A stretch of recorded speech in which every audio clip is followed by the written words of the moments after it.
Morning, Vietnam! Welcome to the SummerSlam 2023 review. Shout out to the Kenichis and the Waz. Give a couple minutes for everyone to pile in here.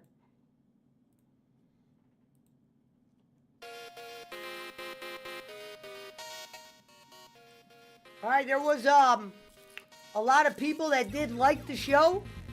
I was kind of in the minority a little bit. Punchy Hole gave it a high B.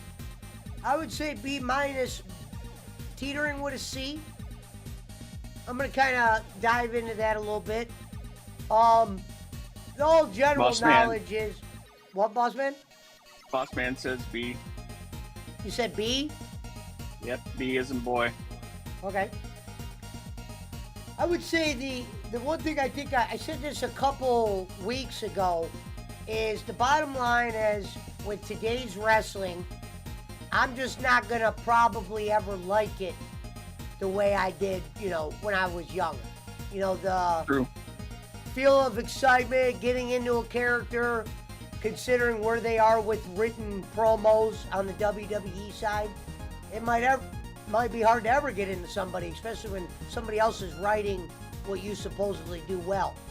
You know what I mean? That's the one thing that lacks out there is the promos. You don't got guys like Lawler. You don't even got guys that are like weren't even the number one guys, but they were like big names like a DiBiase or people that had those kind of impacts.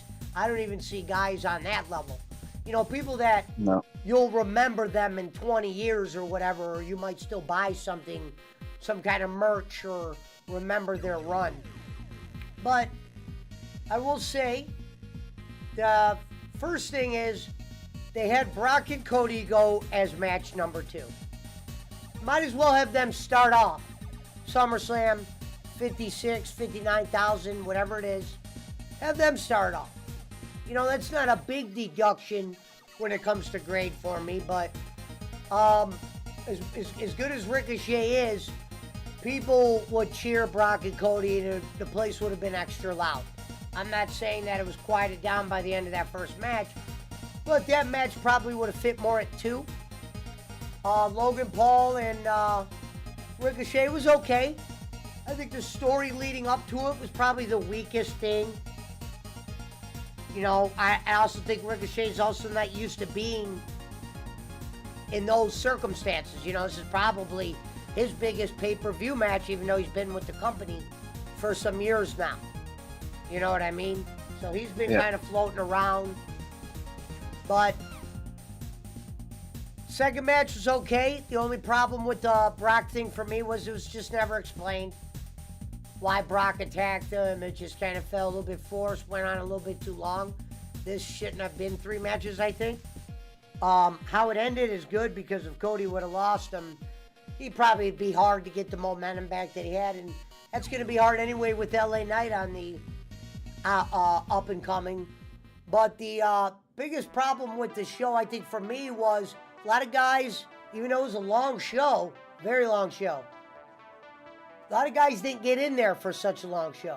I think maybe you saw AJ Styles and even LA Knight in that Battle Royal. I mean, how serious do we take Battle Royals anymore? I think you had some guys, you know what I mean? I think you had some guys in the Battle Royal, and you could have shortened the main event, and you could have made a storyline for some of those guys that were in the Battle Royal. I mean, I don't know which ones you want to take out of there, but you had a handful of guys that could have probably been in a match or two, whether it was quick or whatever. So that was kind of a big letdown for me. So, I mean, I always say the Shayna Baszler and Ronda Rousey match was awful. It killed the crowd. And it almost sounded like they were just worn out after that match.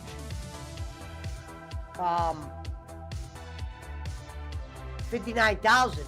I can only imagine how hard it would have been for those girls to try to get a crowd going of that capacity. But This has been coming a long time for Rousey, even though she's a UFC fighter.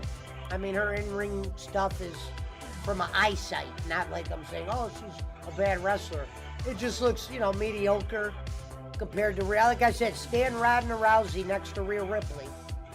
Ask 100 people which one of them is the professional wrestler that don't know them. And they will point at Rhea every time, probably. If you put both those women in a room and say which one's the professional wrestler. So, Ronda, I think this has been coming for a long time. She's also frustrated with creative, according to rumors. So that's probably why this match was hurried up. How the mighty have fallen when it comes to her. At one time she was cheered and they used to call her name. Universe is pretty much done with her.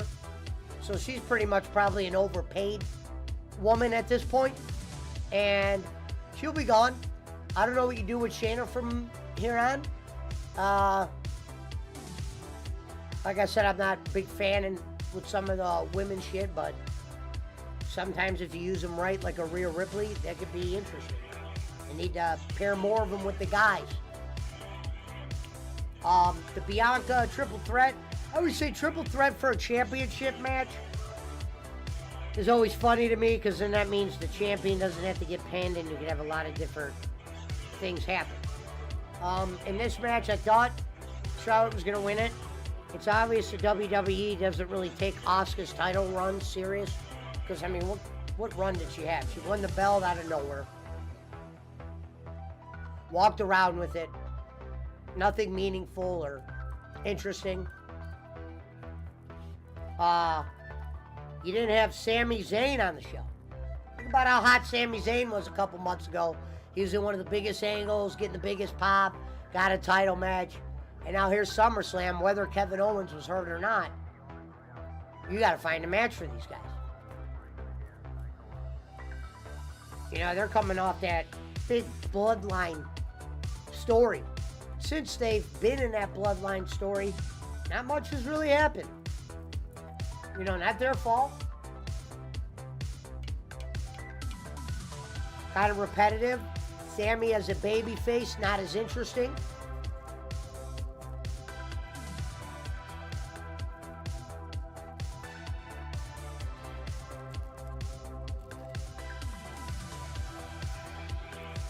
But yeah, it was a B-. For me. I did like Almost coming out for that Battle Royal. He kind of saved it. Even though LA Knight won it, he didn't really do much until the end. But I would rather have seen him in some kind of match. It's not... Battle Royals aren't the spots for guys that get cheered at his kind of level.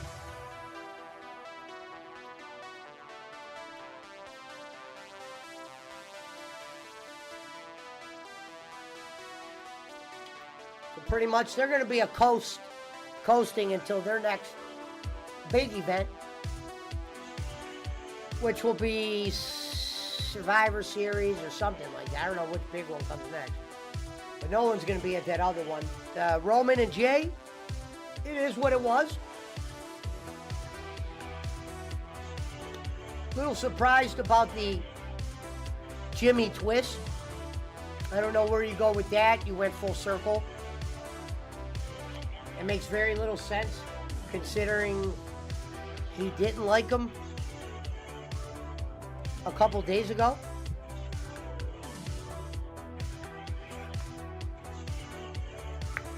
The Seth Rollins, Finn Balor, it was callable. You knew Damian Priest was going to come down.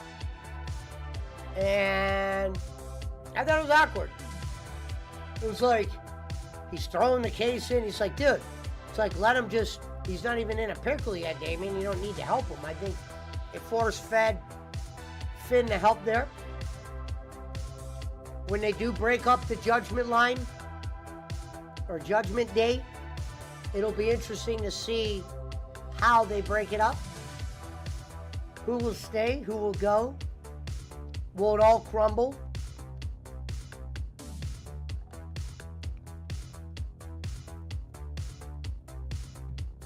Because they know they got to keep Dominic and what's her name together right now, because it would just be hard to split them up for Dominic's sake, not really Rhea's. But Dominic would be probably a little bit more lost without her presence. So, what up, BC? What about you, Punch? What was your best thing yesterday and the thing you hated worst? I don't think he's back yet. What about What you, did boss you man? think about? What did you think about how the Brock Cody interaction ended after the match, where Brock hugged him? That was probably the best part about that. I guess that wasn't planned, from what I Oh, understand. that was not planned? No. Interesting.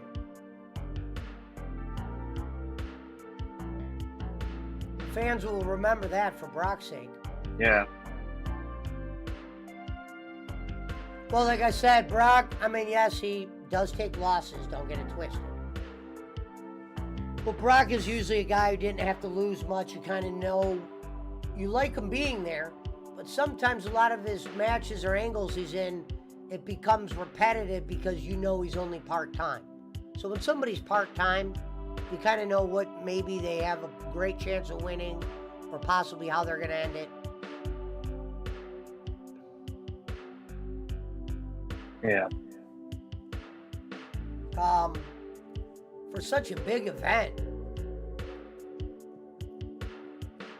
it just seemed like, you know, nowadays the events are so much bigger, but the people that are in the matches, I don't think are as glaring, as, you know, polarizing.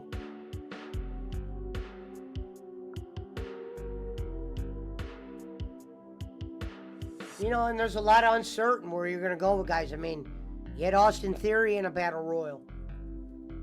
Might as well have had him defend that belt. You know, the Gunther thing was okay. He's probably your most solid thing you have is the Gunther. You know, shit you put him in is pretty good. But they're going to keep him away from certain wrestlers because they probably want him in the heavyweight picture eventually.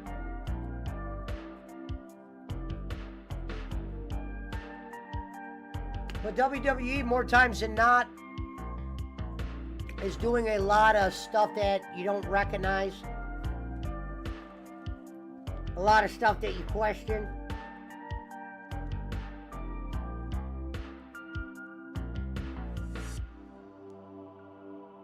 People that should be pushed don't get it, or you wonder why, and then sometimes by the time they try to do something, it's too late.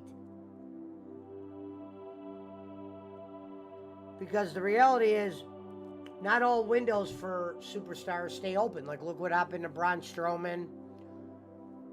Yep. Fucking look what happened to goddamn Keith Lee. I mean, his fucking momentum dropped. He was a 2-time champion in NXT, and now that motherfucker's just in random matches on AEW Dynamite. And now Roman Reigns is on the Brock Lesnar schedule, and it just feels like we're back at square one with the championship.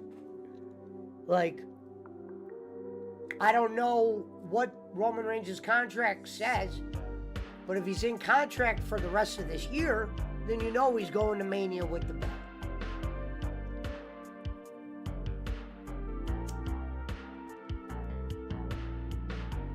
And that's just how business is. Can't keep the lights on when certain guys have the belt. That's the issue. Some fans would like to think otherwise, but they don't realize certain guys just don't make money. Yeah. And why does it have to be the champion that they put that on? Like, why does it, like, for instance, if Roman Reigns makes money, why does he have to be champion to make money then?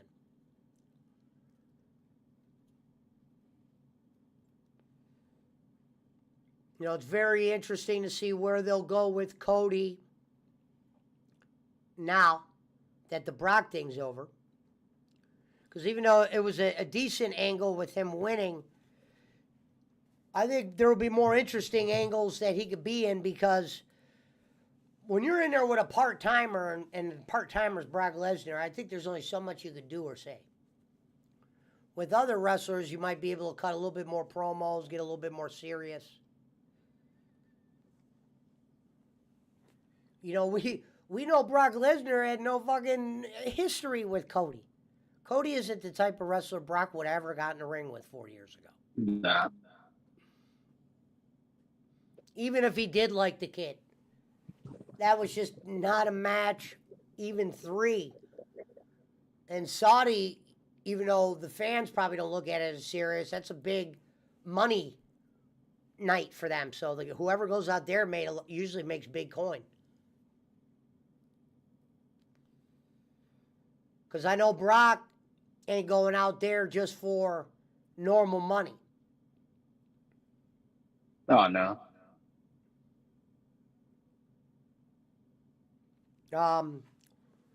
Will Bray Wyatt come back? How will he come back? Will they kill the Uncle Howdy thing?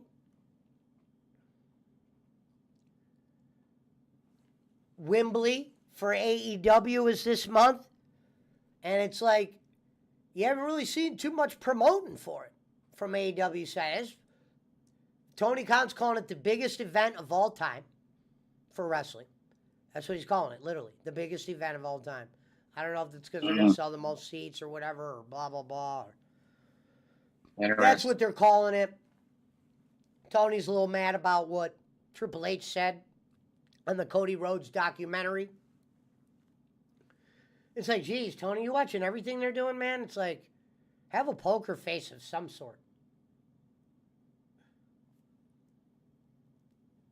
You know what I mean? You're always letting dumb shit bother you. You got bigger shit to fry. You haven't exactly steered straight into Wembley. I'd say in WWE had the best overall SummerSlam. But if this is what they're going to give you, it's crazy that they're able to put on such a big spectacle, in my mind, for such mediocre matches for the most part, other than maybe the main event, Cody and Brock. Probably going to have to let some of these guys not read from a script as much. I think it kills the realness. And there's not much of it in wrestling. But some of those promos can be.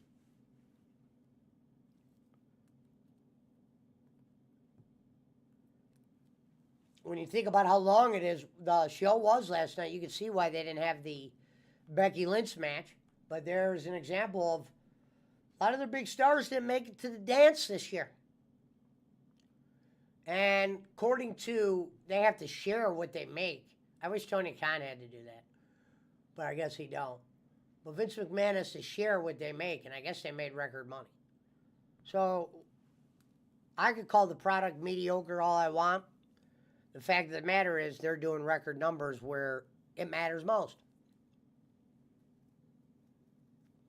Doesn't matter if Raw's pulling 1.8 million when they're pulling the profit that they did. And they're probably starting to see the internet numbers now to where that's rounding them up to a certain number that they're happy with, because those numbers had to be done up somehow and showed to Vince, because I know they're not going to just say, hey, Vince, here's the cable thing. I got to show them that other people are watching, whether it's a documented number or not.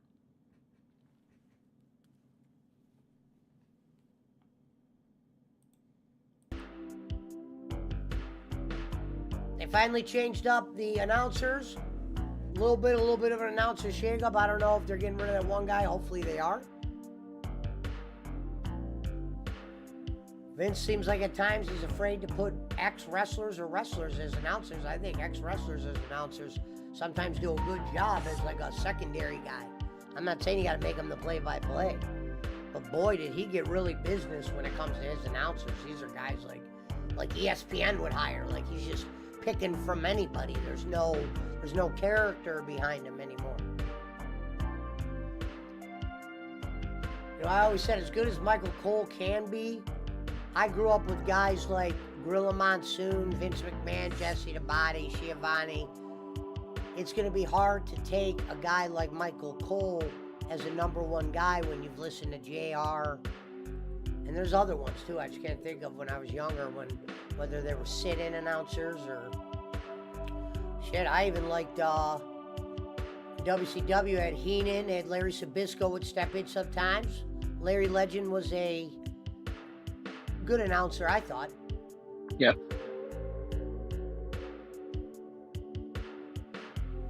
And what's interesting was I always thought, and I think Bischoff he felt like he had to do it because he wanted everybody to know he was in charge of the NWO, but I think when Bischoff took himself off commentary and just put himself in the NWO as a forefront, I think that was a bad idea.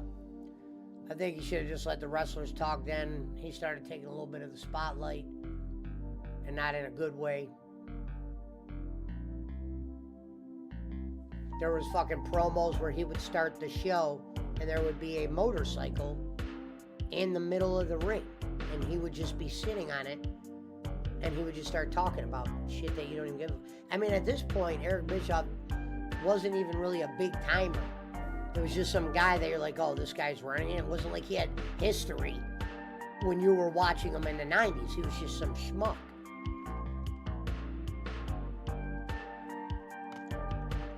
It's when you fast forward through everything and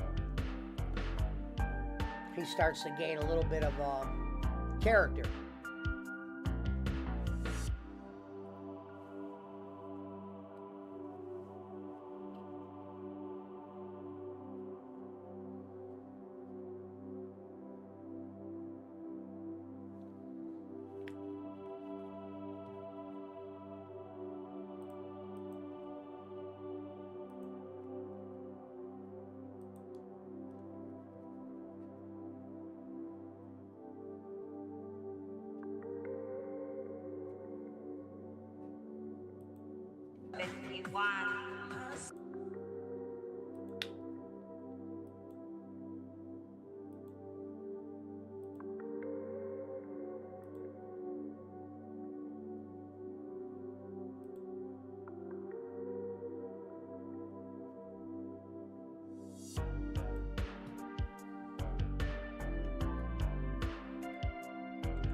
And there was no surprises. And yesterday's SummerSlam was the first SummerSlam where it was just kind of went through the show. Nothing for the future other than the Jay thing.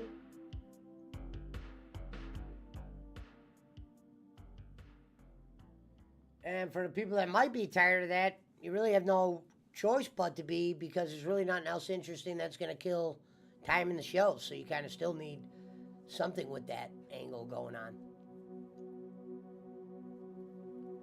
Now they're probably entering the solo part of it.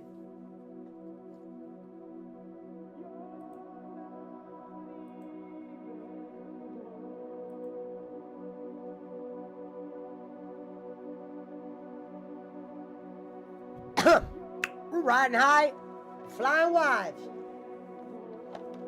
on the Don Kenichi Hour.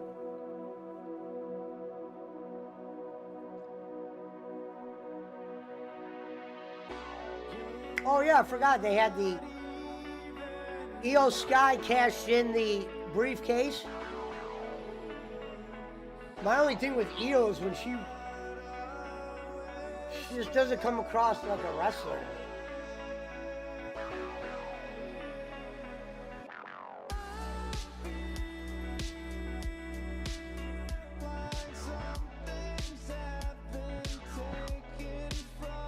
Probably the most interesting part was Bayley running down there with her, smashing people.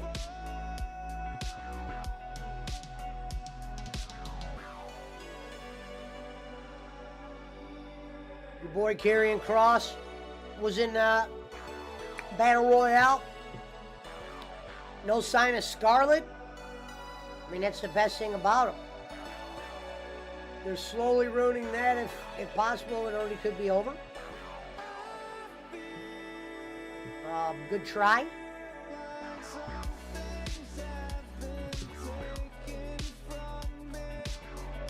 It'll be interesting to see what's next for LA Knight.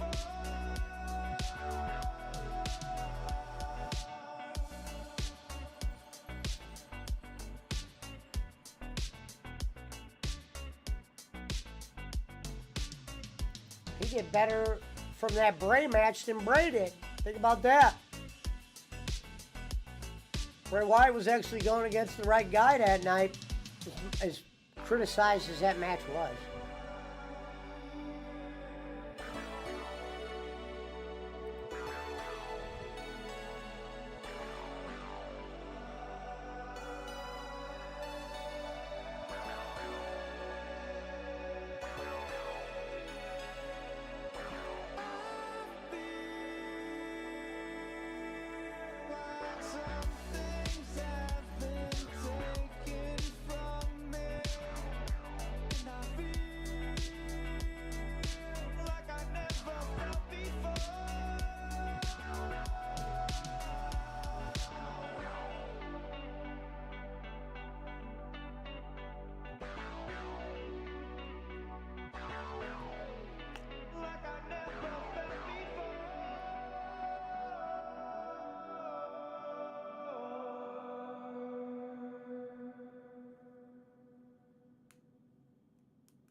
Get your all-in bets in.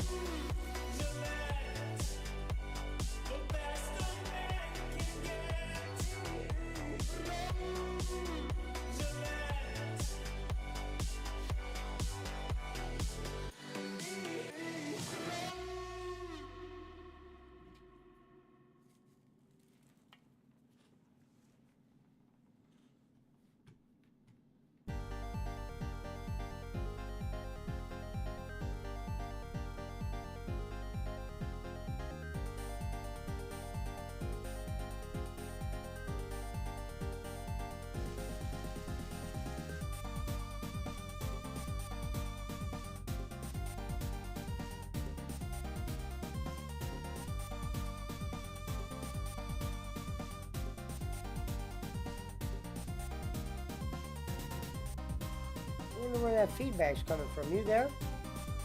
I'm here. What up, Miguel? Which game is on the docket tonight? I don't know. I've seen it forever and wanted to play anything.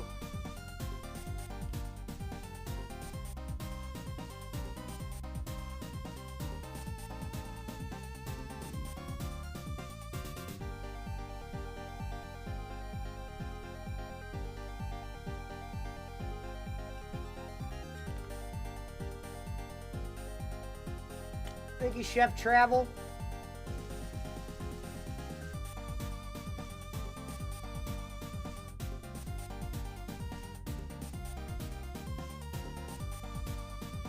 Thank you, Michelle, Hugo, Jenny Valero, Bing Colonel, Herb Siflix 10, Arlene, Jones Vlogs, Santa Tita, Filipina, Gene TV Vlog,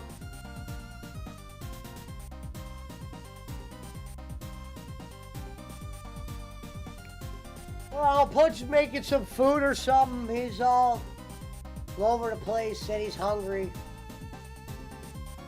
So he went to go eat. What else did we have on the SummerSlam slide? I wonder if I got to everything there.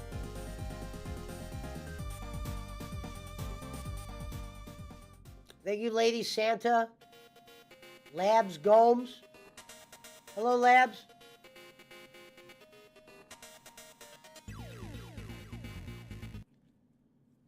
Let's line them up.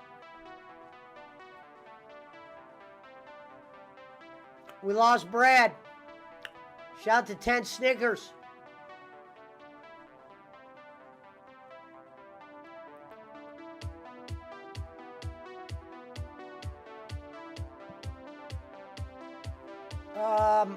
See if I get Roman here to get him to do this cooking thing.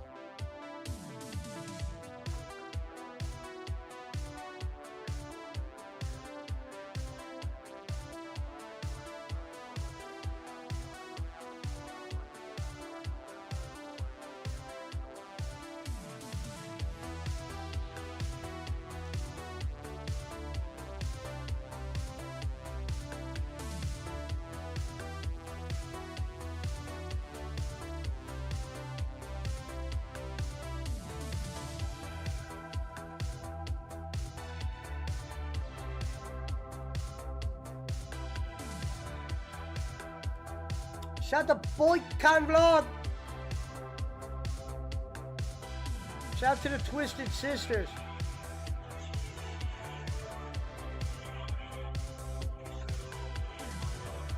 Patty now, Patty later.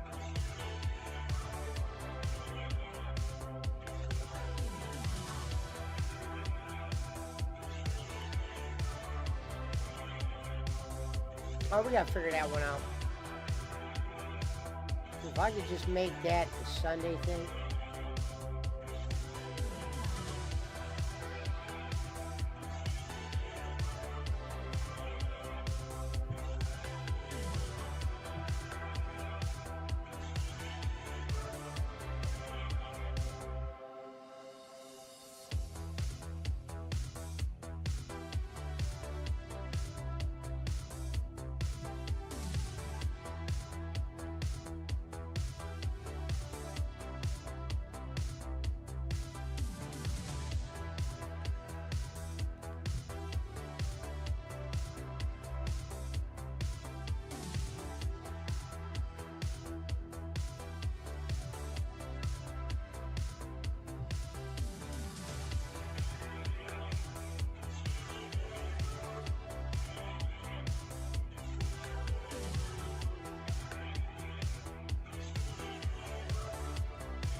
If I get Roman here to plan that.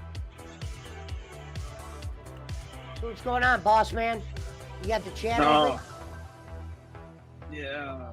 No, let me do that real quick. I was checking something out. Thank you, Jethro. Thank you, Lerma.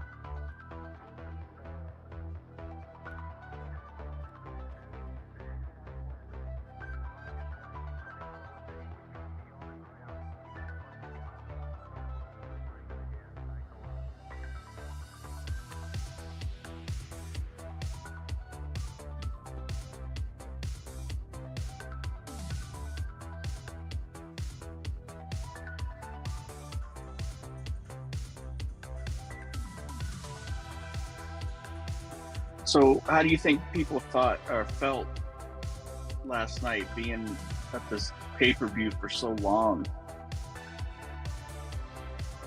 I wonder how I mean, many it was hours long, they planned dude. for. It depends how many hours they planned for. They probably got a little bit bored, probably took a little bit out of them.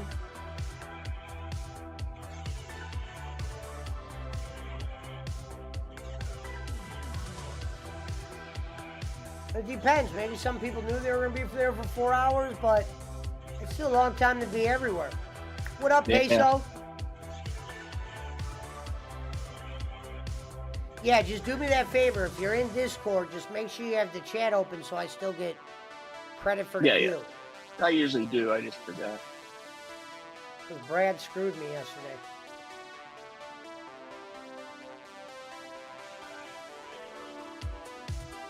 I'm gonna have to use the bathroom, dude.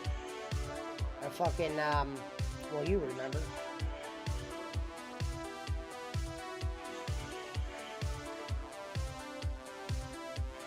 Yeah, I don't know. If I would have paid big money to be at that one, I probably wouldn't have been too thrilled. That's why I said, what a big spectacle for what they put on. Yeah. Well, just think about trying to get out of there too. You know, if you drove and the traffic. Hey, that's anywhere, man. Oh, Punch, I got a couple questions that I got to ask you because I was doing my SmackDown review, but hold on, I got to use the bathroom. You still said SmackDown? Yep, SummerSlam. That motherfucker said SmackDown for like the 30th time tonight.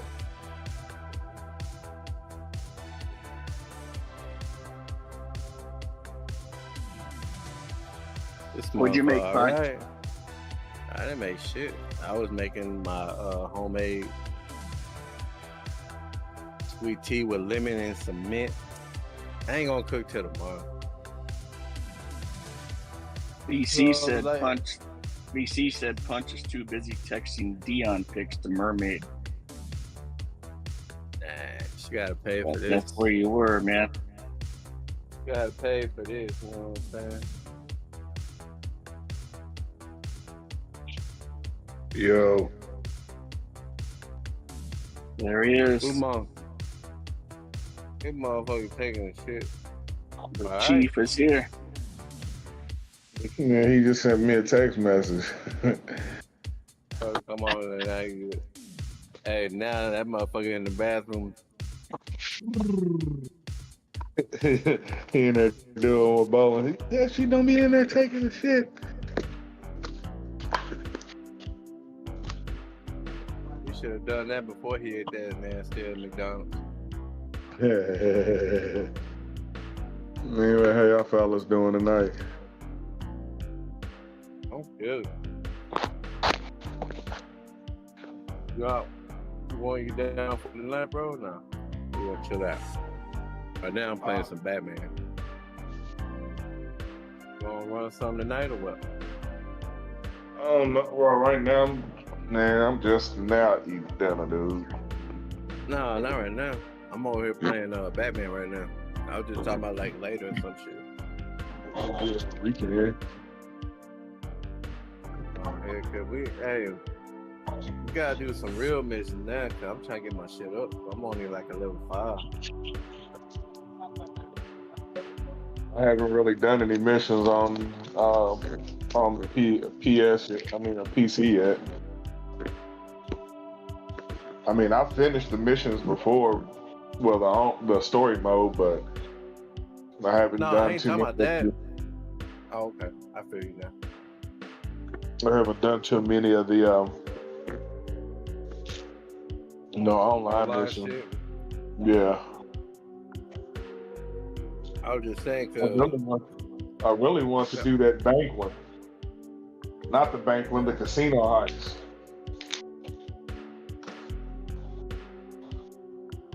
how many people we need for that? Or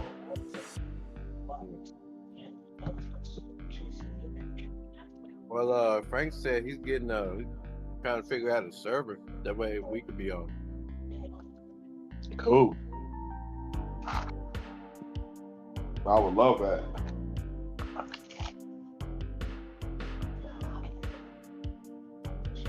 I was like, well, shit, have all four of us on that bitch. Me and you, Frank. Heck yeah. They're picking random motherfuckers and shit that probably were just gonna sit there acting stupid. Yep. Cause I hate like when that's why one reason I stopped doing missions on with a bunch of people online. Cause they like to act stupid afterwards. They try to kill you after the missions and stuff. What?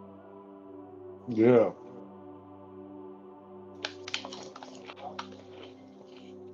Even after doing a lick together? Yep. Damn, just like real life, huh? Some folks like that on there, dude. And I don't like it. My dad try to come up just like everybody else, but you one of those who just, you know. Right. Well, you know, on that game, the one that I bought, I already started off with $1 million. Yep. You got that one little bonus. You bought that criminal pack. The premium. Well, I Yeah. read it was on sale. I mean, it's the regular one, but they give you that as well. Yeah, because when I got it, it was like full price when it first came out.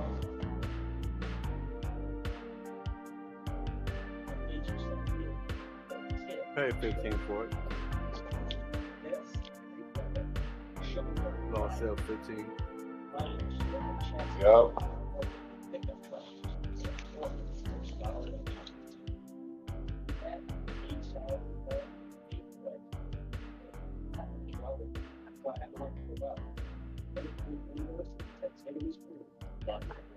Nah, BC. Mermaid gonna have to pay for my DP. I ain't talking about no 99-cent donation either. She got to play the band. Ain't that I right, don't Pop? wanna, hey, I don't want to send mine because then she gonna be trying to stalk me then. No, You just get all about that Brazilian motherfucker. she charge her a band, she'll leave you alone.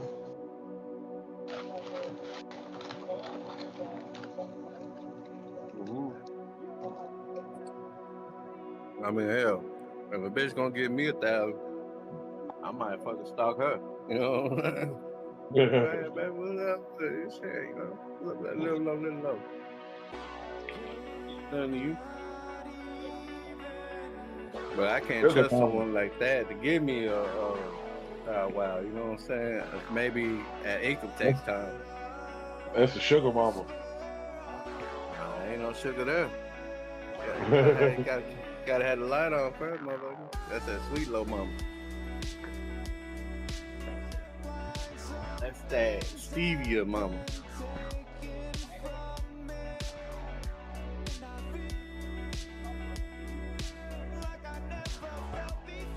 Now, you know she listening now. She gonna pop in a minute. Someone messaged me telling me you were talking about me.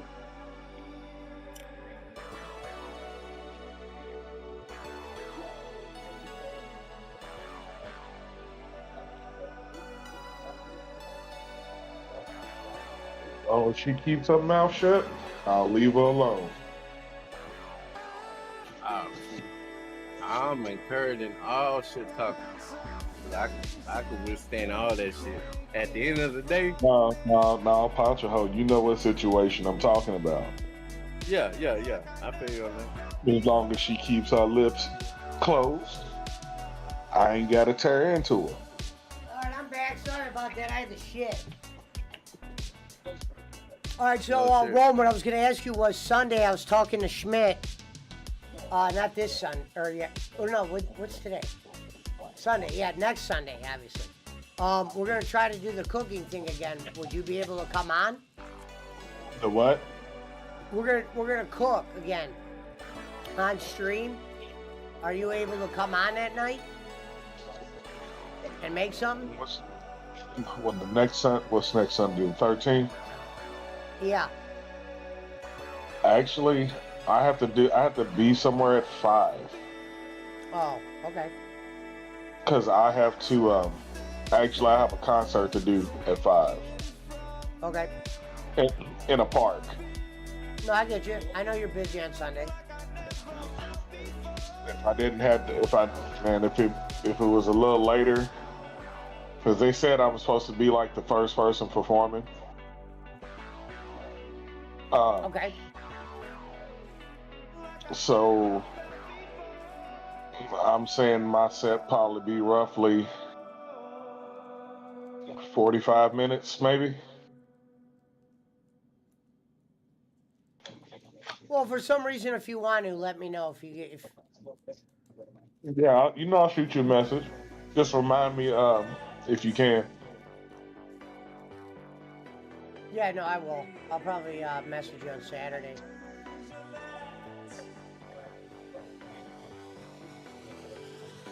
I think Brad's gonna do something, and we got Schmidt down.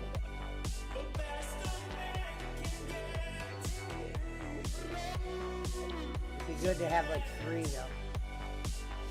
Yeah, I feel you. You want someone like me, like Gordon Ramsay, coming through? Well, somebody that can explain what they're doing and the reasoning behind doing it. I'm not saying you cooking something, going to the store and bringing it back.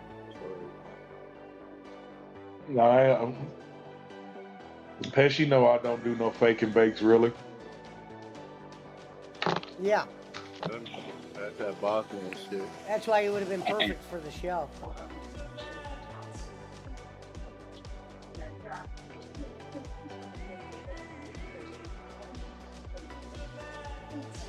But other than that, how'd Actually, your day I am go gonna today? do one more barbecue show before the weather break. So be looking out for that one, Pesh. Okay. We talking about September? Probably after SmackDown leaves here, which SmackDown will be here the 25th. So September. probably a little bit after that, huh? When? This month? Yeah, SmackDown will be here the 25th on a Friday from the Yum Center. And doesn't AEW come around you? Because AEW is going to be up here. I already got the tickets. Technically, wait, I don't want to say I got As the a matter tickets, of but fact, I told the guy to count me in for them. So let me rephrase. AEW couldn't. I don't think they could come to the Yum Center because of the contract they have with WWE. So they had to move to Lexington, which is where University of Kentucky plays. So AEW is going down there. Yeah, they're coming. That path is probably coming through Cleveland, or they're coming to you after or before. I don't know.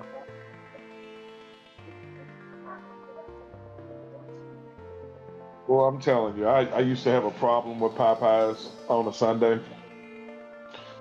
But this chicken I got today, I guess they must have straightened their act out because, man, this chicken is dry. Crispy, You know what? juicy. Being in Kentucky, I thought y'all motherfuckers would be going to KFC. Sometimes you get tired of the Colonel. Colonel's, Sometimes you just at want least to the divorce ones by yourself from the Colonel. Kentucky Fried Chickens by me are all fucked up out here. Can't trust Well, them. I say that because that motherfucker was acting from Kentucky. That's why I'm like KFC. Kind of like, I don't want to say it's the same thing as I don't think it's on the same thing as a Texas Roadhouse. You see, we got a lot of chicken places here that have been in competition with KFC for the longest. One of them. Go happen. Oh yeah, Rome. What did you what was your grade for SmackDown? I went B-, and I kind of went into detail at the beginning of the He means SummerSlam, not SmackDown. SummerSlam. This motherfucker here. What up, Frank? Okay. Started off with the Cody. And No, it should have started off with the and, Cody thing. I think Logan and Cody Paul and and them Brock. should have been second match. Or was it Logan Paul first? Yep, I think they should have been second. You know, not that Ricochet's a bad wrestler or anything, but the pop is with Hey. Cody and Brock. So I would have When started they my let, show off with them. but Ricochet, I would say, man. First of all, even though I know he didn't win the match, hats off to that young man. Even though he is from my state, not my city, but from my state, he's from Bowling Green, which is like a few hours down the road. Shout out to that young man. For you to start off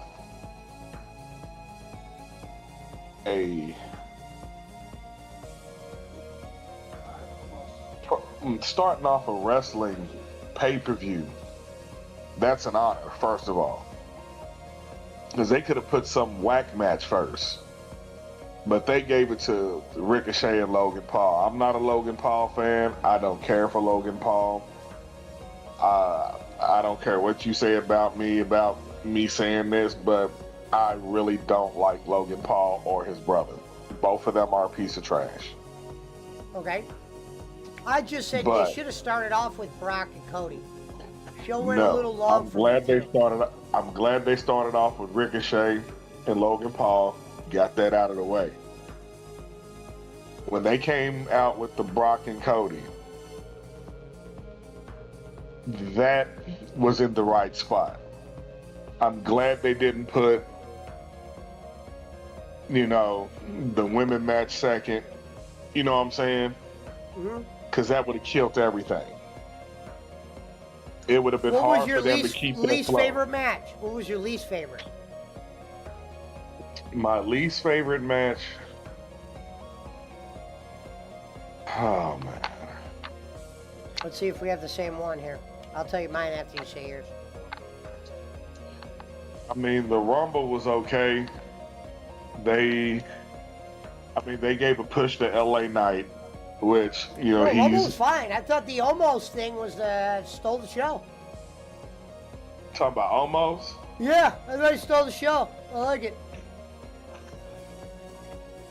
Boss Man says that Ronda Rousey was the lamest. Yeah, Least for favorite. mine. And I'm sorry, I would have to agree with that too, because Killed first the of all, crowd. there was no energy in that match. Dude, killed the crowd, man. Did you hear that crowd? Yeah, they were dead silent. I mean, like Rev said last night, this is the time to go to the bathroom, get you a drink, go refill your food. Pop Problem your is, it's still popcorn. 59,000 people you did that in front of. I think that really killed the crowd's energy. I think they were able to get some of it back for the main event, but I thought in the main event, there was a lot of walking around. But you do know that was Ronda Rousey's exit. Yes. And it felt like that. The match felt shoved into existence instead of kind of like slowly happening like it kind of should have. But Ronda Rousey's Yeah, lost 'cause- all momentum. She's done. Because when I found out that she was leaving, and I'm like, okay, because they said she wants to do her last few matches or two in UFC, finish out that. Good. I hope she gets destroyed. I'm really not too big UFC fights now, like I am used for to. certain people, certain fighters I'll give a glance at. But if you were going to take an exit like that, they basically paid you to get your butt whooped. Yes. And it's so They just crazy told when you you, think hey, about when just go Rod. out there and try not to do nothing, just take an ass whooping. Think about when Ronda Rousey first came, the big deal, the cheers, the Roddy Piper shirts. Yeah. He's Yeah, but probably obviously turning to she's his just- grave right now. They're realizing they're paying too much for her. Punch, if you got the chat open, there's somebody with one of your names in there. The Rousey match was the purest definition of a throwaway match. Yeah, they should have might as well have not had it when you consider how long the show felt. Now, Rome, what'd you think of the main event? The little swerve and all that. So you know when they come here, I'ma probably be the loudest one in the room. Because I'm really tired of the Roman Reigns being championship right now. 3 years straight, you saying nobody can beat you. Yes, there is, dude. Y'all just writing this in. Why did y'all write this in for 3 years? Y'all wearing it out. Y'all, it's like. And if the road to WrestleMania starts on Royal Rumble, then I see him being at WrestleMania. So I don't see a scenario where they'll beat him before Mania again, and he's gonna. That's what happens when you have a part-time schedule. Your booking sometimes becomes predictable. Not saying he hasn't had a good angle. I mean, the Bloodline thing was great and all, but At first, but not now. They're wearing it out though. yeah, like now, like the swerve they put in yesterday, you're like, why would you go that route now? Have his brother come back and portray him. I mean, obviously you got to do him and Solo butting heads at some point. So at least there's still a little win there. It's not like completely get it over with. But you were hoping that the Jimmy and Jay thing would have kind of came to a close whatsoever. It's like, now let's see where they go from there. I was hoping to see Rikishi by now. I think that would have instilled some more blood into that story, but they didn't do it. But y'all know I'm done with it. I want something hot and fresh. Yeah. LA Knight. This man has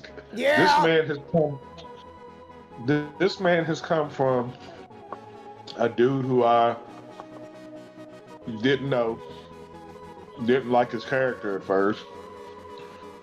But now I guess he's starting to rub off on me, so he gets a pass on it. Well, what happened was when he came to the main roster, they tried to rebrand him. Remember, they made him Dupree and they put him with the girl, his sister. I don't know if that's I think it's his real sister. But they put him with her. It was almost like, Vince, you had to have seen what was going down in NXT. You had to have seen this guy has a character there. Now, I didn't really watch NXT, so I didn't really get hip to him until like he started coming out. But I could just see from the couple promos that he has done, I like what he does. And when you got a crowd that much behind you, it's that easy to get behind him. I mean, that place went nuts yesterday. So I'm trying to figure out who actually now gave him that push. Was it Vince or was it Triple H? Well, technically, in my mind, the only one who's pushed LA Knight so far is the fans, because he's been having losses still. It's not like he's on a winning streak. They put him in some losses. They put him in some stinkers. He didn't win Money in the Bank. But he wins the Royal Rumble. I mean, the Battle Royal. He won this Battle Royal, but all it is a SummerSlam Battle Royal.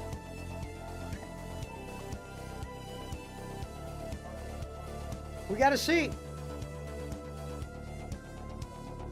You know, because Bray was on this roller coaster. We were all getting into him, and then boom, gone. Well, they said I seen something on Google. I'm trying to do some hunting on it. They said that he is supposed to be having health issues. Yeah, don't know how true that is. They said he has mental issues, or that's why he's not here. Or... I mean, who wouldn't have mental issues? You had this guy, first, with the Wyatt family, and then his best friend dies. Then his other friend leaves the company, and then he disappears for a while. Then he comes back as the Fiend. Then he had to do that whole storyline. Which they, And, which, he still- which Vince fucked that booking up of that.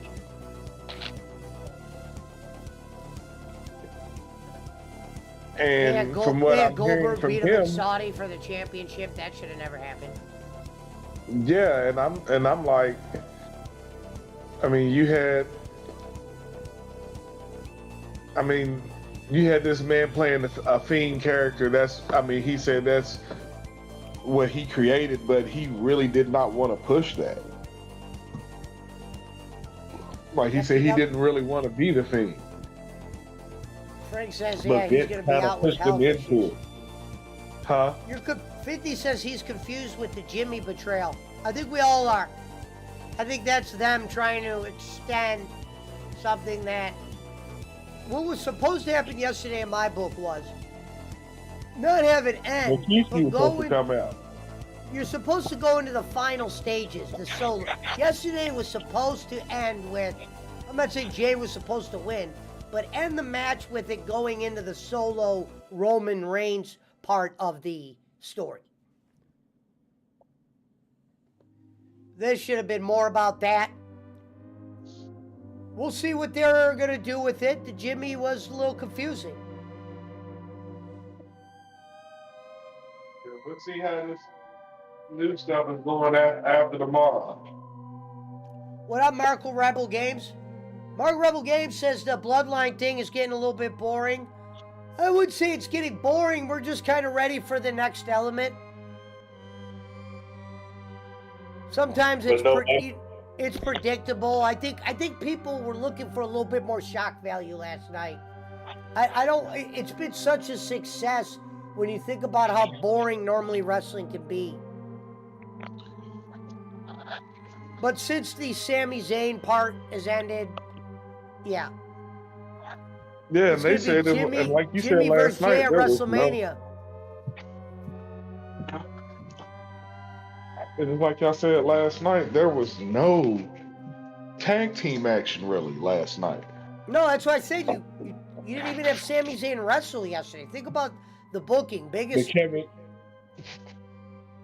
and you had a long event, meaning the event went long. You went like 4 hours and some change. Yeah, they said, what's the name? I said it was supposed to have been over, and then I was looking at the TV at the timer on the bottom. As you know, the time, like on Peacock, it'll tell you how long the show's supposed to be, when it's supposed to end. Yeah. Dude, that time was like far past that time. Yeah, and that's what I'm saying. In all the minutes that were kind of wasted on that show, you didn't have Sami Zayn on there. Not saying I missed You the had Becky Rhea Lynch Ripley match, on there, but she didn't even have a match. and you didn't, like, for its tag team belts should have been defended. Think about how big those tag team belts were a couple months ago when the Usos had them. Yes. What a big deal they were. And now I think, remember we were talking about how they got rid of those two belts now that Roman had gotten after the Triple H gave him this new one. Hopefully. I think they're getting ready. I think they finally came to the decision to fade out those two titles and turn them back into one. Mark, I know Owens is injured. I understand that. But I think you need to find a spot for Sami Zayn. I mean, this is a company that throws things together. I think Sami Zayn, since he left being a heel, his balloon's starting to deflate. Good morning to the beautiful R.A. Garcia. Love you, dear. Thank you for everything. But yeah, they have, let's see, today it's August. So I'm guessing the next big pay-per-view would be Survivor Series. They're going to have one kind of dinky one. And if the next one is Survivor Series, then y'all pay close attention to about the 25th when I go. Because that means the next pay-per-view should be in a couple of weeks. They said that Bianca Belair suffered a career-threatening knee injury at SummerSlam. Yeah, Charlotte did that on purpose. Charlotte was actually pissed that she had to go through that match with her. And that was for real, for real. I thought it was a work. No, I think that was more than a work. Because Survivor if you look Series at is in November. So what's the next pay-per-view that's coming up? Because there's another one that's coming up. It's called Payback. Then y'all gonna see some payback shit when it comes to my city then. Guessing Roman probably won't even be on the next pay-per-view. And that's bullshit because man, I wish they would take it back to where the championships were defended, you know, at least in the main event or some, you know, the championship was defended almost every TV show. And I wonder why they stopping this shit. Yeah, but the World Heavyweight Championship, I don't think should be defended every week on Raw.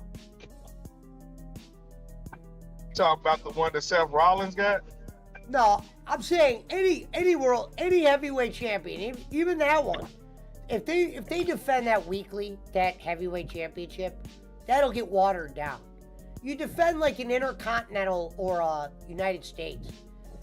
Roman Reigns has done well during this championship run because they haven't overdone it on his matches and they've been very selective. It's been in a small circle. But they put him against people who I know that can beat him, but you know, they're writing this man in like he's Mr. Untouchable. He's the golden child, like from Eddie Murphy's movie. Come on, man, are you serious? This man is not Mr. Untouchable. That's what I heard, 50. Ronda's going back to UFC. This man has been beaten.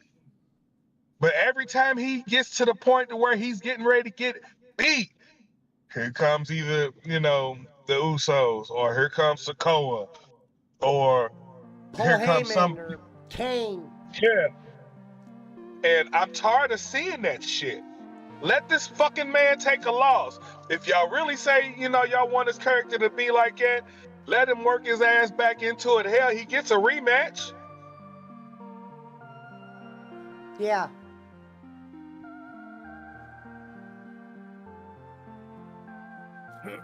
That doesn't work for me, brother. I mean, y'all don't work this so fucking long. It's like a woman that you want to divorce. So now I got mad.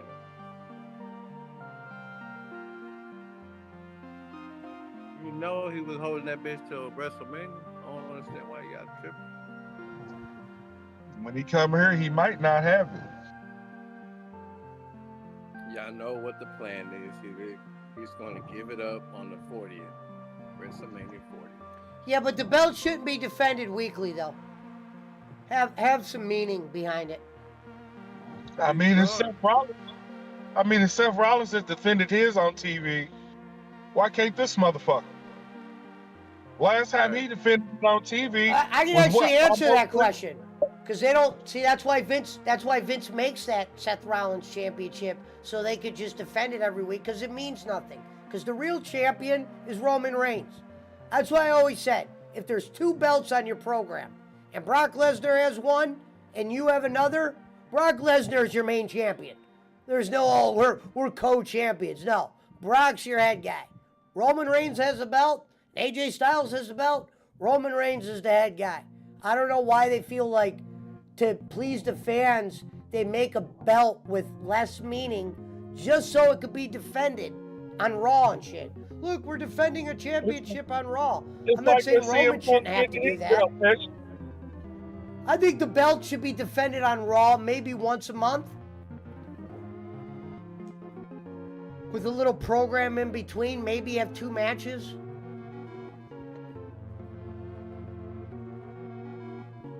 And it also depends who you are. But they have so many belts that you water them down by having them. And they haven't even done shit with Austin Theory. And for one, they got. I understand you gotta have shows to where you also have to have like a show for up and coming stars like their NXT. Okay, you get how many belts NXT get? You got the NXT World Champion. You got the NXT Women's Champion. The one that Dominic has. NXT Tag Team Champions. The one that Dominic has. Huh? The one that Dominic has. Yeah, that whatever that North Atlantic or whatever the fuck. I think it said one belt that Keith Lee had. Keith Lee had both. Remember, he got the NXT World Championship, and then they called him to the main roster right after, and it was all downhill.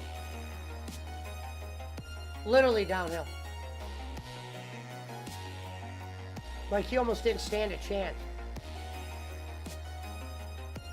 Sometimes that NXT transition to the main roster doesn't pay off. Well, they should have sent him back to NXT then.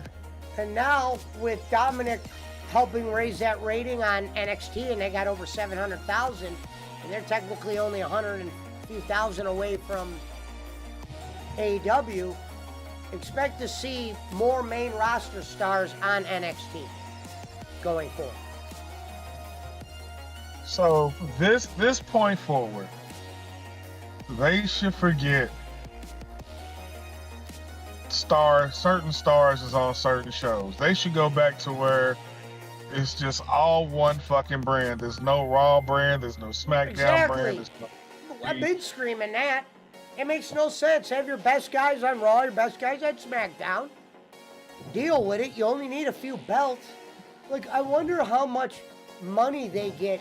There's got to be a sick amount of money they make from stretching the belts out. Like, we got a Raw belt and a SmackDown belt. You know how much more money we make with having both belts and blah, blah, blah. Do you know how much they have actually, like NXT has probably more belts than Raw and SmackDown. 50 said Roman's supposed to lose next year to Cody at WrestleMania. So I guess that's what Brock's blessing was. Yeah. Glad they did it like that, considering there was no angle. See, the problem with that feud was there was no real feud. Because, like I said before, Brock Lesnar would have never been in no ring with Cody Rhodes a few years back. That's not his type of match. That would have been a low-card guy for him. So for him to just go attack a guy that was low-card at one point and with no explanation, I thought that kind of watered it down a little bit, but I'm glad Cody won. And Brock looks like he's still in top-tier shape. I would actually love to see Brock have a match with what's that dude that fought Shinsuke? Right, fought Shinsuke Nakamura? The other big Samoan dude they just came over with. The other big Samoan dude. The one that's been feuding with Shinsuke and what's his name? Oh, Bronson Reed. Yeah, him. That would actually be a battle for Brock. Yeah, you got guys like that you need to start using. Like, that Battle Royal showed you how far this company still is behind. Because a lot of those guys should be integrated in some kind of match. But all those guys that was in that match were guys who didn't win the past couple of weeks on both shows. If you've actually noticed that. With the insertion of Omos, because Omos ain't even been there. Right. That's why at Because he was first I getting liked hurt. how they brought Omos out, and he kind of stole the show from LA Knight. I'm like, this is crazy. Well, of course, you know he just married Nia Jax. He did? Yeah, they had Holy been dating. Wow. He's married to Nia, I believe. I think it's where he went. Wow. Nia Jax, I was a big fan. I'm not a huge on women's wrestling, but I liked her. You know, I would have loved to see Nia Jax yeah, LA And Knight went. The Awesome fans Kong. went nuts for LA Knight. I loved it. and Awesome Kong in Awesome Kong's prime. I would have loved to see that match together right there. That right there, oh my goodness. I never even seen That what was Awesome the best. Kong looks like. Someone would have to show me what she looks like. Well, you know, she done had a child, That's why she stopped wrestling. They said, I gotta go get my drink. but she did a couple of matches in the indie program with Gail Kim.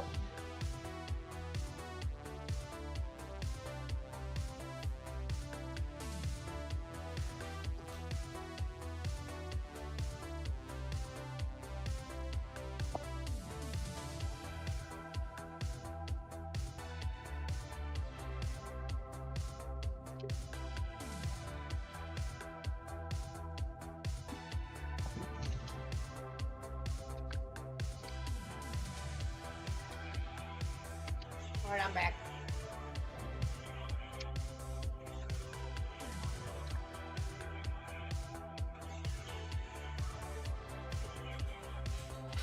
Yeah, I just got a message from Bowen saying that he raised the money for a PS5 for. Punch, you gotta turn yourself up, man. We can't hear you. Fucking half talking into a microphone shit's ain't flying.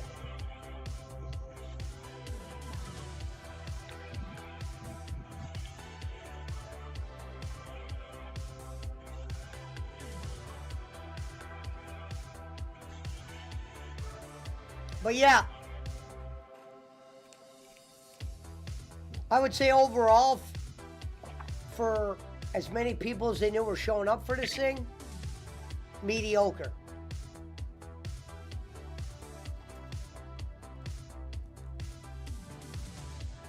No big surprises.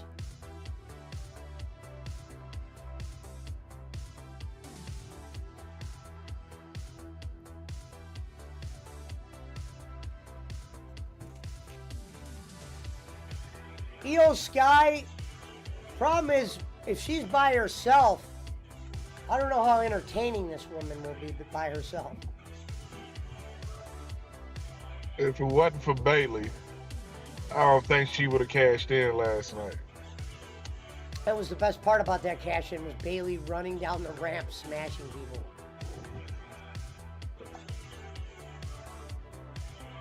But they said this Io Sky could wrestle. We'll see. I mean, but But talk she's about... always got to have Bailey in her corner, and that's what I'm not liking. Well, you have no choice. I don't think she knows how to act like a character, like her by herself. It's kind of like, huh? Is this a jabber? I've never seen Io Sky by herself. Either have I. I'm not saying this, but the fans that pay attention to this shit, I guess she's good at wrestling, I guess.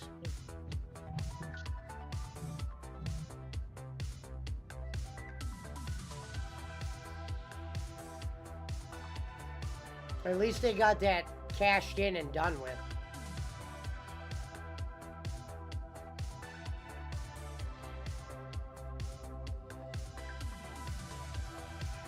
But I don't know if she speaks English, and it's like, is she a heel? How you gonna do her title run?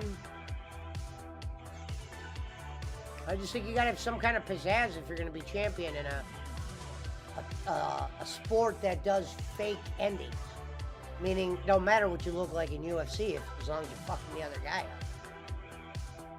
With WWE, I think you need to have a little bit of a look.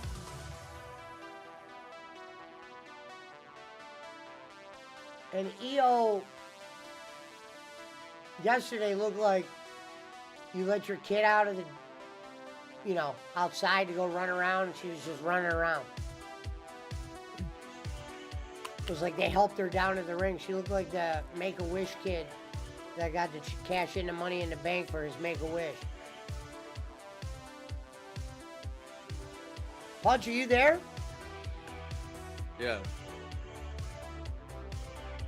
You got your microphone fixed? Yeah. I'm just here playing Batman. Listening to y'all.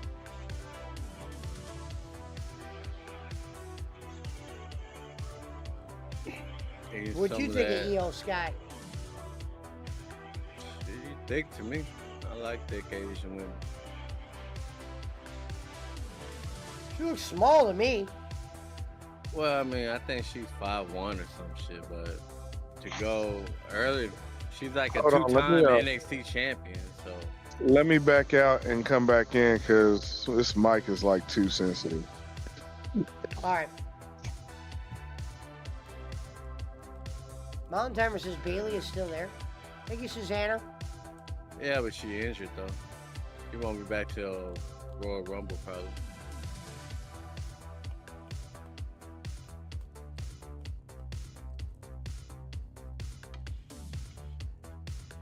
Yeah, I like Nia Jax. I was mad to see her go.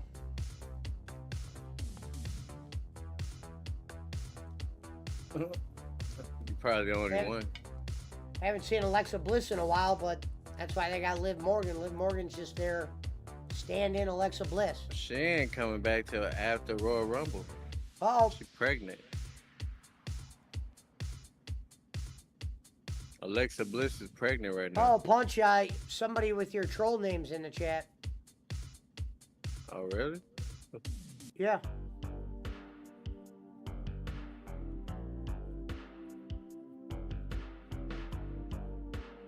Shelter Bunky was timed out by Mount. I didn't see what he said. Shit. I don't even know why Mount Timer timed him out. I don't think it was that severe, Brad.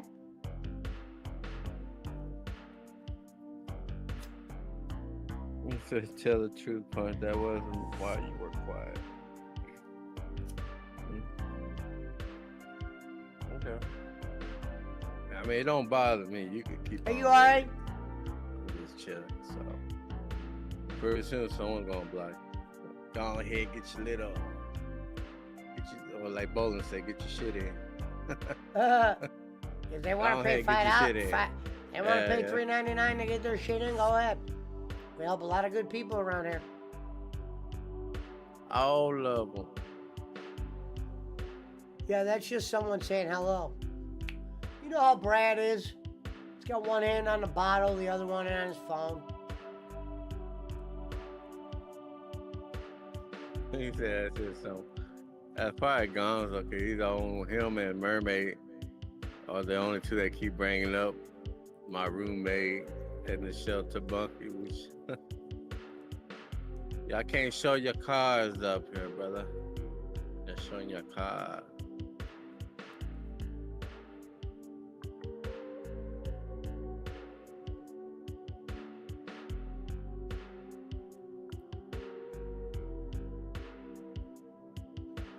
Well, we are a gathering of alcoholics, drug addicts, and stalkers, and ex-cons, and Jim Cricks, and all the other.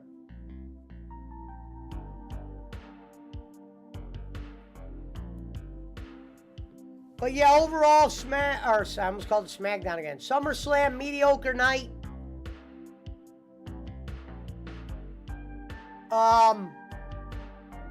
And it's considered one of their big ones. If it's in a football stadium, it's a big one.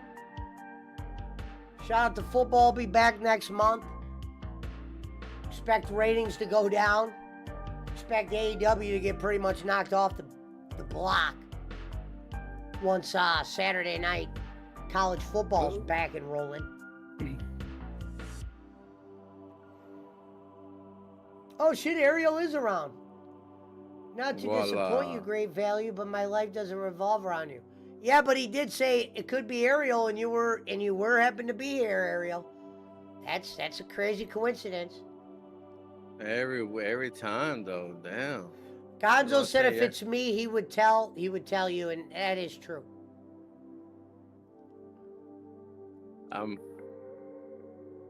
Now, Ariel, that's bad. That's bad. That's suspect right there, bro. That's suspect. Ariel, that's suspect. Yeah. And you can't even say, "Well, somebody told me." Now, who would quickly tell you that? Gonzo. Nah, Gonzo fuck. wouldn't even quickly tell her that. There wasn't even anything big said. Ariel said she's always watching. She's on that Christopher Lloyd shit. Boss man, pack it up and go back to the chat.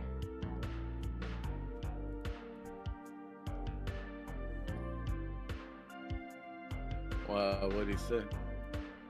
He didn't say anything. He's just fucking sleeping on us. Nah, boss man's not sleeping. I had you on mute, but Madden was watching something.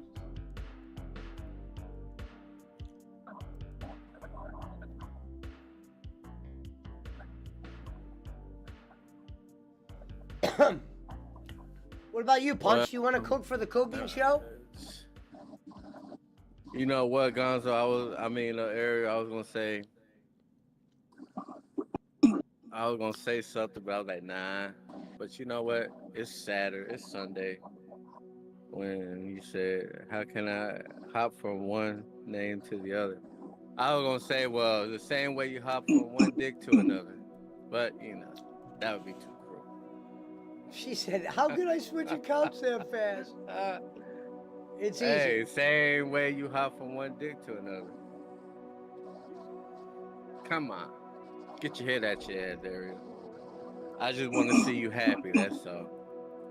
It's no different than I want to see Boss Man and Blue Eyed Diva happy.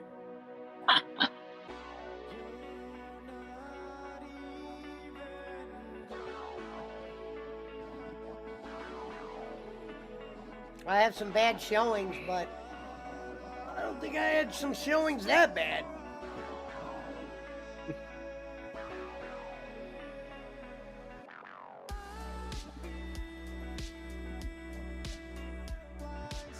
But like Brad would say, I don't remember any of that.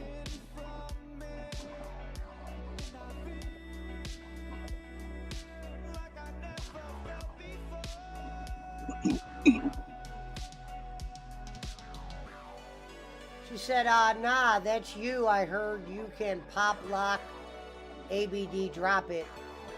I've been with the same one for a year and a half. How many girlfriends have you had? When's the last time y'all fucked, though? She might put a date to that. When's the last time y'all fucked, Ariel? Me? It was yesterday. What about you?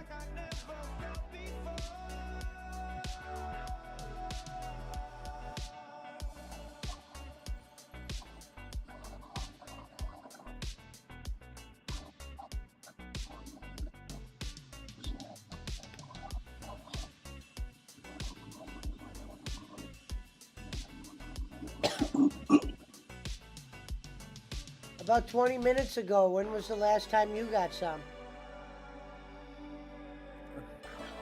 What? You cheating on your babe?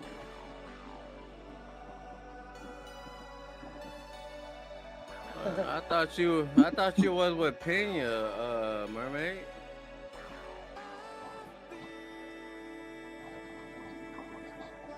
We got breaking news. Ariel's no longer with Pena.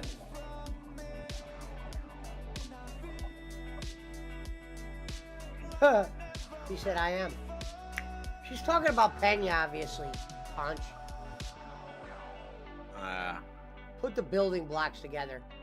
She counts virtual sex as sex. She's like Giggle Pickle.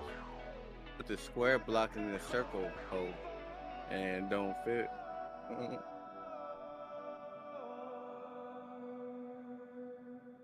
Well, if you call, cause if you consider, uh, nah, I ain't gonna say it. Yeah, who cares? It's not a fucking contest.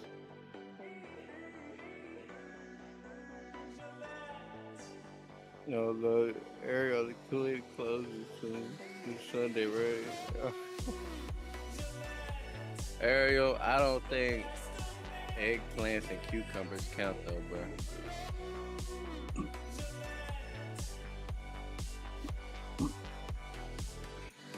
He sure did, Ariel. He started it. What are we? What are you? 10? But you know what though? Ariel, this is why I say it's suspect, bro. Pesci, how about didn't Jose even- Ramirez dropping Anderson last night in the Guardians game? I haven't watched any baseball, my friend, this year. I gotta be honest, pizza. Brad only timed out that profile since you came on. I haven't seen it. I mean, you know, kind of suspect. You'll soon realize that none of that pisses me off. You know what I'm saying? So you can keep on at it if you want. If Well, anything, for starters, the name on the account is Shelter Roommate. You don't live in Right. a shelter. No, I was saying because they always bring it up. How's your shelter roommate? I'm like, she's all right, you know. But they try to, you know, make it seem like, oh man, you know. But I haven't seen it yet. I mean, Brad Are they in only first timed place? it out. I like it when you brought the shelter profile, Ariel. Go ahead, bring it back. I like to see all the clever things he has to say.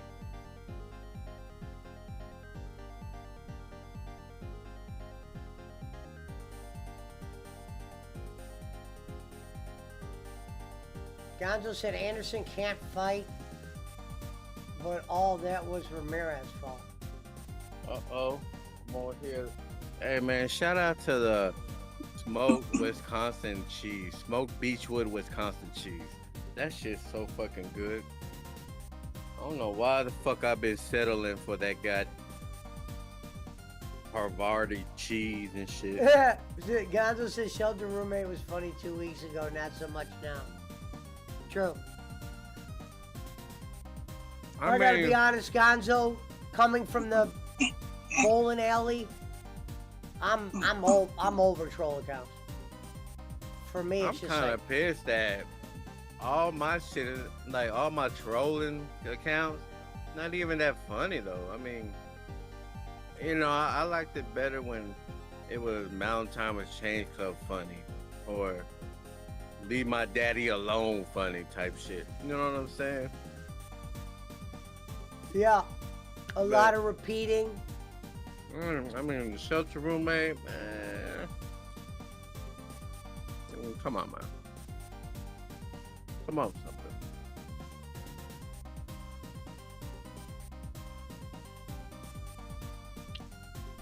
Well, Ariel, where's it at? I haven't seen it. Well, I don't care whether it's you or someone else. I just wish they come up with some more material. I would have to say, there's some, Ariel, I always said, for you to be just fully single the way you are at your house, Hey, you she's gotta not have single, some though. kind of secret that you haven't told people. There's something. Who knows what that is? Good, bad, Hey, this is evil, where that who knows? evil Uno. That's Jay Custom. But girls with Ariel's abilities, we'll say, to put it lightly, usually have something around them. She does. She says she just fucked. No, we're not talking The about guy- virtual. The guy she fucked just had on a cutout version of Pinion's face on it.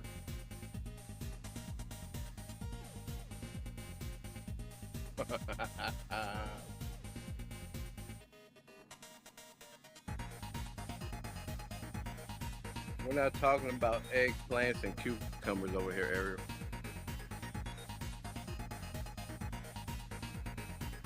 No, it's not. She's a man, Brad.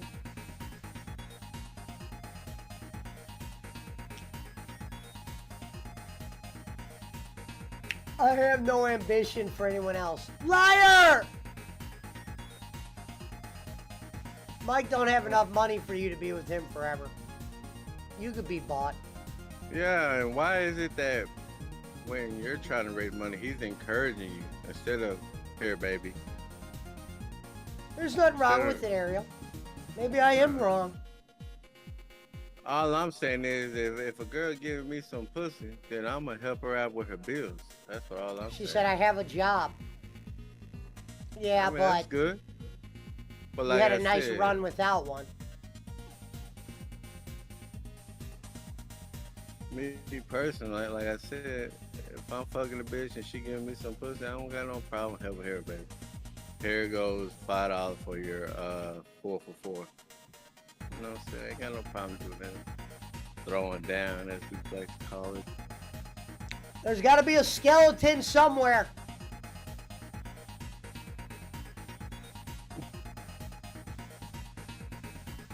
I pay my own bills. Well, I'm also not a chick that uses a guy for money. It's not about using a guy for money, but it's a woman's thing. They get with a Frank, guy and they help out. She's too high class. More, for that. more She's still habit. with the, she's still using the eggplants and cucumbers, bro. That's too high class for her to still be.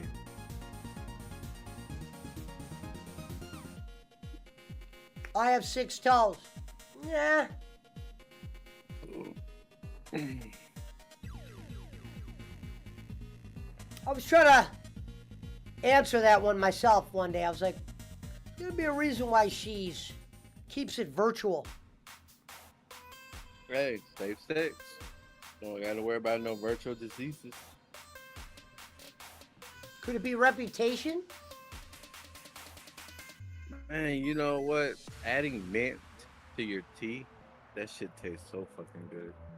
Pizza Mike Shout out said, to see, I the don't mint need to leaf. hear the CI, saw it, rewatched it earlier, watched Anderson pull a guy's hand off the base after called safe. Garbage when a pro player cheats and acts like a punk, says Pizza Mike. It's Canada Pie.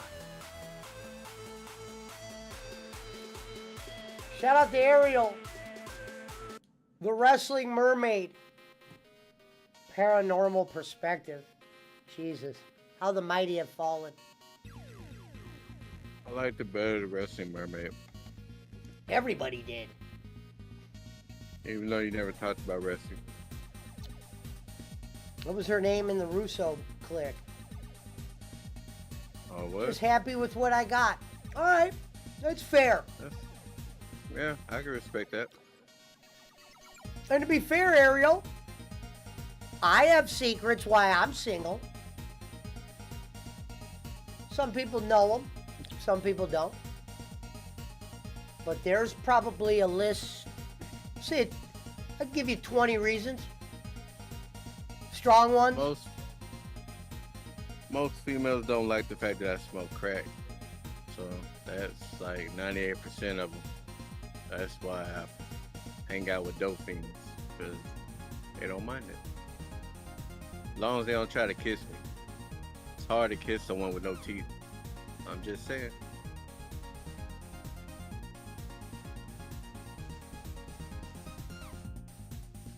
Ramirez couldn't control himself, overshot the base. Emilio!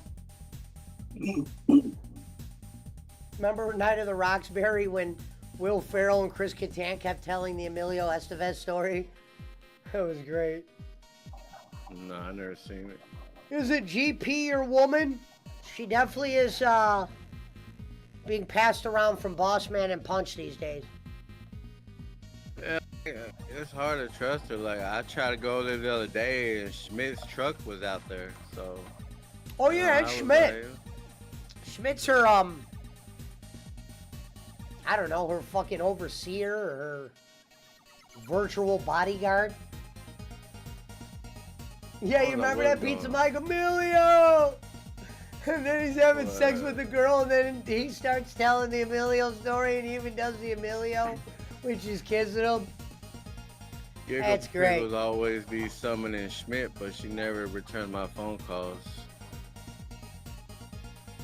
Talk about a low-budget movie that probably didn't really have a great chance of survival, but had some damn funny parts in that damn movie.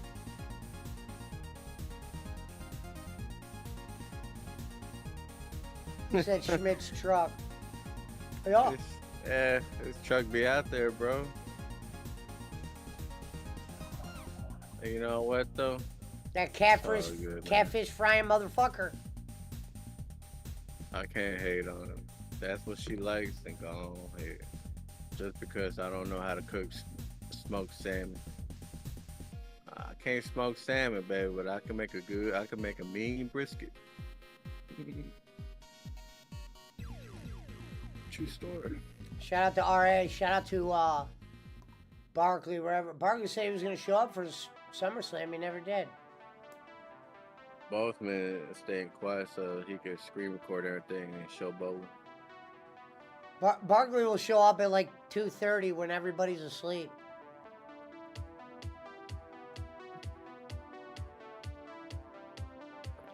And then voila, here comes J-Walk. Yeah, I guess Reverend didn't sat. Reverend has just lost control. J-Walk come in and started giving him shit. Talk about a guy who's lost control. The great Reverend Robbins, once a promising figure on the show, has just crumbled.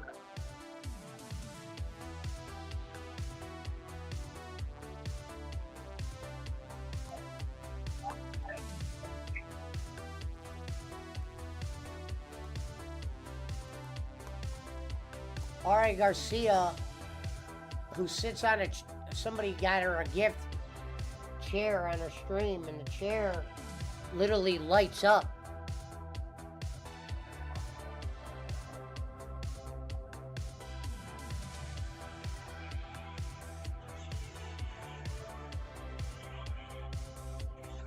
That's why, unfortunately, a lot of what Bolin said about that country was fabricated.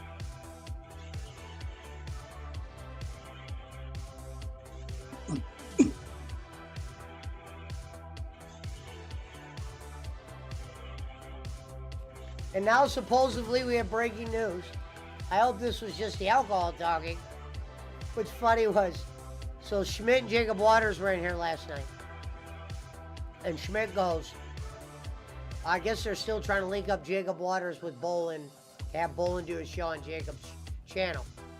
But here's the funny part. Schmidt goes, how much you gonna give him? What, $1.50? Jacob goes, I'll give him $5. I'm like, what? 500? This better be the show of shows for 500.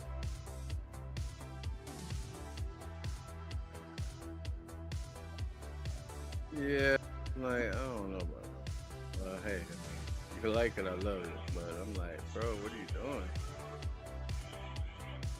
For him to be bitching about he ain't give him 500 and he's still gonna be bitching about no one's donating in the last 30 minutes. Well, my thing is, he wants you to block the trolls. It's no fun if you can't have like a few comments. Not the money thing always gets boring. Like, come with one like what Boss Man said, where you're, you know.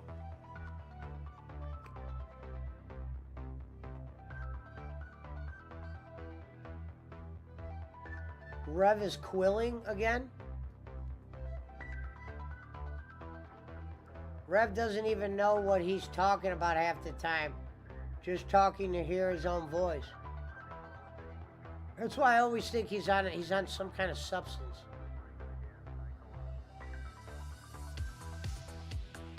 Usually I can smell things like that. Joey Barton's Blue and White Army. Up the gas. Rovers till I die. UTG. Says Simon Braceley. Might be some Cleveland shit. Comment of the night so far?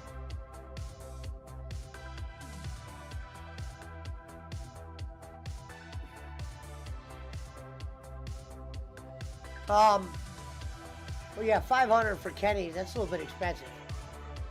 I'm trying to think of somebody I'd give 500 to come on, and I don't even. Those people wouldn't even Jake. take the 500. Jake Hudson. No. To be honest, me and Jake Styles are completely opposite. He preys on sad shit. I don't. You know, I always said I've been to prison twice. You didn't have time to get sad in jail. And that's probably one of the places where you could be technically sad. I'm about to fight Crockler. That's why I said I probably killed my emotions in 04 to make sure I wouldn't feel any in 2023. You're worth $5. I mean, I guess.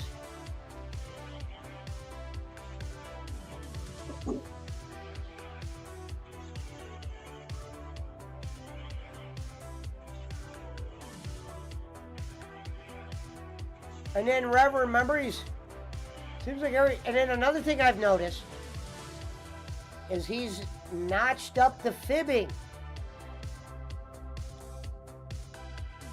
We'll call it fibbing for now. But I've noticed our good old Lord Reverend has started to tell us what we like to call the Barclays. He told a couple Barclays about Fortnite. We're talking a kid's game. That's a slope you don't want to be on when you're lying about stuff like that. Because we got a room for them.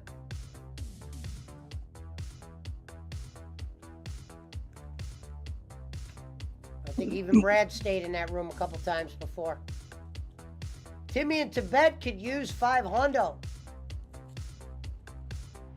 I don't even know who I would give 500 to. I don't think I have anybody that I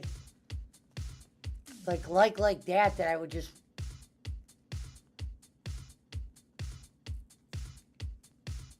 I think I'd rather give somebody money and be on their show. Yeah, I'll give you 500 to be on your show one night. That way, if you did really well, they'll remember that.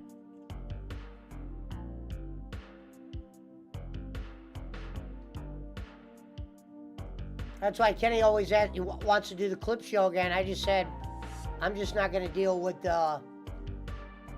people are going to probably try to, say some things. And it's not like I couldn't get rid of them, but it's just going to become a fucking joke. And he's going to think people are trolls that aren't. He'll see Juan Peso in there and be like, damn, that block that account, Pat. That's not a real account. Harry will probably start talking to him. Who knows? But I need him to be like a grown-up if he's going to come on my shit for money. I'm not saying he hasn't done it before, but it seems like his childish meter has actually went up since I met him. Meaning his leash, it's like he's afraid to be said things to.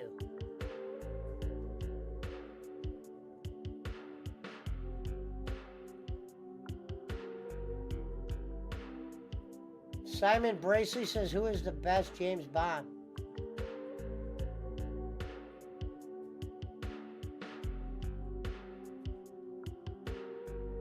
And the boogeyman lives and dies by that statement.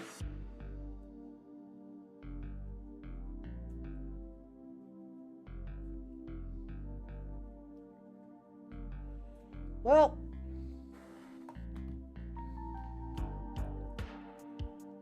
he said, who's the best James Bond? Sean Connery.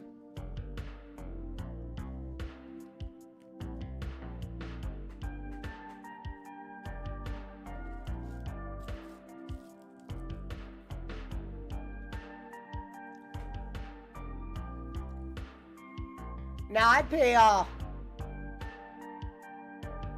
like $300 to $400 to go on one of those big wrestling podcast shows for the night. Because this is how I look at shit. You go on to a show like that. If you leave a good impression, you're going to be seeked out. They're not going to just ignore it.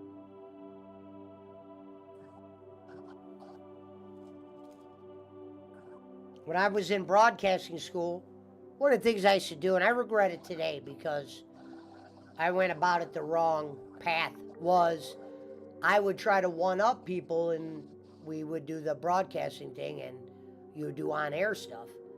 And I would usually try to do much better than the next guy, but a little bit too rubbing it in their face. And I regret that, because sometimes those people that you were in a contest with or you were doing a project with, they end up being people that are in charge down the line. And they'll probably remember you being in a class with them, rubbing shit in their face. So that was one of the things I did in there that I regret. I was bragging because I did pretty well on some of the assignments they would give us. But I ended up fucking ruining all that for drugs. So shout out to drugs and the cash it provided for many years.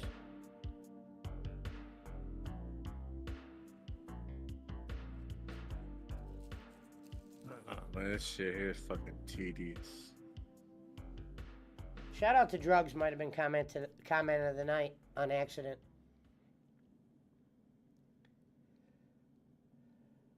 I'm not saying Pierce Bronson is the best Bond, but I like GoldenEye due to playing the shit out of that game on N64. You know what? I never really watched the Bonds on TV. Never even watched the Connery ones. I always felt like after Tom Cruise made Mission Impossible, that was Bond. And I heard the last Bond movie was trash.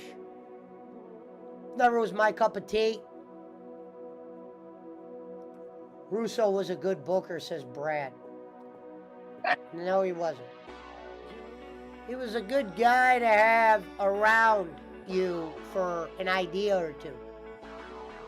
He worked in WWE because all decisions go through Vince McMahon at the end of the day. When all decisions go through Vince Russo and a guy like Eric Bischoff, trouble and millions could be lost. A lot of Vince's comments I like and some I don't. When he says wrestling chose him, that's kind of corny, bro. Wrestling chose you. It's a curse, he said, because you got a podcast? You know, here's reality. I don't know how he does on his paid wall. But, bro, as far as YouTube's concerned, you ain't got shit compared to Cornette. You got 30,000 subs. Goddamn Shady J and the Game Chasers got you beat there, buddy. And they were never fucking working under Vince McMahon. And that guy fucking Jim Cornette is approaching 400,000.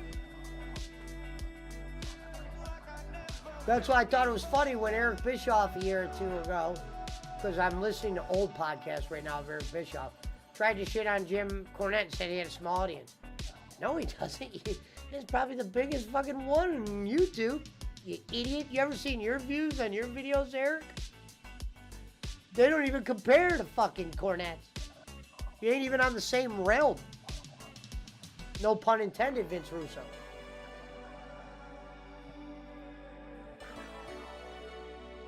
Whoever the hell Fennec Jensen was.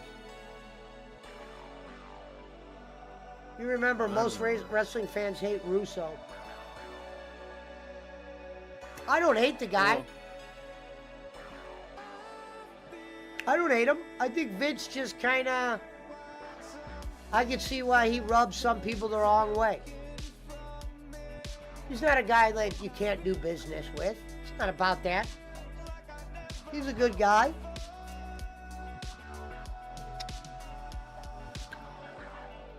You know, but he's got a perception of what he did for wrestling, and it's a little bit kind of, you know.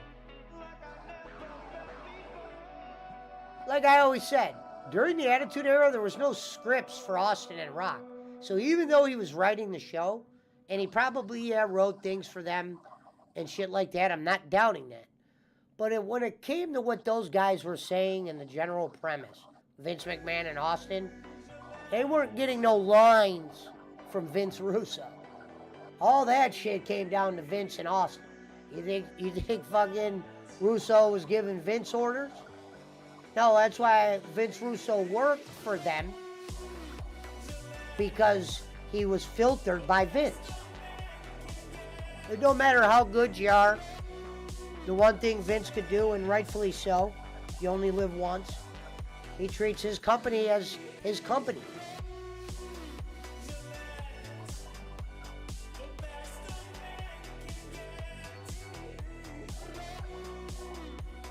You know, I always thought the kids were going to take over.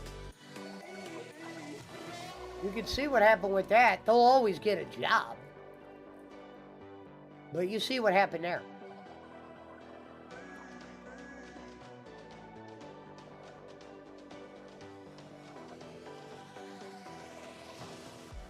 And if you're making record profits like Vince is right now, it's crazy when you think of the mecriotic, I can't even say the word, mecriotic. How can I say that word? Mediocre, but I'm thinking of a different word. Meteoric. Damn. I can't even say that word anymore. Well, if Boss Man was listening, he probably could have helped you. I'm listening. Get that What's the guy out word? of here. Mediocrity? Yeah, yeah. Why can't I say that? Say that one more time, say it slow. Mediocrity.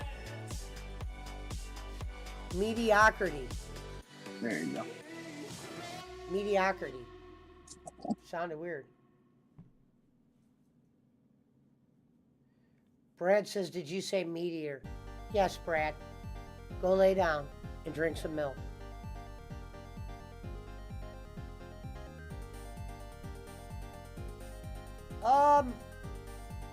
We do have a small rumor that there is some bad red rope licorice circulating through the crowd. Shout out to Wayne's World.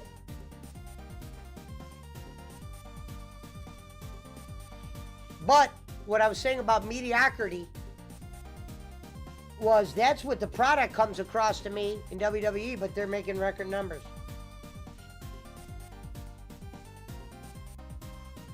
Man, people that are pumping that kind of money into that fucking shit is fucking sick. And Vince probably just looks at the cash like, shit, my shit don't stink. Cash is still coming in.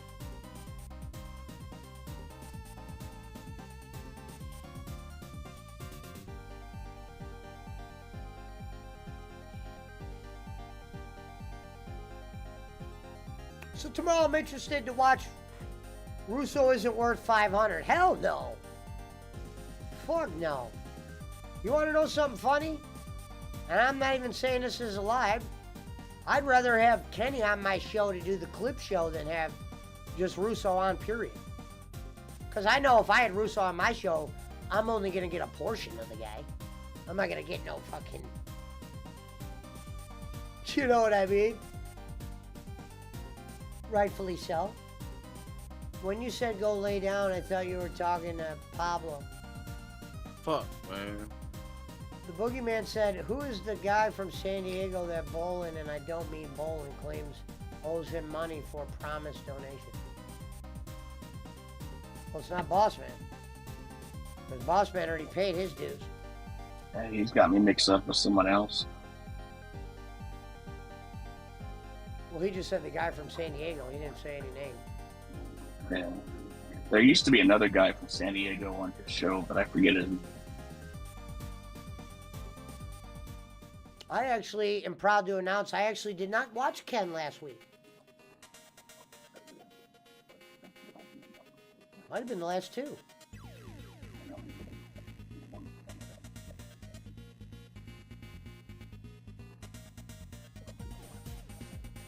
He's talking about Rum Runner. Jacob? Jacob's not from San Diego. Bro, wrestling sucks. Bro, wrestling sucks. Russo interview over. Well, if I had Russo on my show, we wouldn't be talking wrestling. Because that's why I said he wouldn't be worth $500 to me. There's not really wrestling involved that I would want to know from Vince. And he hasn't already said. You know what I mean?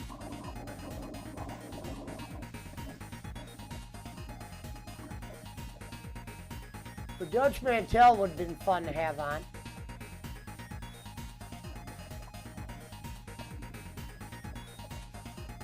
It was like when Kenny had Eric Bischoff on, in the first half hour, Bischoff and Poland Son were talking about motorcycles. Holy fuck.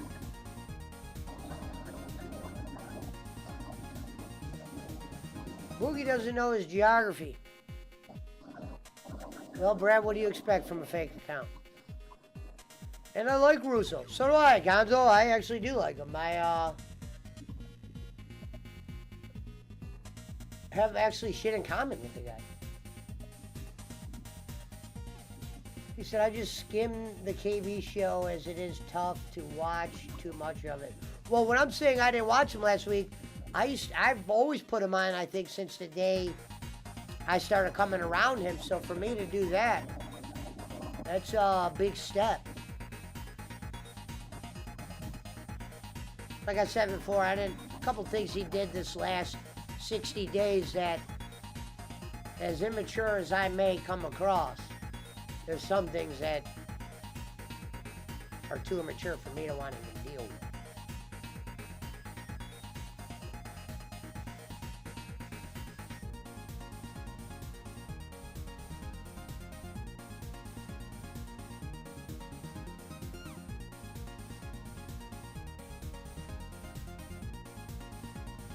Finally, I got past that part.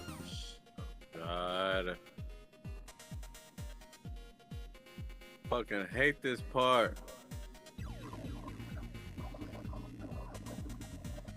This shit here is worse than the fucking Lion King when running from that stampede. Begging for donations isn't what threw me off. That's his thing. Threw me off is I mean, even though I'm not blocked anymore, just the way he did that and the way he views things or the way he sees things, and usually the way he sees things aren't only just wrong, they're usually way wrong. Where you're like, what the fuck? Like, you should have heard what he thought about Schmidt.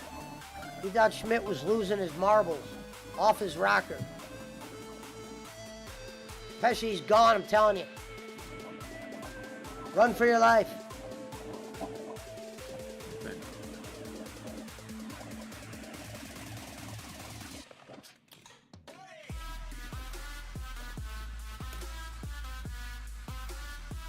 Bitch.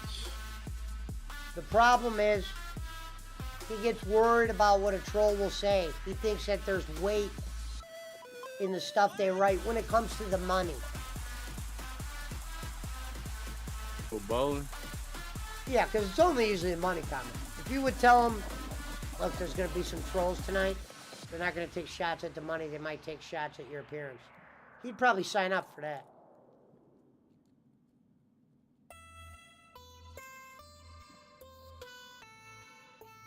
But like I said, I think he gets worried about what some of those trolls say because maybe some of that shit holds water.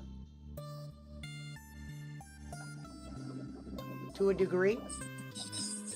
Well, I told you how that mystery ends. I think you had to go back about 4 months ago.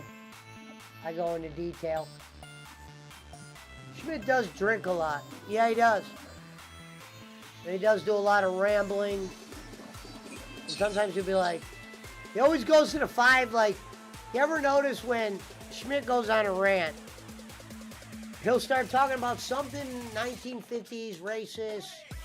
Well, yeah, back in the day when you couldn't let a blah, blah, blah, or a Mexican do this, or a white person do this, or do that. It always goes to that somehow. Or like segregate, or wherever he starts just, it gets to like, well, when they didn't let people do blah, blah, blah, or the Bob Hazelwood $700 challenge. It's his guilty conscience speaking to him. Well, I'll tell you this.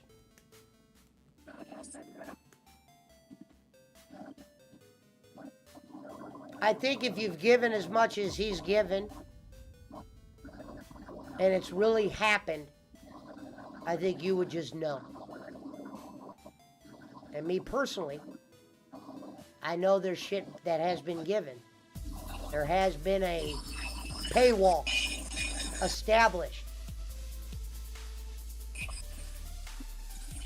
But the 60 goes a long way comment tells you everything you need to know. Fill in the blanks from there. It's like when he always brings up Roman being Jewish. What's funny was Eric Roman thought Barkley brings up the Jew word a little too much. He goes, how come Barkley's always bringing up Jew this, Jew that? You ever notice that? It's a good point, because I was going to have Roman tell the story to one day when we're playing at these poker games, and it's not all Jewish by design. It's just, that's their friends, you know, that most of them are. It's not, they'll have anybody play a poker game. But when we're in those poker games, you don't ever hear them even say the word. You know what I mean? The way like Barkley will kind of like float the religion around. Like Roman will never go into that. You'll just hear him talk. Like he'll tell you he's a white guy.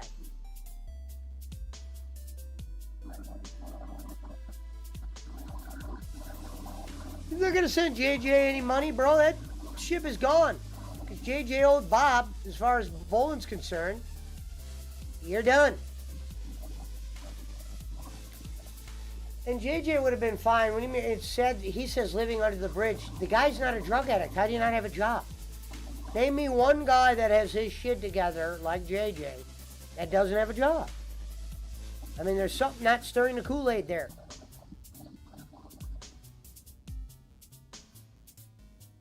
I mean, we know JJ is a Democrat like Bolin, so he probably looks for a lot of handouts.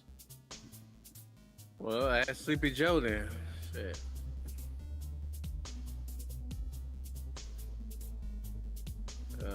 Shit. Eric Roman, when we were at Cedar Point, got that Donald Trump bracelet made.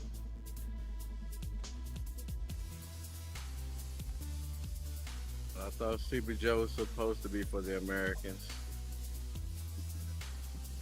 You got him in office and you still donating. Still asking for donos. JJ is in chronic debt. Man, talk about a guy that had, at one time, his mom paying the rent, I thought, and that person's in debt? I mean, who the fuck do you owe? Scooby-Doo?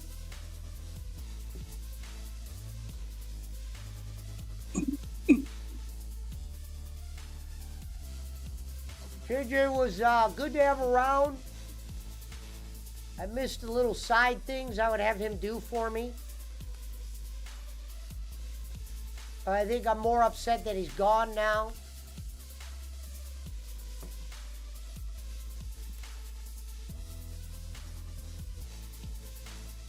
He was a bowling guy, though, to the thick and thin. To where he would block somebody for penny. What's this, the Batcave?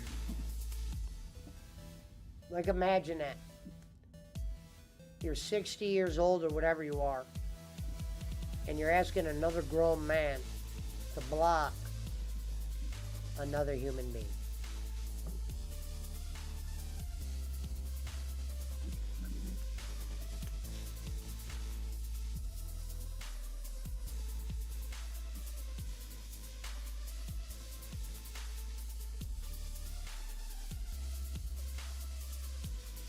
Like I said, I've done a lot of bad. I've said a lot of stupid.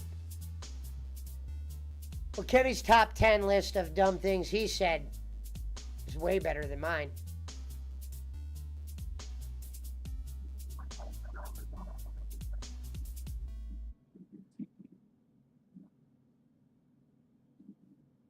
He wasn't giving any money to Kenny. He didn't have shit. He was broke as a joke. Maybe a badge.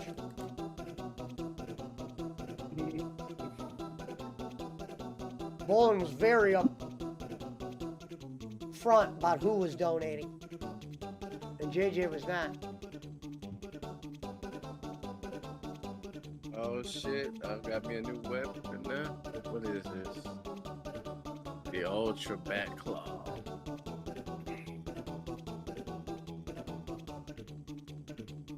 And Brian Alford ran JJ out of the internet.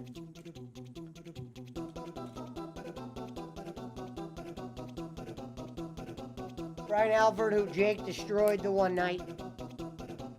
I think I even went off on him one night. He was pushing my buttons.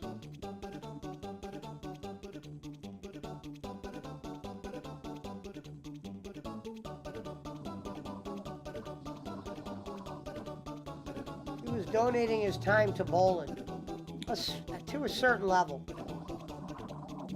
Like when they said he was the producer, he wasn't doing shit. It wasn't until I started coming around that I had him making those memes and got different people making them. It's pretty basic over there. New York City. Yeah, you watched Ari Garcia's Silver YouTube Award video? That's pretty impressive. There's some YouTubers I know that have been doing it for a grip that haven't hit that first 100,000. Like I said, I met her when I met her, she had 20. When she first came in the chat, I didn't know that she was real. I thought it was somebody fucking with me, pretending to be her, because I knew of her, and I didn't realize she'd be someone that would always come over here.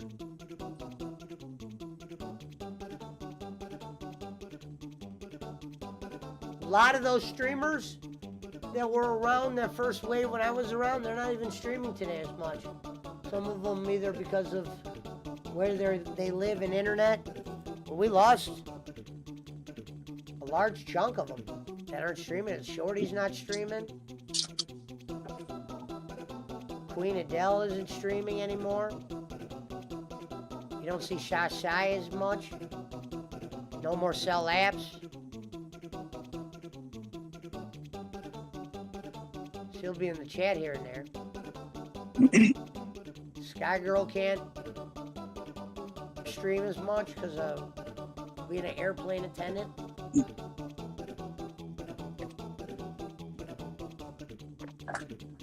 Palawanian disappeared. Oh yeah, who's it? I just remembered that one girl. That Melanie girl who got pregnant, who was the gamer. Damn, she's been gone too. I haven't seen Kim Mumshidana. She hasn't streamed in like a while. A lot of streamers were falling off. Or regrouping. Or maybe they were picked up by an American. Because I saw some videos of the Philippines. I wouldn't mind being out there.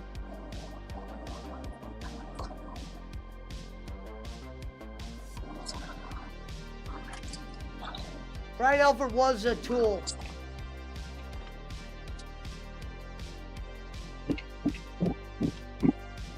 He wasn't strong mentally enough to be around this crowd.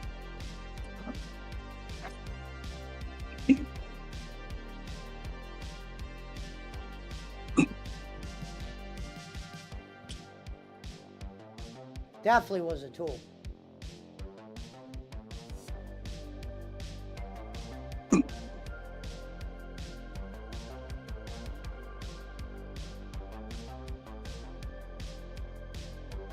Also, and Doom Man almost has 100,000 as well.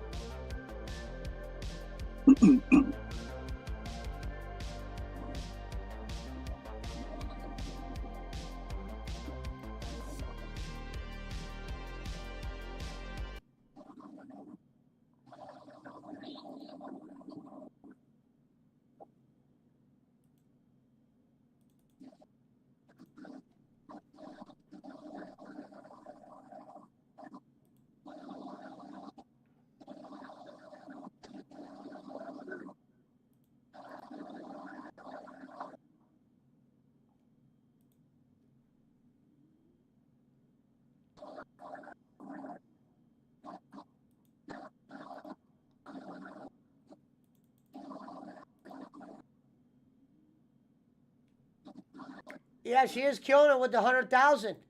She's about to pass Billy. She's like at 120.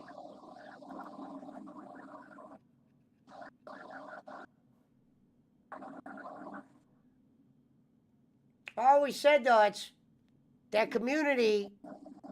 They're about channel moving, and in foreign countries, YouTube is to some people their Facebook, meaning it's more used.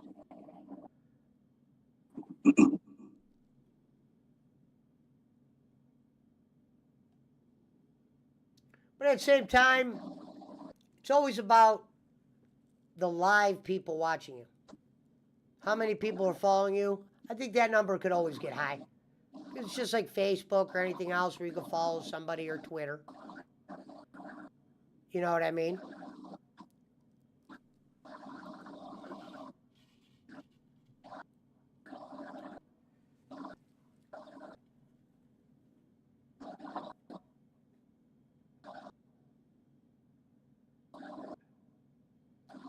I wasn't taking donations, Brad. You're gonna trick people putting that.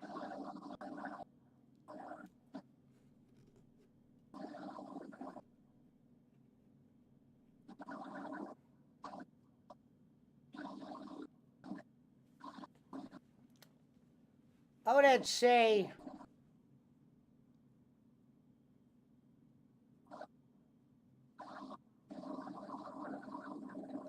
I would say at times, I think even though I do long streams,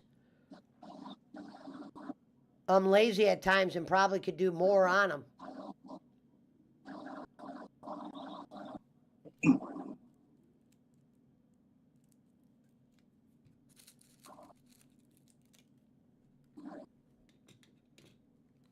Punch, you awake?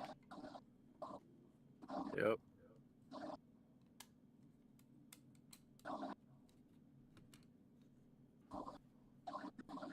Any Fortnite tonight?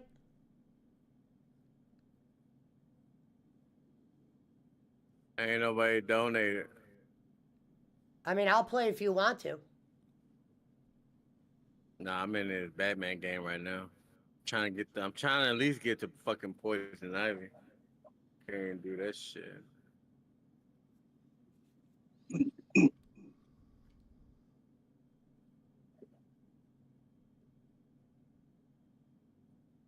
Well, when you're ready to step up to the top tier games, let me know. I'll name a few.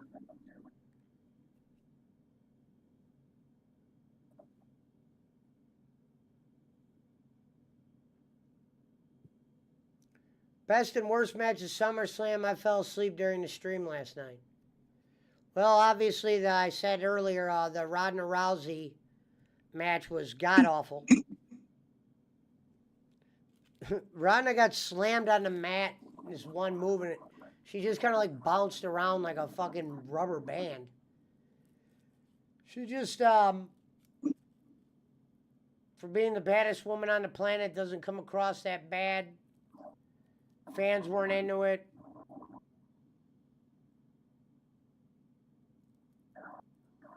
You know, the Io Sky thing, at least they got it over with. But she's going to need somebody to talk for her or show her how to. She's got this weird ass walk. Tomorrow if they ever come on Raw, I want you guys to watch how she walks to the ring.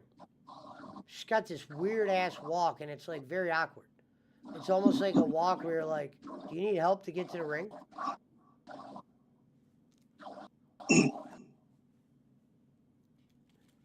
You know, so we'll see. But the real story is we got All In or whatever one they're doing first, either this month or at the end of the month, and that's going to be the true test of strength here. Because they haven't really started kicking it into gear yet there. No pun intended.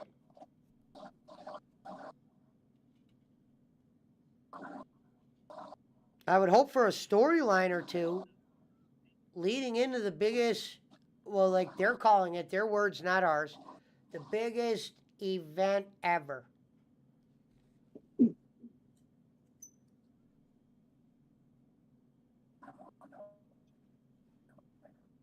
You know what I mean? Even if they don't sell the 80, Tony will probably make sure he hands out 80,000 Mega, in mega, mega love shout free out shit. everyone. Good morning, good morning. Sino yung nasa That's what I said. The strongest thing about AEW will always be Tony Khan.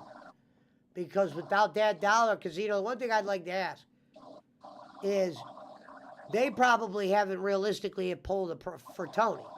The wrestlers have made a fortune. Tony probably technically hasn't pulled a profit in 4 years. Now, I would like to ask a serious business guy. Now, anybody at that magnitude that hasn't made a profit in 4 years, are we on the right track or are we on whatever track? Should we have seen some kind of profit in 4 years? Or is this normal day shit?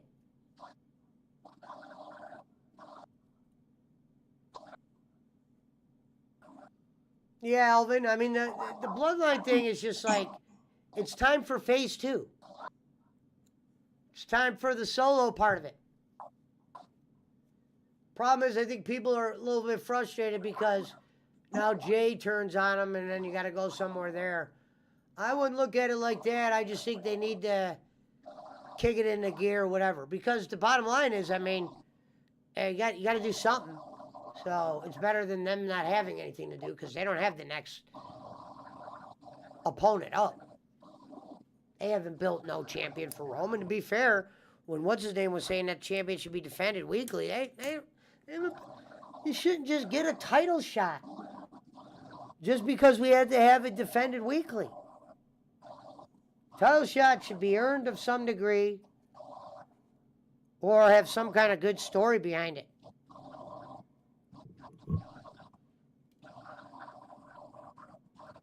I always believe the television title should be, on AEW, should be defended weekly because it's called the television title. And the whole idea is it's meant for TBS. So that one I could see being defended. But meanwhile, they got more concentration on the fucking North American Orange Cassidy belt. And as much as I liked Orange Cassidy, they have watered a lot of shit down for me with him.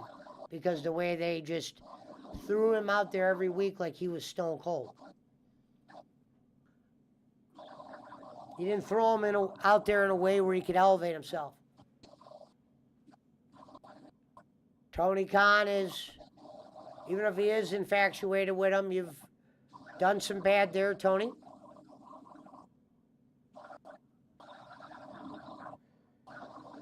Well, I don't want to say I know wrestling, Pizza Mike. I just know what I like in wrestling. And obviously that's not what's paying the bills, because if they had the average fan like me, the company wouldn't be standing. They would have pulled out record drop in sales. Because other than Peacock, I don't really throw any money back to the wrestling, unless I go to it here and there. And it was a big thing for me when I was younger, because I used to collect all the figures. Still have a bunch. GK loves him some Orange Cassidys in every segment. I know. Think about how many guys. I mean, let's go over this real quick.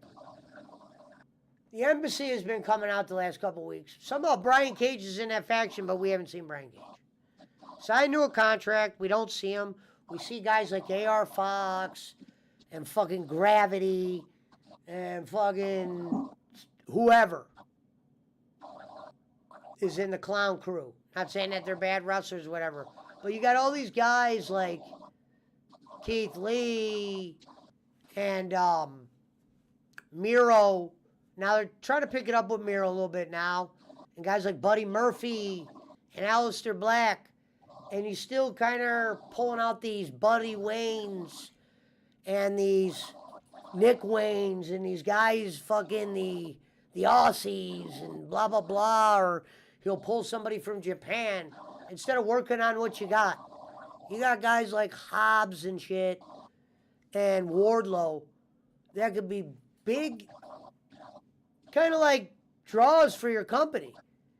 And you've kind of got the fans talking more about what you haven't done with them. And that brings a bad aroma on guys, because then eventually guys aren't giving them the same reaction. You've done so much.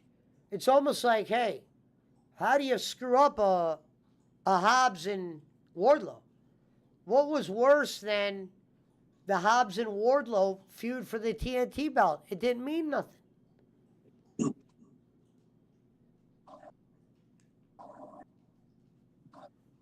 Now, like I said, I'm not even far from an AEW hater. I actually root for them. More frustrated, especially with the Young Bucks, how they've handled stuff since they've come to that company, the directions they've went. Because, see, the Young Bucks, I put the blame on them. Don't give me the Tony Khan made them do anything talk. Because those guys are presidents, as like Tony would probably tell you, oh, look at him at the same level as me, and he probably does. Because that's what kind of guy he is, whether Tony has the final say or not. If the Young Bucks presented an idea to Tony and wanted it done, it's probably done. And their ideas, like I said, this is a team that I watched the whole rise of them getting that company. I'm not saying they were the next Legion of Doom, but they haven't had shit for story. So when fucking Cornette calls them the Cucamonga kids and the young fucks and all that, I don't have a problem with their matches as much as he does. But I know what he means. It's a very routine. It's a gymnastics, parkour, like he calls it, gymnastics routine almost at times. And then sometimes they're not even in matches with somebody that they could build an angle against. They're just either part of an angle, like the blood and guts thing. They were kind of just there when everything was being talked about. And they were in the match and took all the credit. But when it comes to building that, they don't say shit. Their promos aren't really that solid. Problem is with Kenny Omega is he cuts a lot of normal promos where he just seems too human at times. He'll just cut character in the middle of the show and be like, all right, thank you everybody for coming. And I will be at Wembley and I am going to Collision. And there's just, for me, Omega had potential and he's just, looks like he just is going through the motions.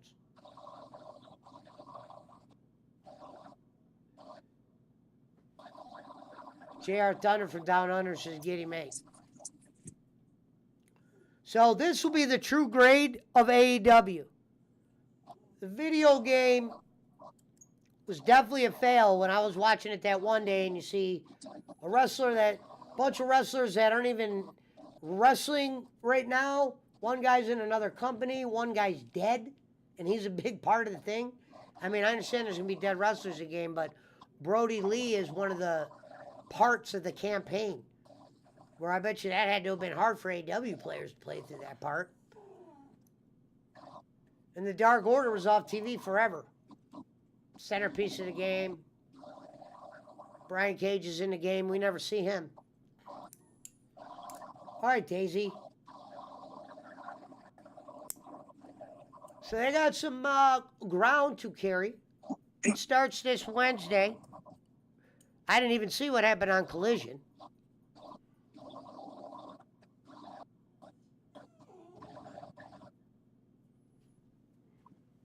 Will they build the CM Punk Cucamonga Kid feud?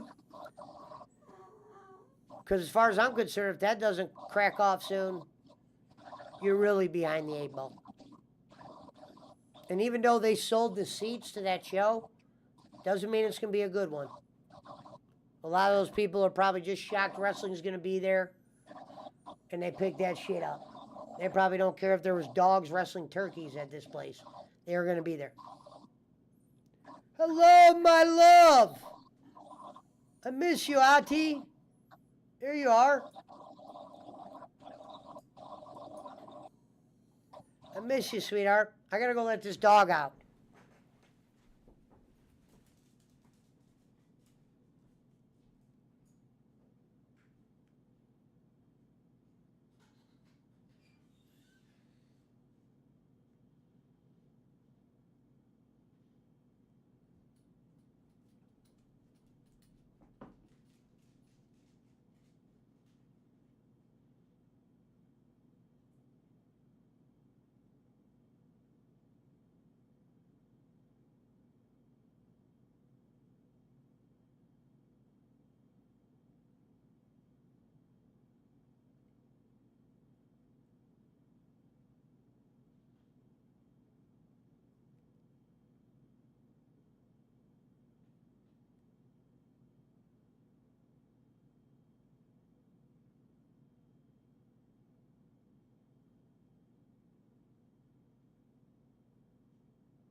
And then it was true.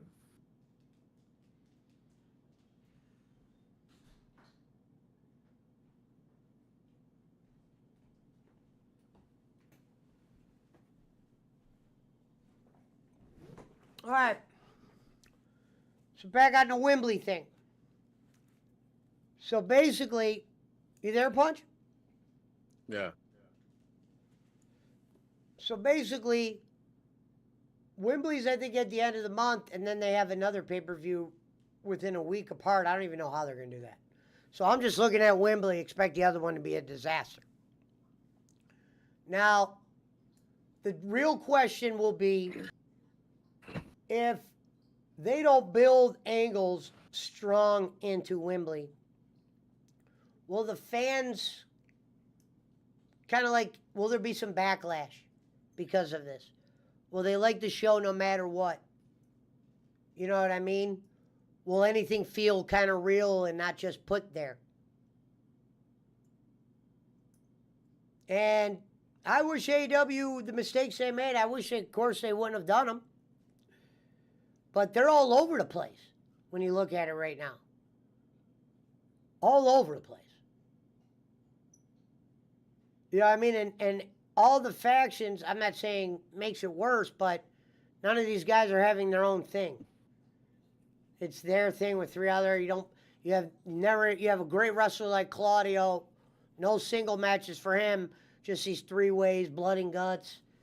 You got him featured on Ring of Honor, which you don't show people, and he's one of your top in-ring guys on a company that promises you good in-ring.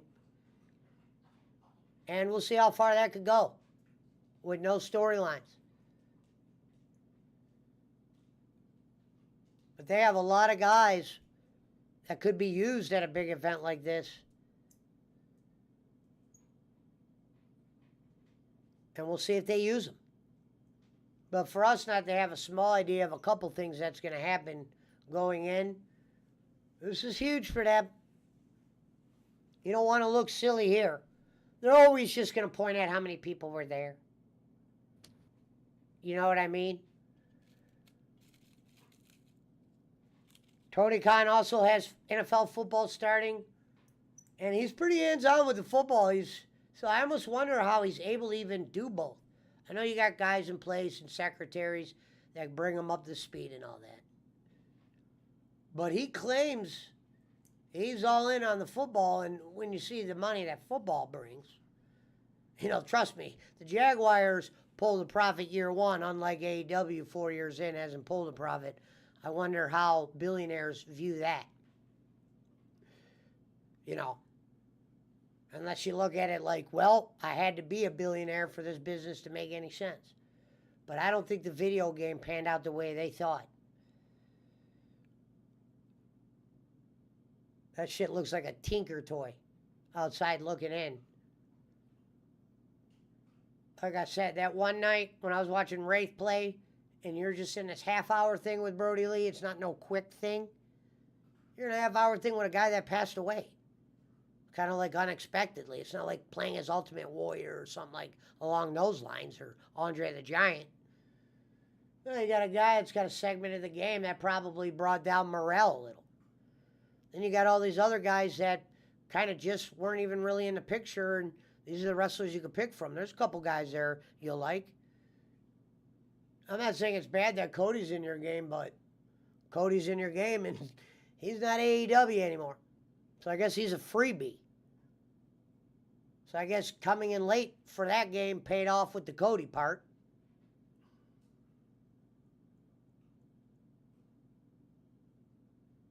But they had a lot of shit go wrong. And Cody never came out and said there was shit going wrong, but if it was Guns N' Roses over there, I couldn't imagine him leaving when you're that close to the guy who's in charge. I mean, sometimes how close you are to the guy that's number one determines how long you are in places for her. You know what I mean? Probably the main reason I've been able to sell cars with my buddies for 10 years, because I'm close to that head guy.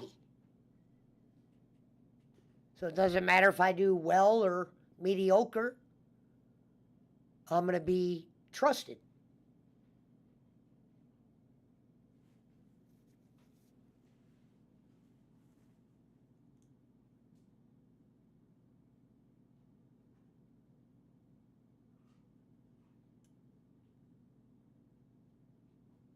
You know, he did the QTV thing with Hobbs for a month. You started to do the Book of Hobbs, and then you threw him in QTTV. The Book of Hobbs thing was definitely a copy off of the Stevie Ray and Booker T thing, which was Raw. Because I love when Stevie Ray goes. The guy goes, "Hey, Stevie Ray, where Booker T at?" Stevie Ray just goes, "Booker don't come around here no more." That was great. The angle, the way they finished that ended up being awful. It was the story of WCW. You had ideas, they had ideas and potential matches for days, months, but they all just flew flat. Or they missed book guys, or guys got hot and then they put them in factions. Like when DDP was on fire, they threw him in a faction with, I almost said Kane. What's his fucking name? It starts with a K though. Who's Canyon? I said Canyon. And Bam Bam. And it wasn't like Bam Bam had a great WCW career. And they'd come out in Dallas. The only good thing about the whole faction was when DDP would go bada boom, bada bing, and then DDP would go bada bang. The only good part. They were trying to, it was like DDP got hot and they said, well, let's maybe make him, they thought maybe he was cooling off, so let's turn him heel so it brings him back up. No, that was going to fail. The reason why he was cooling down is because you weren't putting him in the championship race. You literally had him out in subpar matches, and it was time for his run. It was like when they had Sting walking behind the NWO when he was Black and White Sting. No need for that. We were ready for Black and White Sting to be by himself. Probably one of the most over characters during that time period was when Sting started painting his face like that. He couldn't do no wrong and he didn't have to say much. But instead, they did this angle where he was walking behind the NWO. He wasn't claiming to be NWO. He was just walking behind them. And they wonder why everything got watered down. They did the same thing with Bret Hart for like a month or two, where Bret Hart walked behind the NWO in matches. Didn't wear a shirt or nothing. Was just a part of it. Like Bischoff. Let these guys do their own thing. I know Bischoff would tell you Bret's head and heart wasn't there and whatever. Bret claims he was ready to go. He just got fucked over by WWE. He was ready to go. Their first booking of Bret Hart when he came to WCW, they booked him as a ref. I remember even Bret was like, they booked me as a ref. I'm literally on fire. You know what I mean? I was in matches with Austin and Michaels and legendary matches on top of what happened with him. And they got me doing a referee match. And Bischoff, how Bischoff condones it, is he goes, well, it made sense. He just got screwed over by a ref, and why not make him a ref? No, he should have been in some like angle with like a Flair, or he had Perfect over there, or somebody. And I rewatched that when they first came out the network. When I used to watch all the Nitros again, because I wanted to see where they went wrong. I remember I was like, you know what, I want to see where they collapsed. And it was like, if you go back and watch them, you could see where they went downhill. And it's very easy to point at certain shit, and there's a whole list of shit that you didn't even get to see. Like a lot of the bullshit with Hogan or some of the other people not wanting to play ball or whatever. But the fact of the matter is, you had a boss that was kind of the guy in charge. But he would team up with other people, and that makes you less bossy when you team up with a bunch of people and you treat a bunch of other people like shit when you're supposed to be getting money without all those people. And he didn't think his shit stank. That's my problem with Russo and Bischoff both.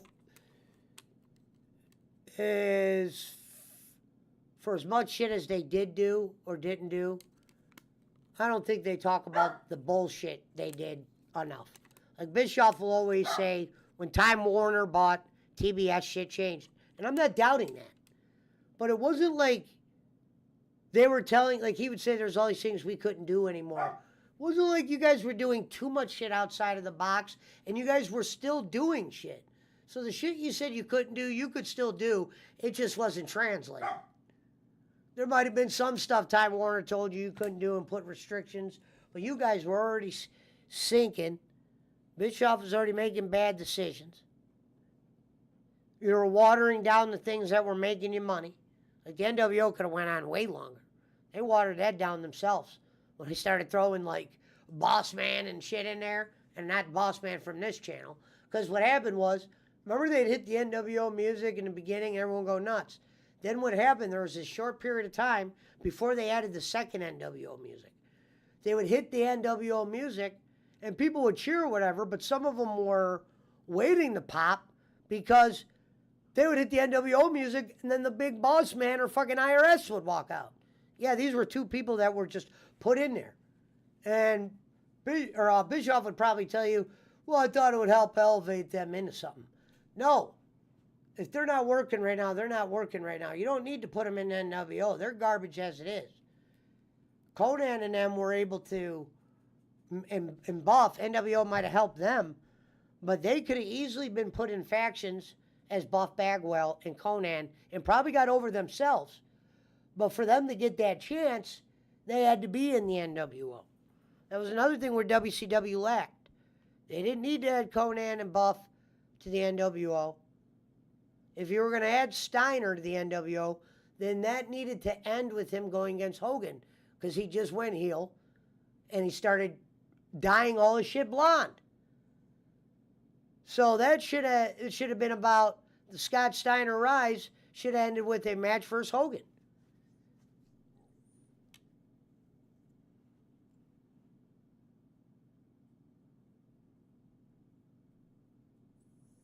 I'm sure Hogan did some stuff, and there's some stuff he wouldn't do.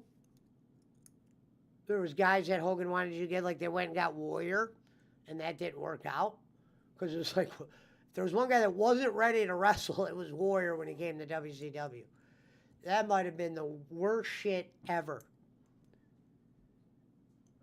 Because he wasn't even running to the ring anymore. He changed his whole thing to where he was like, walking like he was a god. And he was cutting these promos that were really bad. Daisy, get out of here. You're just out.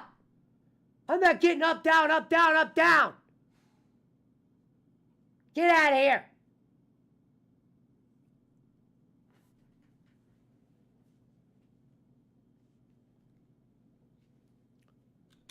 But this is a big month this month.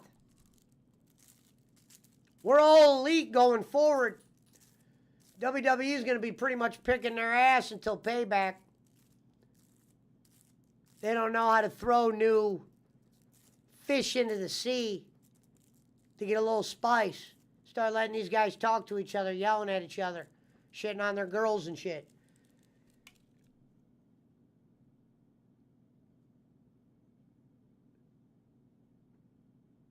That's why I said there was a lot of people there yesterday. It was a big event for mediocrity.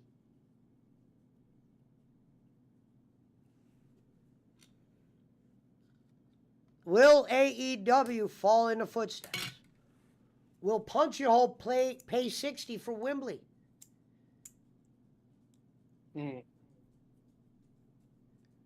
I will not. I will be attempting the app. But there's also this chance that there's one day Tony's going to zap. It's going to be that day. Too early for that.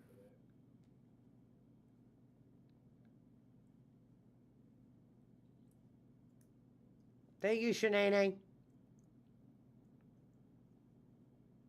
We're going to see what the boys from All Elite are made of.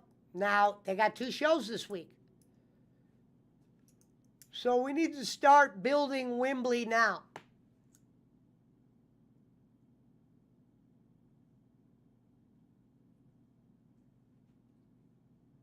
We need to say, hey, Young Bucks, it's time for you guys to turn up a level. Adam Page, quit putting everybody in these 5-mans. Okay? We got to see what we got from an individual standpoint.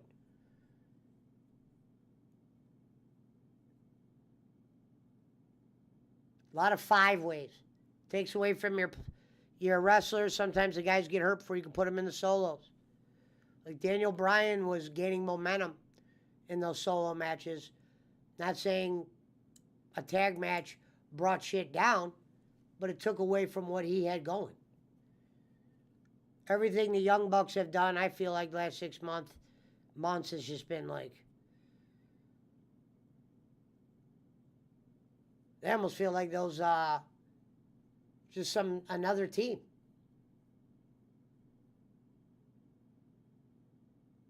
When Omega's put into matches, there's really just, it's like Omega versus Ospreay, and you don't really see the build for it, or sometimes you'll get to hear him talk in a wrestling sense, but half the times he talks like he's like the spokesman for the damn company. As I said, if you're an Adam Cole fan, don't watch his podcast on Twitch, because that motherfucker talks like he's talking to kids or something. He's like a polite guy who never knew he was a wrestler. You could see why Vince probably would have been worried about wrestlers doing that, because when you have guys that are supposed to be heels on Twitch going, thank you very much for the sub, I appreciate that, and you know, acknowledging all those paid donos and shit. Nothing wrong with it.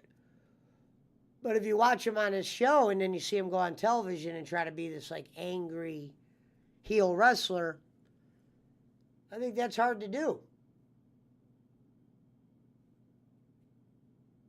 Because I don't take him as serious ever since I seen him on the podcast. I like him.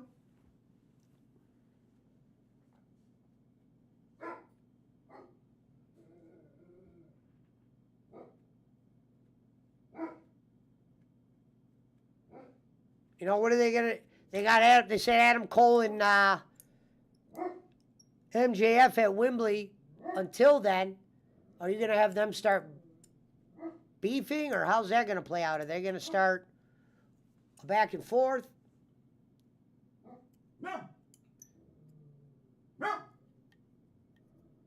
Because they were just friends and hugging on this last pay-per-view.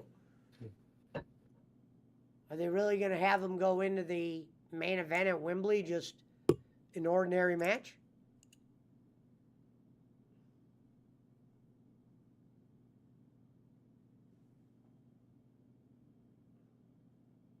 He's got a full plate over there. They made that AR Fox joining the embassy thing like it was a big deal.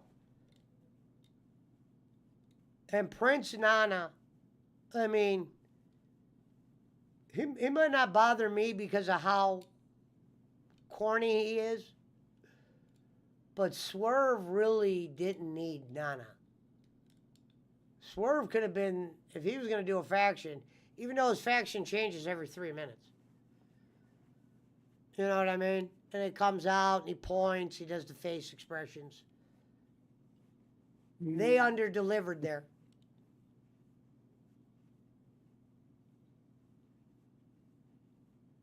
House of Black might be your trios champions, but those guys should find ways to book them in individual matches as well. Andrade has wrestled the last couple weeks, and Miro is back.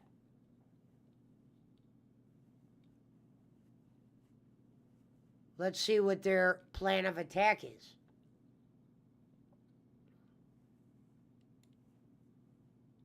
It'd be cool if Collision could beat Dynamite in ratings, so we had something to talk about. That would become the story of wrestling.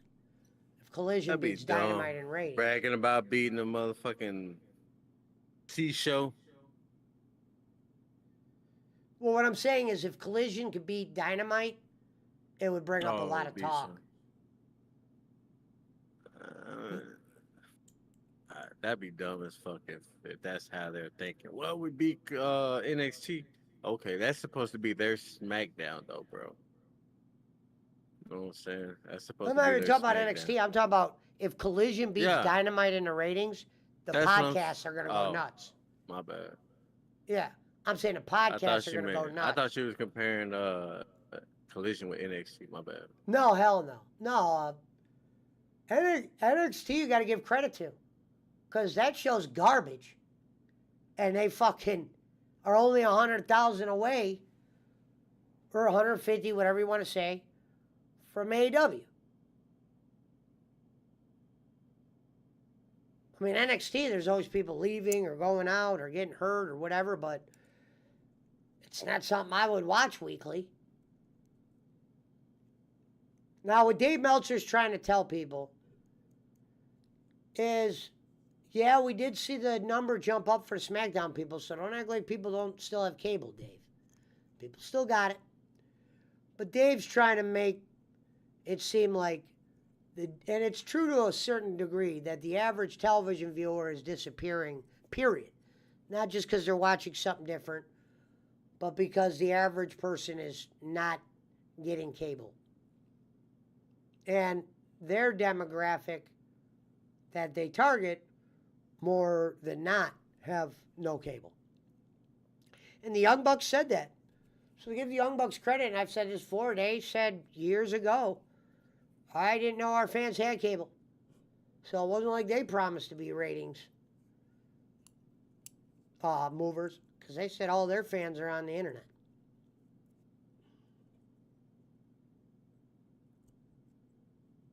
And as long as they, in today's world, with numbers down across the board, if they could just keep the 600, 700,000 for Collision and 900 or whatever it is for Dynamite, they'll live with that. The networks, in the grand scheme.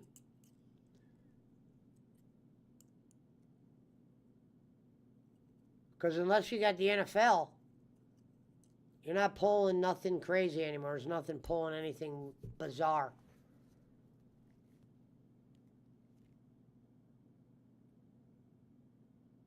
That's why SmackDown's happy with their 2 million. They would like to get Raw back there. But Raw, they treat like a B show at times. You never know what's going on. It's super long. At times they do things. At times they don't.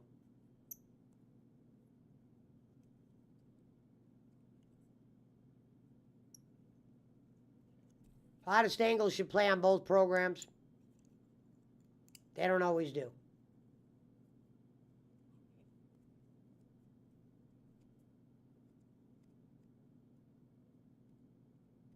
Probably why Vince made that other title.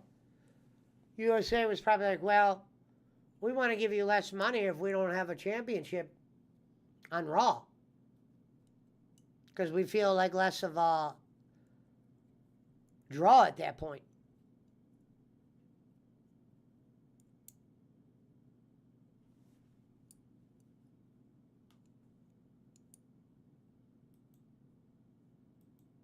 I think we'll know by football season, let's say by Christmas this year. BC said, is Punch still trying to beat the Riddler? I don't think I'll fight him in this one. This was Arkham Asylum. No, you don't fight the Riddler.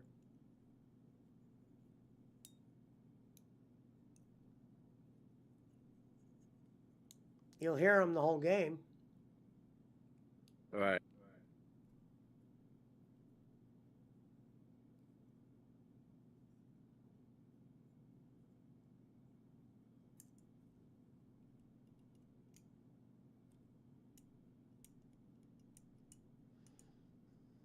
Might be time to play something myself. I thought Reverend would pop in and I would have played some Fortnite.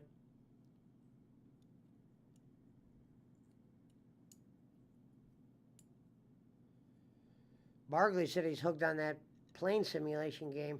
I don't think I could get into a game flying a plane. And there was a part where he put it on autopilot. What's the fun there?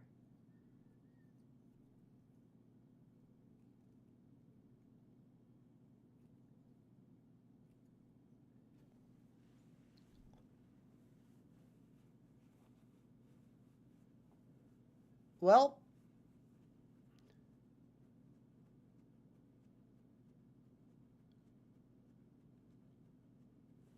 wait, let me check that real quick.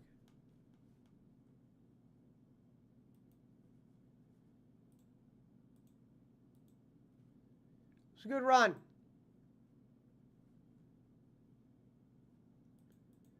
Turns out that Jason Marshall dude blocked me. I was gonna have him on my show, and then I go to look him up. He blocked me.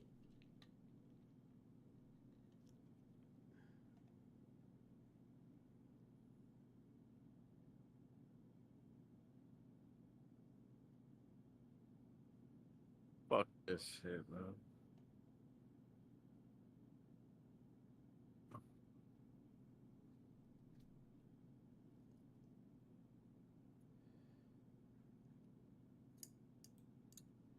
All right, let's line them up. You're still stuck on that?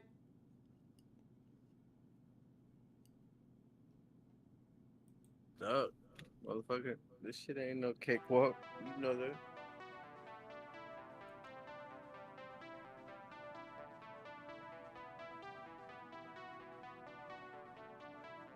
Problem with that game's boss fights is there's no skill to them.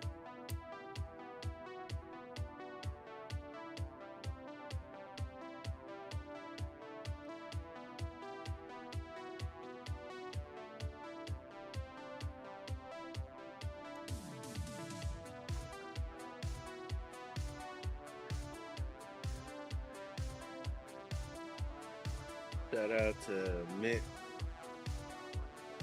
On the Mint. Added mint and to your tea, black tea.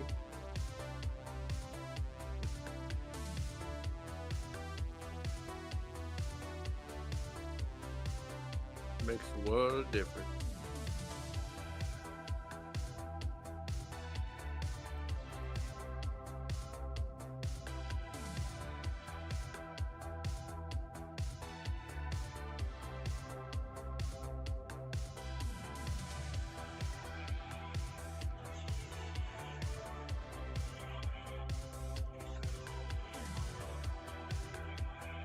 I liked how he exposed.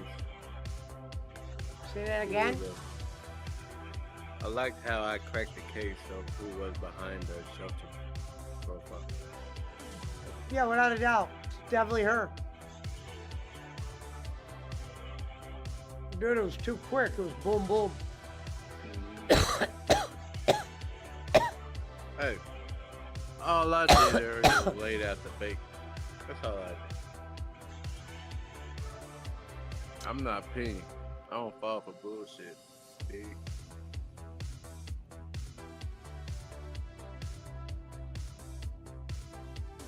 My thing is, I don't care if you're behind it. It's just, to me, it wasn't funny. You know what I'm saying? Like, shit. No. I'm all about roasting me and all that shit, but come on, man, make it fun. You know, Raz, Mount Turner, Jeep tires, or, you know what I'm saying? Revs, all that shit with Rev, or Lion, Tigers, and Lurries. You know what I'm saying? Clever shit That's like a good that. one. I know. But see, that's what I'm saying. Like, you're going out your way to make things homophobic and shit. I mean, no, it's not even funny, bro. Yeah. Well, yeah, I definitely wasn't laughing.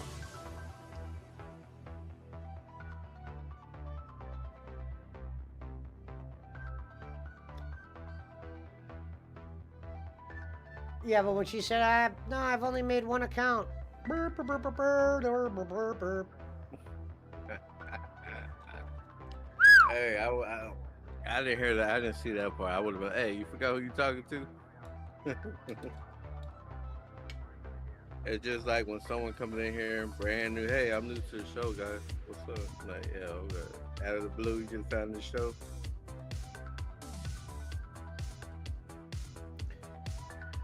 Yeah, but Mountain Timer, you say that, but you're the one that usually blocks the trolls. You said you know you're over when people still make fakes about you and you are mentioned, good or bad, on every stream. Yeah, I'm not disagreeing with that.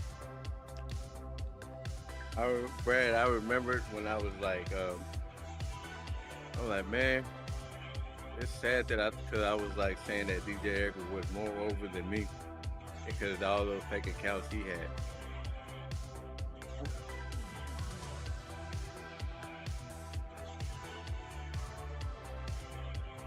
now. This is the only account that ever came about. You know what's so cold about it was she was probably getting turned on about the shit. Even though she just had sex with an eggplant. You know what I'm saying? Oh shit, man. That's why it's funny when you said, "Oh, you're not with blah blah blah anymore." You know, she's talking about him. She's a one-trick pony.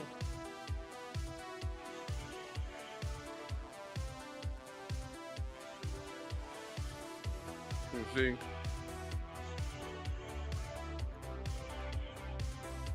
I said that because she just said, well, I just had sex, right? You know, like 40 minutes ago. She probably didn't even wash her hands when she was fisting herself. So she got all that yeast infection all over her phone. Nah, but Ariel, you cool people, man. And I just want to see you happy. That's all.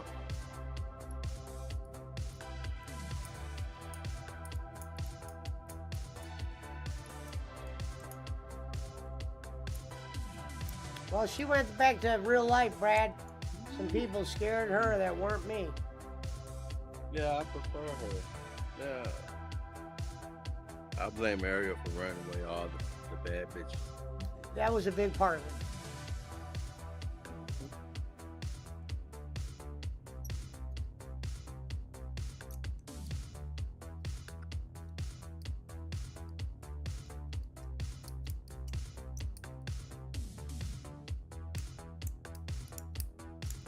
Ariel couldn't take her friends like coming over here getting all the attention. So she had to go and burn all her fucking bridges.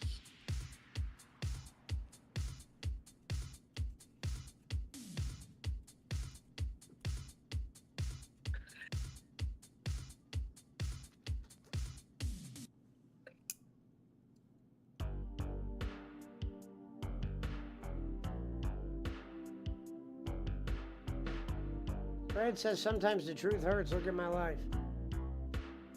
My life is based on lighting blunts, loading guns, getting the presidents that, getting the bills that the presidents have their face on. Hey, Ashley's one of them bitches that could talk like Charlie Brown and still make it look sexy. Just saying.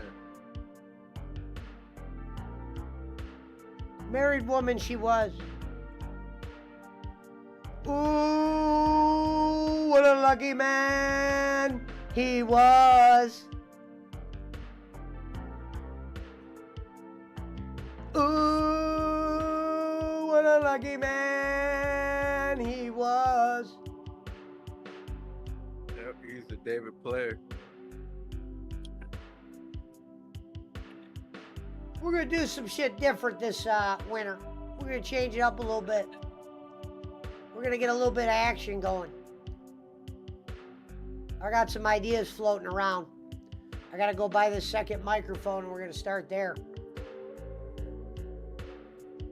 So be sure, now that I'm starting to get caught up on a lot of the games, it's time to switch it up a little bit.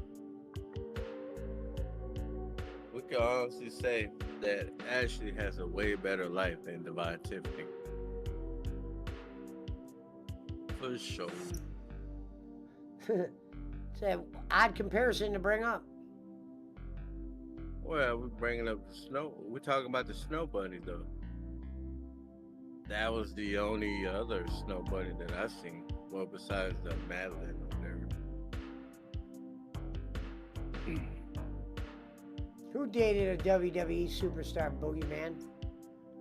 She was the only person in here that dated a WWE superstar. Talk about Mermaid? Ooh, what a lucky man Rico was. Hey, I don't know about that. You talking about Mermaid?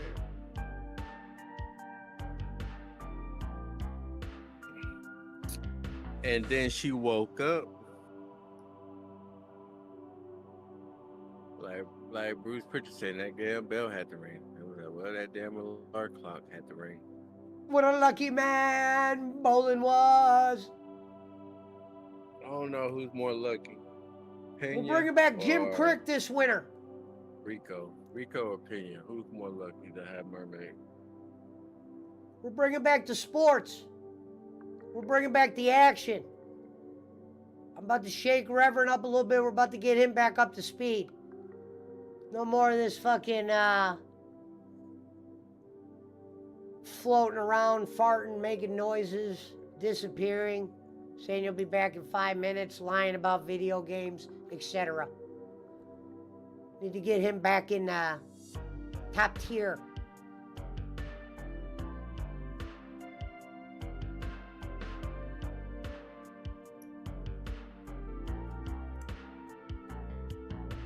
For what it's worth, the mermaid is still here.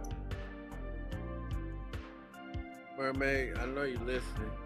Come up with a better name, troll name for me, please. It must be sad to wake up alone, going back to the Photoshop and pasting history together. Ooh, what a lucky man Brad was. You know what, Brad? That was some shitty ass Photoshop she did.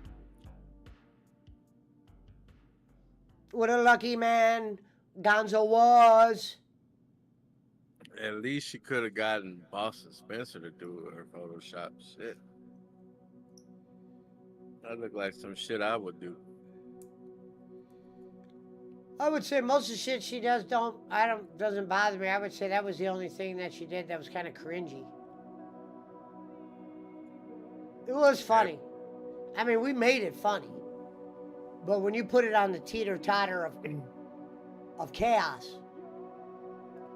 You got your picture with the same background as the original picture on another Photoshop picture. I mean, come on. What a lucky man she was. Ooh, he was.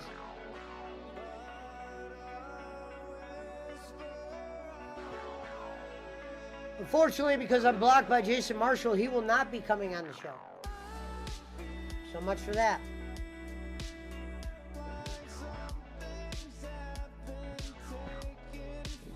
Must have been before my time.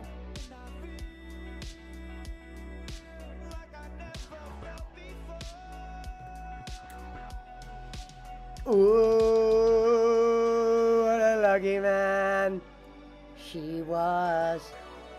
Yeah, but Brad, she doing this shit on her phone, bro. She ain't gonna know that shit. She ain't got no computer. She sold the one pet she gave her for a pack of cigarettes.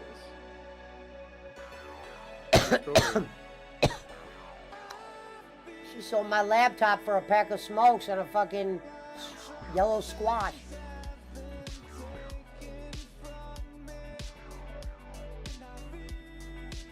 Ooh, what a lucky man that she was. Mom Timer says I could edit on my phone. Congratulations, Brad. 10 gold stars for you. She didn't convince me she was a Dallas Cowboy cheerleader. She convinced them that she was. No, she didn't. We all knew. Bolin was the only one that... I told Bolin it's a man. I'll tell you a true story. When she came in under that account, I get a message from Rob Sampson. It's not a girl, it's a guy.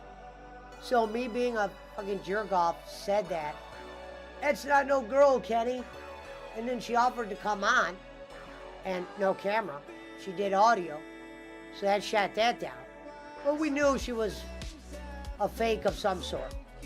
And then what's funny was she was behaving, and Bolin still got rid of her.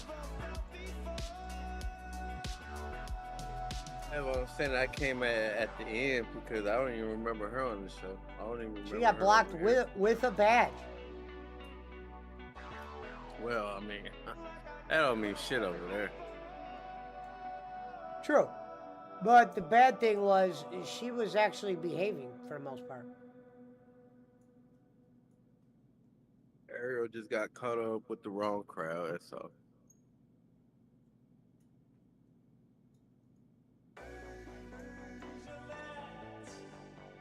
Tell him, Ariel. You just gotta.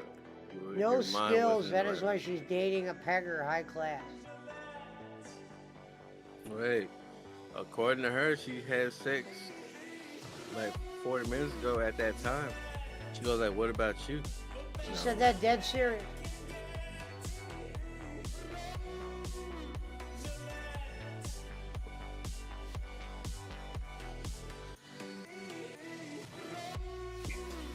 That's why I said, who? Must have a side piece over there. And once she said, with my man, I'm like, one of them. I always say my key was you got to know how to control your feelings. You got to look at a girl and go, at any moment, she could try to hurt your feelings. So it's best not to have any that she could ruin. If you protect your feelings, they can't hurt you. That's why when I finally split up from my chick, it was easy. Like if some people go into like down spirals, no, I went up, up, and away. Quote the Raven, nevermore. I guess now that's the new thing. Hey, I just had phone bone with my girl. Me and my Because girl I were don't just count phone bone. FaceTime calls with potato sex. I know Nah, they she were does phone. because she just can't help it. They were phone boning.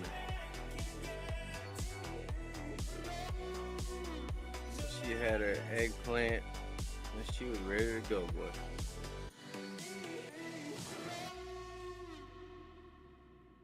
Nothing worse than phone sex.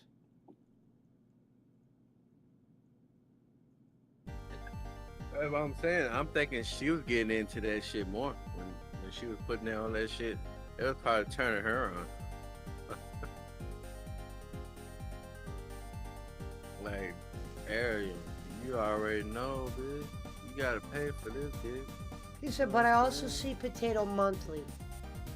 So I guess get what you can, but don't admit it. Hey, Ariel, you gotta pay for this, bitch. And I accept EBT as well. Due to the cost of food, I accept EBT.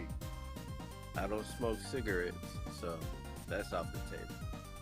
I was with enough bad girls in my time to when I do get with girls, take them very lightly in the serious department. Because the good ones are all bought, paid for, landed. They're not just sitting in some fucking square apartment single unless they got a couple million under their mattress.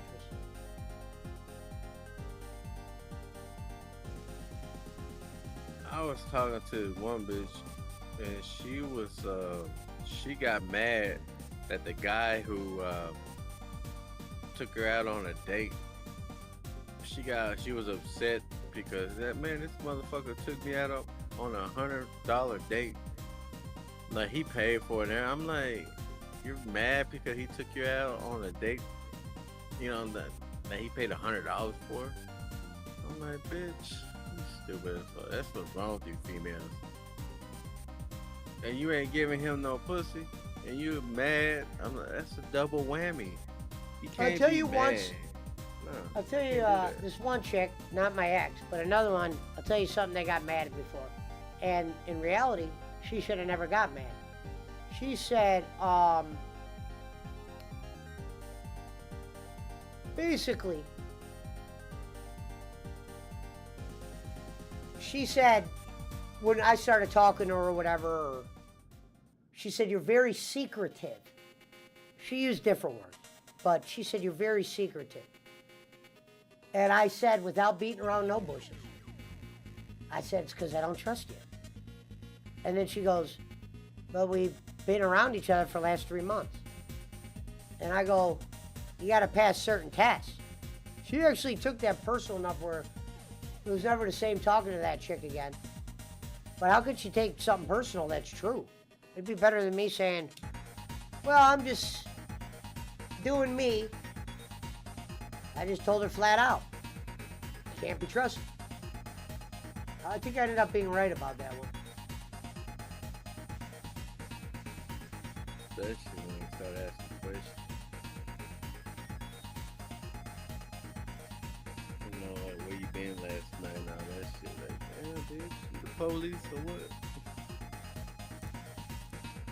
I always refer to the world I live in as the underground. If you're too friendly with women in the underground, you will go back to jail. Or you will be Right. robbed. Brad said he would demand cash, but then her power would get shut off. I unfortunately don't have the Mr. Rogers option. I'll Nor donate would I her some want to can. financially be the Mr. Rogers of a relationship. She don't need candles, so she could walk around her house with those solar lights. Like, for instance, that chick that's coming over here, I'll probably get with her at one point, but that's not going to be because I pushed the envelope. It's going to be because I just let it happen.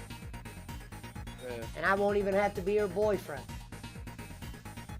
So I won't feel any connections, and I'll still be able to make money off.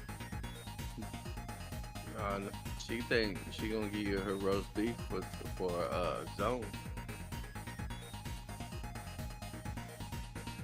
Well, I guess that one day when she came over when she was pretty drunk, I mean, I probably could have did something. I don't know. That would have been some Bill Cosby shit. No, she wasn't drunk like that. I mean, she knew what she was doing. She was driving, for Christ's sake. She was just buzzed up enough to blah, blah, blah. Must not live far from me. But I was streaming, and she wanted to leave before I was done streaming.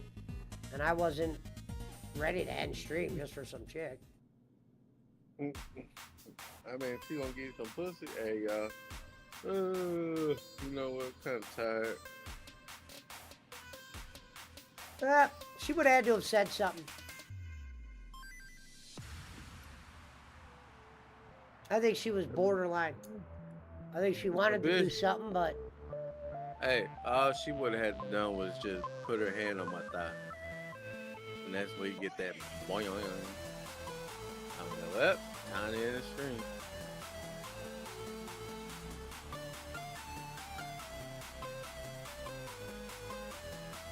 Boogie Man said because she owes you money for weed. money over everything, Boogie.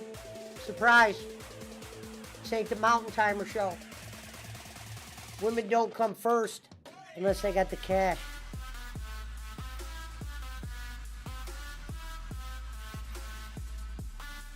I don't work at Levin Furniture, unfortunately.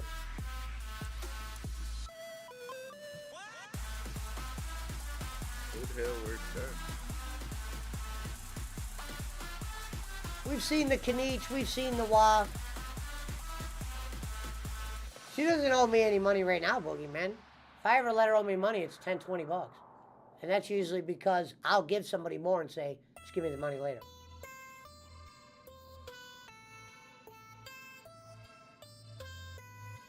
But you gotta believe that you make a girl like that your girlfriend, she's gonna want you to be a boyfriend and give her some weed and shit.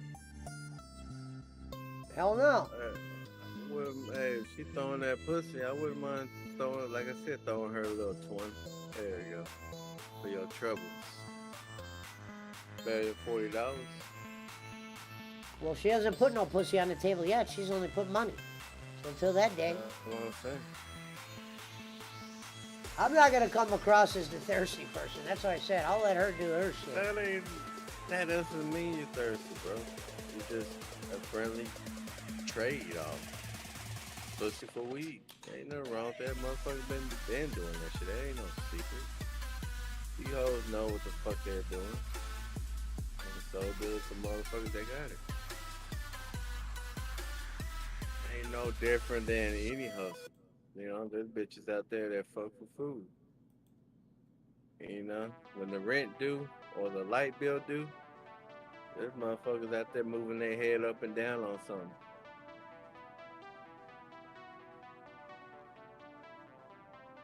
Nothing more noticeable than a woman on the grind. Literally.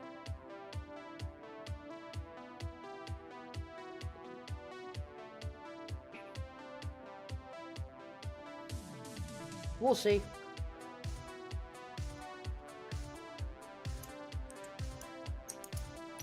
I thought you caught her stealing a catalytic converter. Does that make any sense, Boogeyman?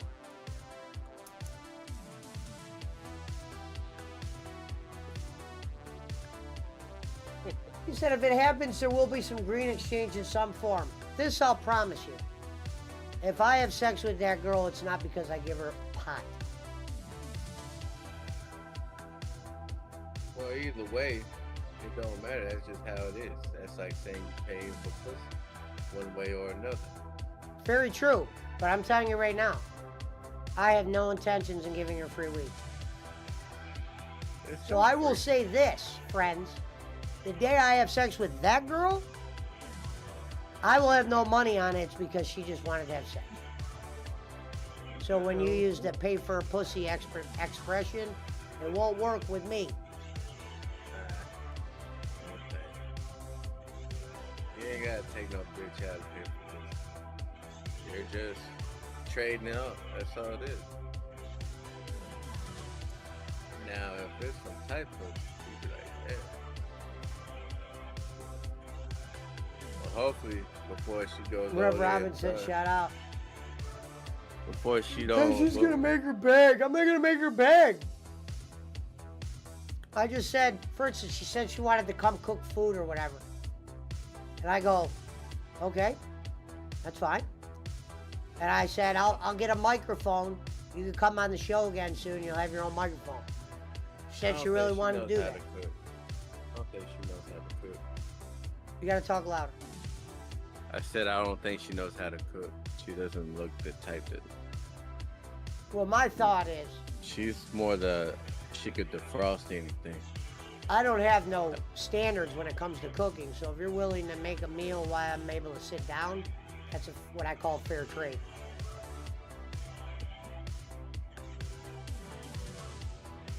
I don't think she could throw down in the kitchen. Like, if you expect, I don't even think she ever made a Thanksgiving dinner. I wouldn't say that. Because sometimes she says things that surprise me. Like, for instance, you would have never thought she was a church girl. Mm. Meaning the one time when I said, you want to come on my show? She's like, what do you want me to talk about? The Lord? And I'm like, well, maybe not the Lord. Rev got that corner. Got that market corner. Too many reverends around here.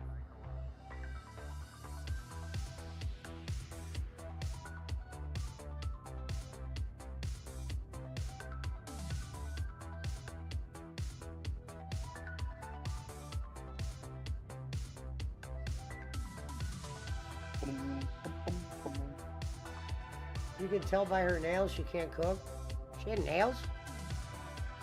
That tells you how much you guys are paying attention, because I didn't notice that shit. You said that.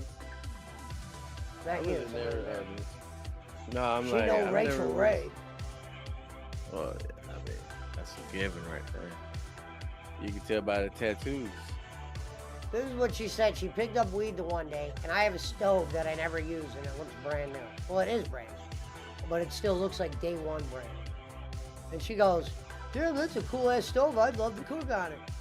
And I go, all right, excellent. He's That's all I already said. trying to move in. Hell no. Yeah, he's already trying to move in.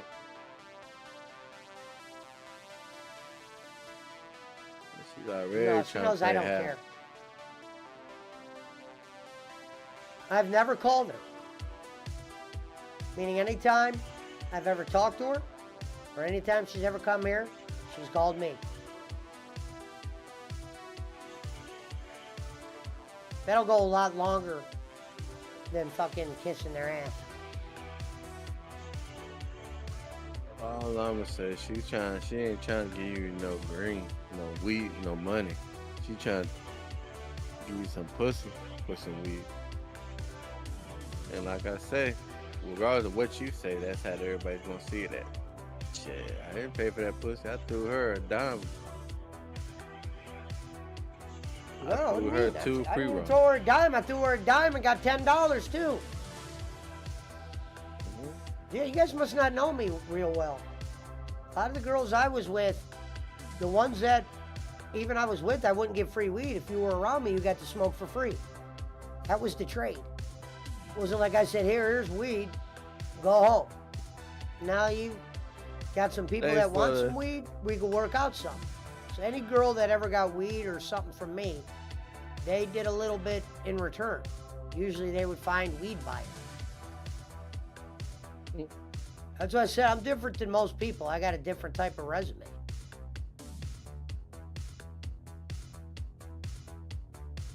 Yeah, trust me. I'll never have to pay for... When it comes to that girl, I won't have to pay for nothing. If she gives me the pussy, it's because she wanted it. If she says she wants to cook on it, that's a green light. If that she's she in wants my to take house and care I'm of you. smoking, she can hit the weed. That's Right, I don't about even as the think she could do extent of that. free weed. I'm not going to have sex with her and go, here's free weed. No.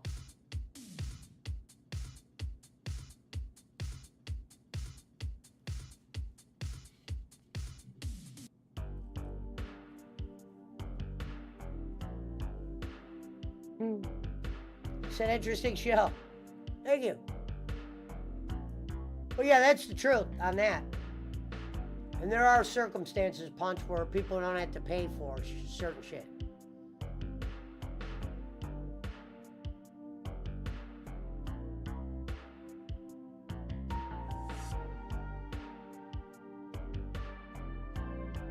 He said, that's free weed if she smokes at your house. Well, she's hanging out. She can hit the weed. I smoke with everyone. But she makes money. This ain't a broke girl. She works at that tanning place, but she's not just an ordinary employee. The guy that owns the place pays her a lot to go there.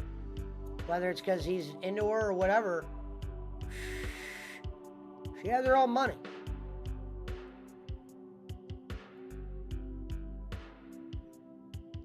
Anybody that's at my house and they want to, I'm not a rude person. If I'm smoking, there's enough for everybody here to smoke.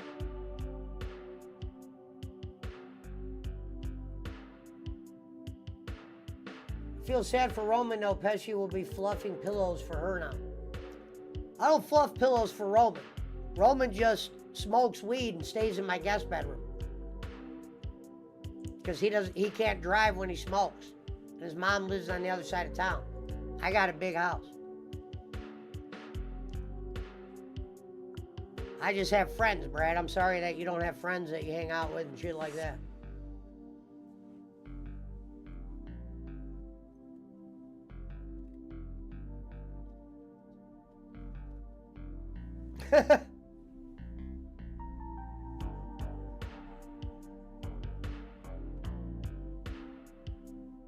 So I wouldn't say free weed, more like advertising. Yeah.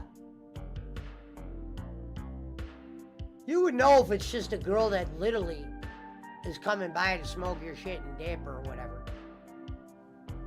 You could tell that she's just not talking to, probably talking to someone, but she's not like in anything serious and she's just floating around.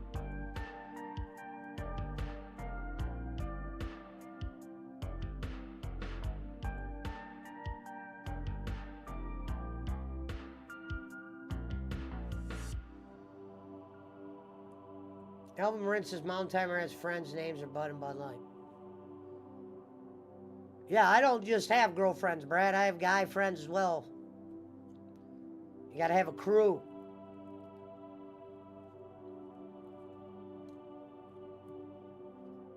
This ain't the Bob Hazelwood show.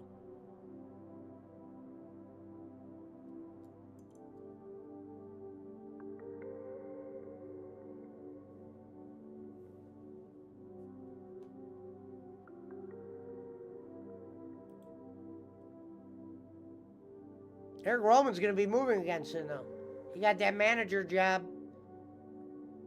I like how they call it a manager job, but he got the manager job at that Take 5. And he's going to move out there probably.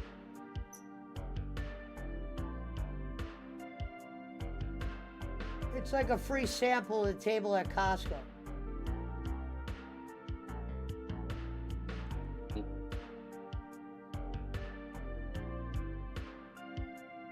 And then the boogeyman says Brad has friends. Jack Daniels, Jim Beam, and Johnny Walker.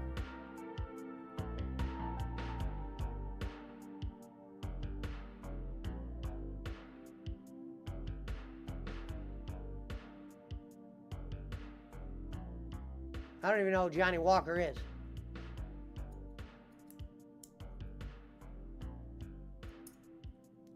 See, what's funny was when around the time I stopped drinking was the time I stopped playing in casinos.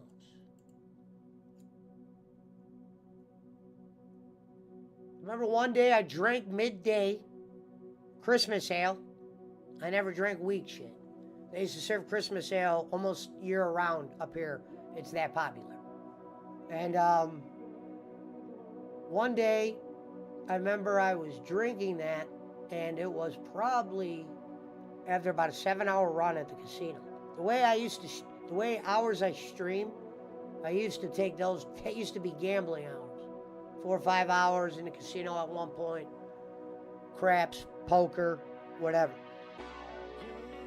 And I had the worst hangover ever. And it was like a week straight. I remember I was in there for 8 hours. I only made $1.20 the one day. And I'm like, I'm just wasting all these hours and drinking all this alcohol and getting exhausted for not much money. You know, sometimes I would lose, but I wasn't losing enough to where it was like, all right, you got to stop. You just did it enough to where it felt like you were always doing it. That's how bored I was. You know, I mean, that's how I was like, there was nothing going on for a long time. It was just gambling for me and, I guess, drinking. But I had a hangover so bad the one day, and this was the only beer I really drank a lot, if I was going to drink. I was like, if I'm going to drink, we bring out the golds, like the Christmas ales. So, I literally one day got up, said, I had a fucking hangover. It wasn't even got up, got up that night. Because I was drinking to start the day off. And I remember by the time I got home, I went and laid down for like 2 hours, let the dogs out. But when I woke up from the 2-hour nap, I had a splitting headache. And it was such a bad headache that I literally was able to go, you know what, man? I can't get tanked anymore like this. Putting an end to it. And I was on a dealer tag. So I knew if I'm on a dealer tag, I can't risk getting pulled over. Phil will take me off the dealer tag. You know, or if something could happen to the license or whatever. And driving on that dealer tag is worth me not drinking and driving, period. Because that dealer tag not only brings you money, I can drive any fucking car I want. I can take the plate off your car and put mine on it and drive it legally.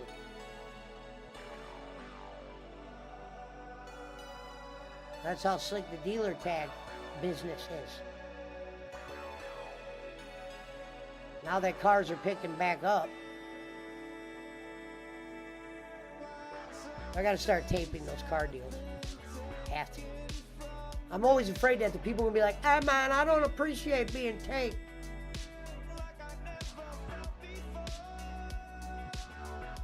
Because it looks like a lot of these people are convicts and shit. Swindlers. The one guy came on crutches that bought that Sonic. If he wasn't lying, and I was like, and he looked dead serious, and his girl was condoning what he said. I said, damn, why are you on crutches? He goes, gunshot. And I didn't even ask him what happened, and then sometimes the guy will just tell you. And he started to get into it and said that he got into it with a guy on Facebook Marketplace. I mean, he went to go look at an item, buy an item, or something like that, and he got shot. That's why when he came and looked at my car, he had to go get the money. That's why I don't mind doing it. I'm like, I really can't be robbed. Because if somebody just drove off with the car, cops will get him. Ain't gonna get too far.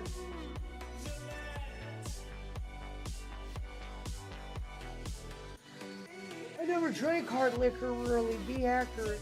This is Brad, the beer drinking Brad. I never drank hard liquor either, unless it was Grey Goose, Red Bull. Never really liked doing shots. But I definitely did drink for a long time. I guess you could consider it more sociable drinking, but it was... You sell dope, you're always at a place where there's drinking. That was just the facts. Whether they were drinking because of drugs they were on, or they wanted to get drugs there, or bars and places of drinking. Been there.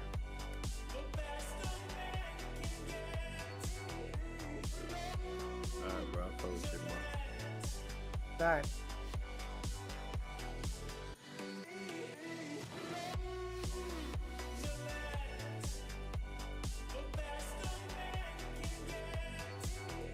Be accurate, says Brad.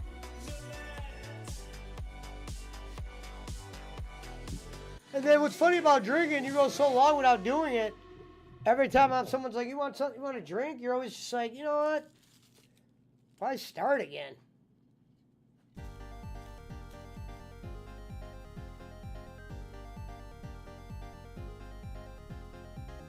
Now, weed, on the other hand, there would have to be a lot of money involved.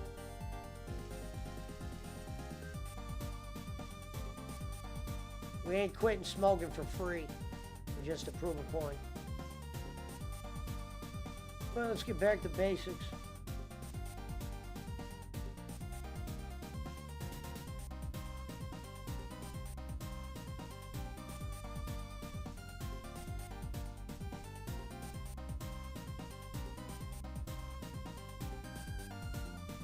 All right, load them up. Neat style line 1.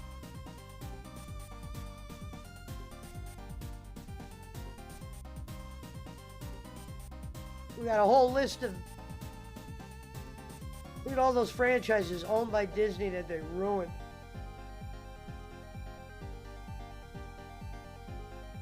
It's fucking criminal what Disney did to all those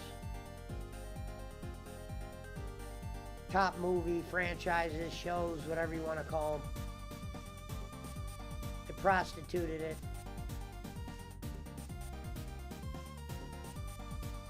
For that, they can never be forgiven.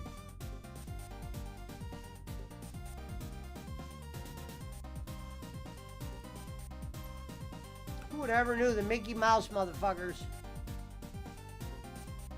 would fuck everything up?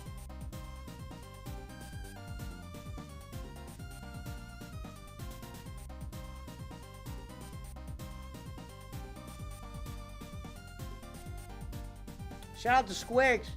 Shout out to Arm & Hammer. Shout out to Day Trade Trading.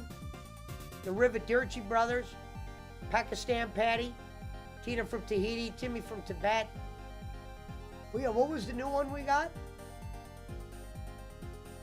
Damn, somebody gave us a new one yesterday. Fuck. What was the new one they gave us yesterday?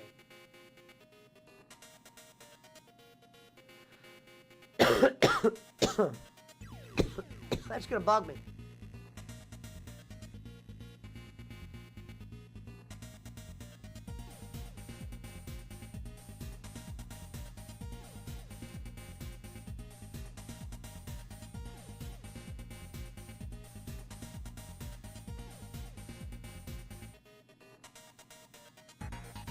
Punch was balls deep in Batman tonight. Yeah, it was. Just like I'm balls deep in this game that I've been playing, that fucking ninja game.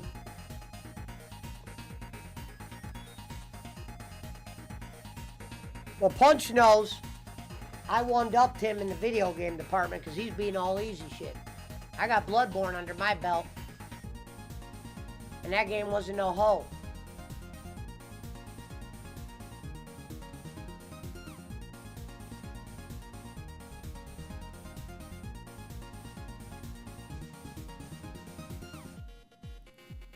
We're going to Mount St. Helen. Saw Barkley, he's playing Flight Simulator. Going to France, etc. He's probably in the air. Nothing more boring than flight simulation for me.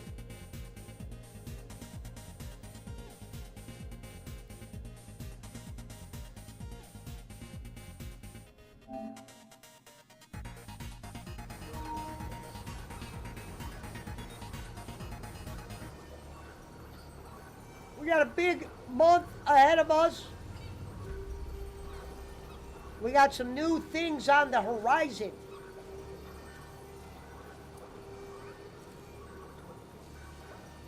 We're also going to try to set up some tourneys if the weather is right and the number of participants lines up.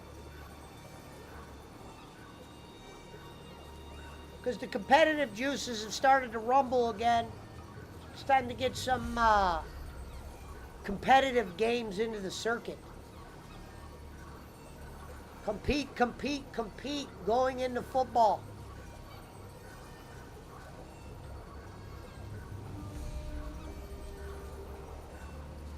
With Kenny in the rearview mirror, we're off to the races. And we're not talking the Derby. Daisy, calm down. Don't start bothering me again. You've been out. If I'm getting up, you're going out. That's for sure. You understand me? Let's go. If I'm getting up, you're going out. Don't make me get up. Come on.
Holy shit, I was sitting on those?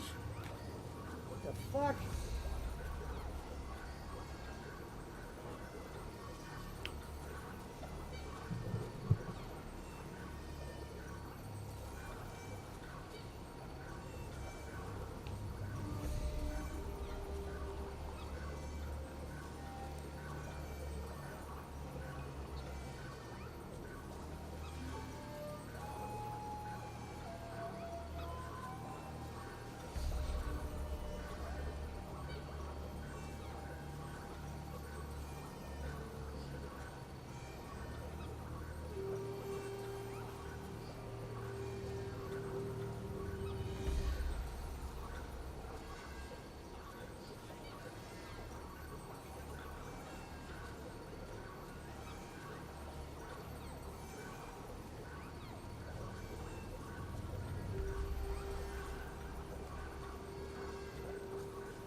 Alvin said, hello, Susanna. Hello, Barbie.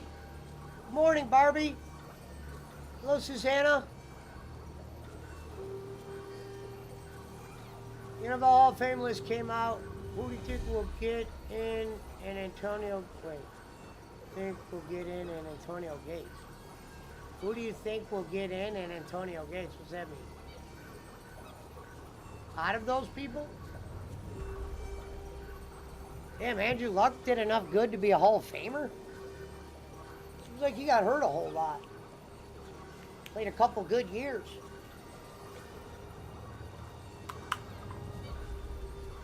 They fucked that kid up.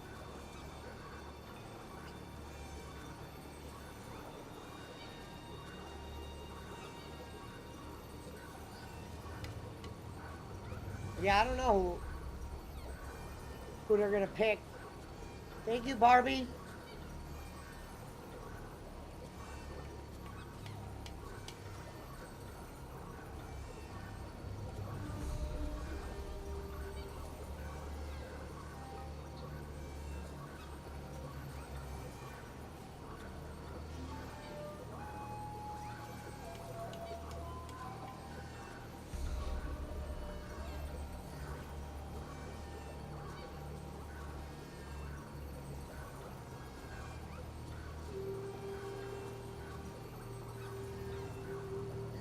Definitely Gates and Peppers will get in. Yeah, oh, I thought you could only accept one out of them.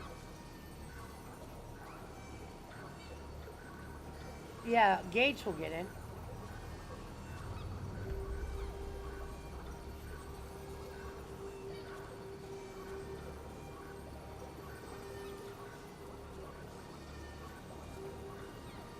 Ray Lewis got in and he killed the man. Thank you, Barbie.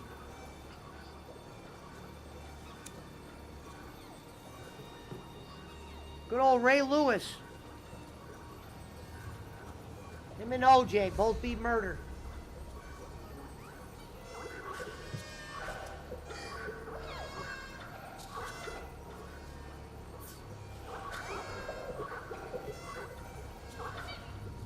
I don't know how he ever got out of that.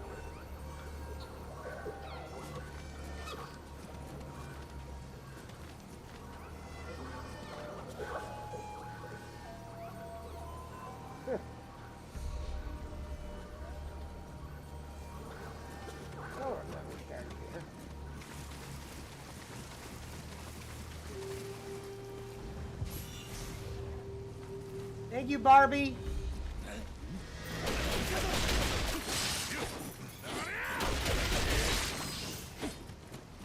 your boy learned how to fight.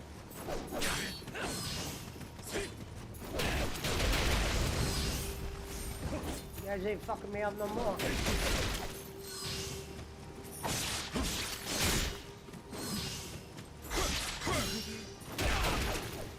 Sit down.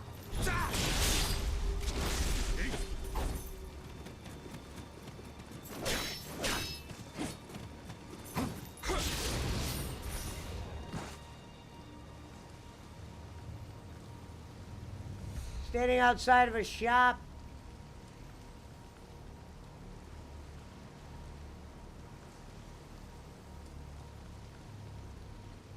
Shout out to BC and Ray Lewis. Good old Ray. Ray. Ray, what a football player he was. What a lucky man he was. Ooh. You know what? We're about to find out if that Super Kick Party song... I'll show you guys where I got the Super Kick thing from. I can't take credit for that. I'll show you where it came from.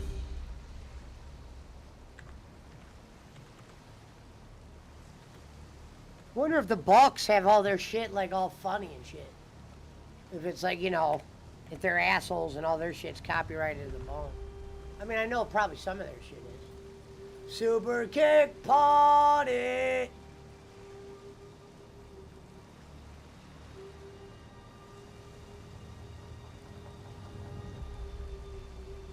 Well, I don't know if this place is... Oh, here it is, the entrance theme. But it sounded better on their actual show. I'm going to play this, but this isn't going to sound as good as it did on the show, I don't think.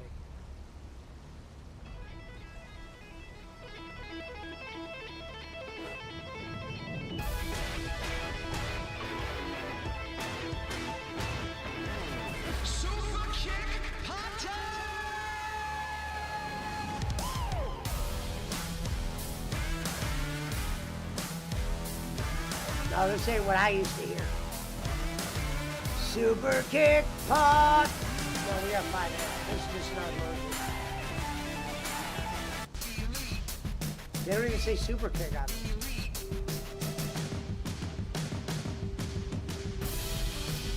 This ain't the good one. It's actually junk. Super Kick. Super Kick Party. Theme. Being the elite.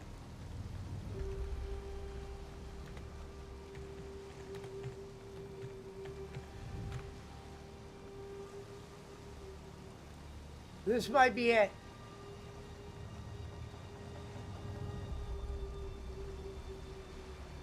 Hold on, I hope it is.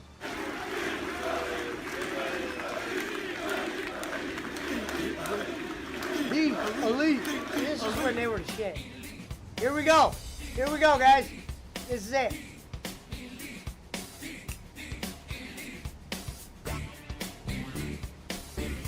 Here we go. This is the shit.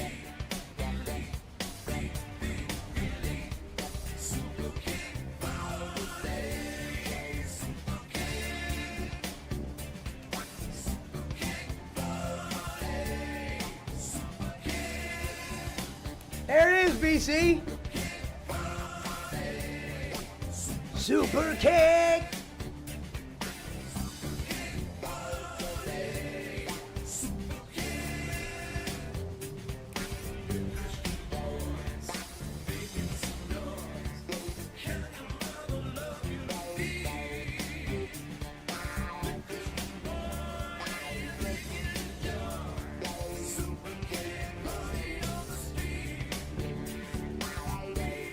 Super... First time hearing this for you, probably. But you like the Super Kick? That's where I got it from.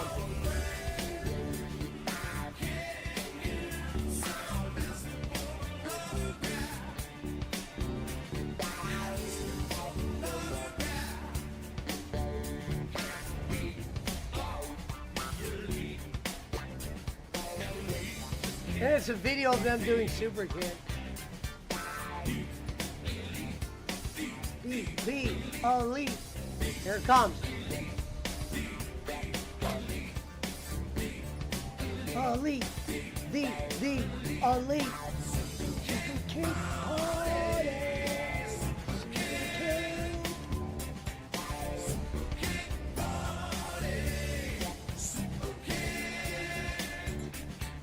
I love it. Party, Super Kick.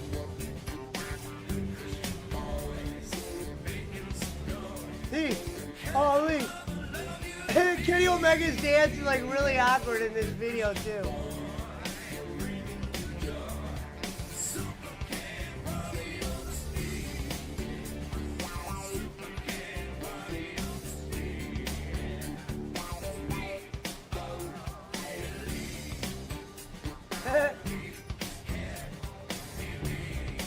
I'm back, and I'm better than bowling.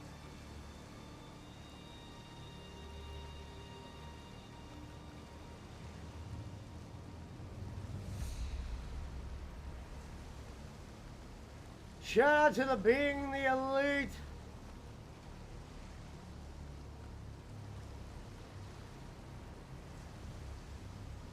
Super Kick.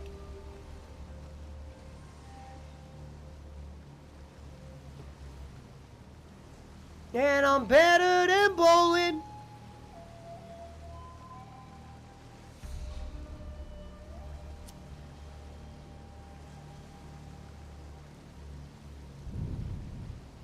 Well, tomorrow's Monday.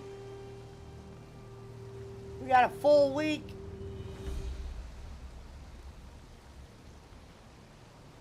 Time to start hammering in the nails.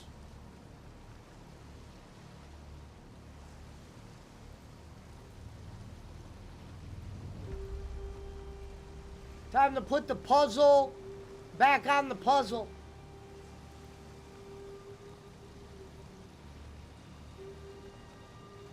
Shout out to the Rivadirchis. Just getting to the after hour part. We might see Barkley on the after hours.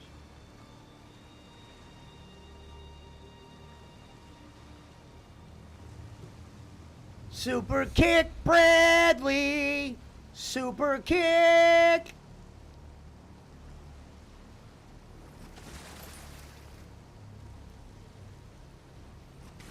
I don't remember getting dropped off here.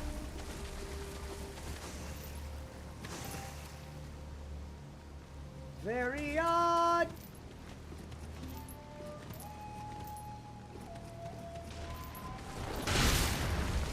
Super Kick. Got a few rumors that there is some bad red rope licorice being circulated through the crowd. Let's be on full alert. The niche have found the Wah, and vice versa. And for those that need that pep talk to get into tomorrow, like the great Reverend Robbins would say, run. Run for your life.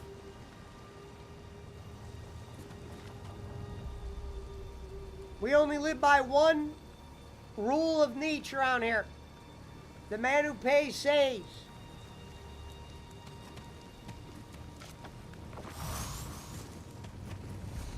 It's the American way.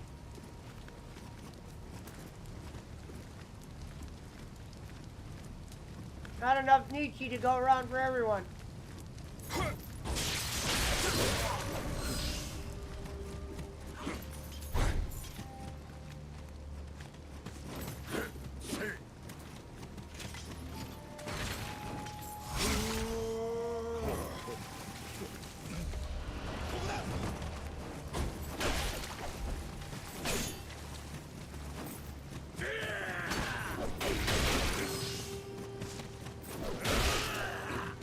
Let's go.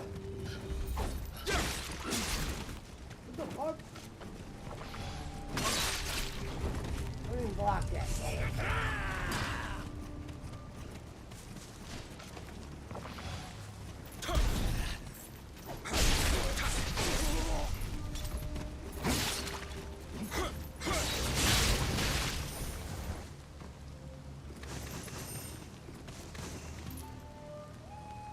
Super kick, pop, party. Mount Thomas says Barkley is on the after show because he needs to let his brisket rest the proper amount of time. Nothing like a rested brisket. Thank God I'm not a cook. I ain't got time to let the food rest. I'm hungry, I need it now. Jeremiah Nietzsche, Jeremiah.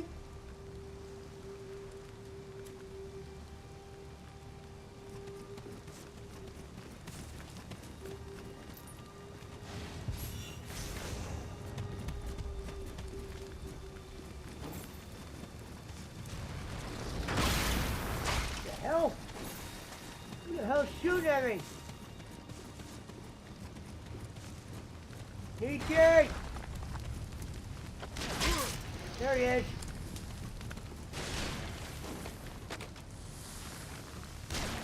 Hit Barry Windham. Say good night, sweet prince.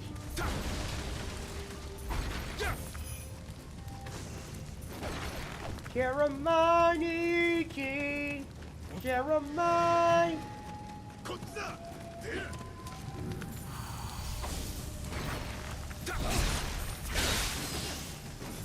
Look at hell.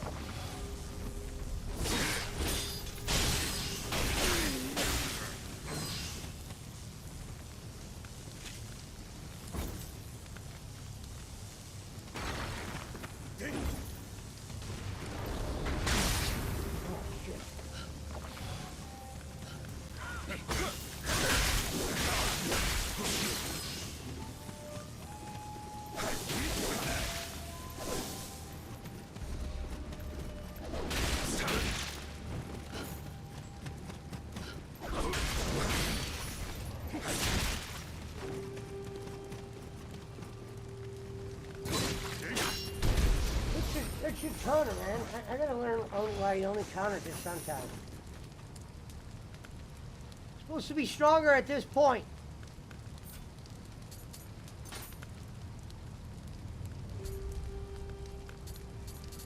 $17 points, nothing to buy though. It's odd. Oh, I like it. Let me check it out.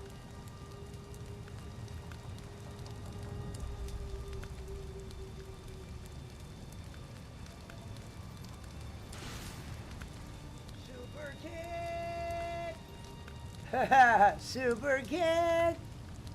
Got a few rumors that there is some bad red rope licorice being circulated to the crowd. Let's be on full alert. The niche have found the wild, and vice versa. And for those that need that pep talk, begin into tomorrow, like the great Reverend Robbins would say, run! Run for your life! That's a good one. Super kick!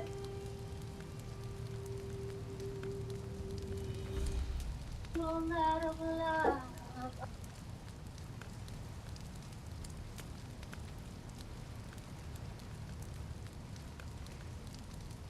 Super kick part! Cleared mission, the way of the warrior novice.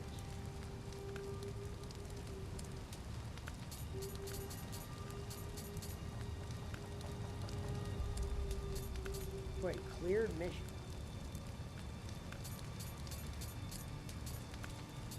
That I just don't get.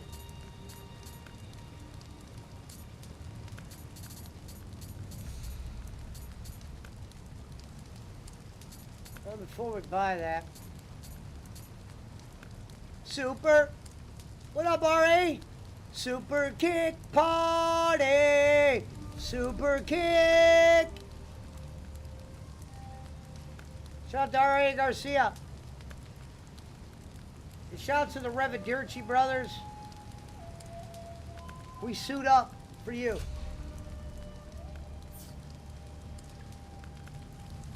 We're going in.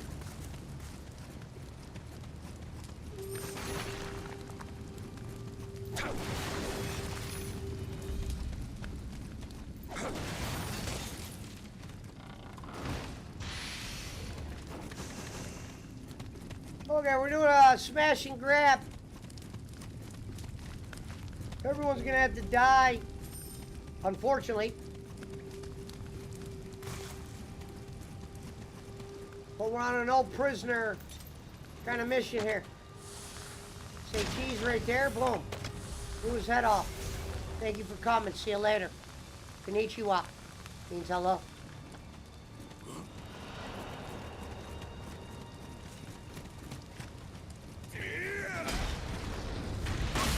Damn.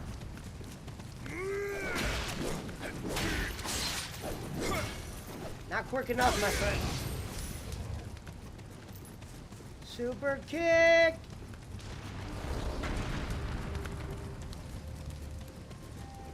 Super kick, pump, pump, party.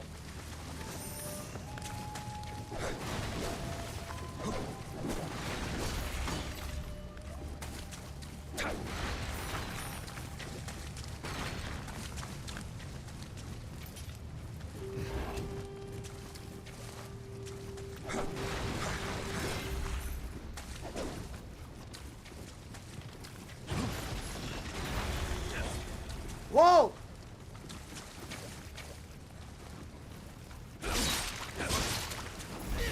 Why isn't my fucking reversal working? I'm practicing the reversal then. That should work.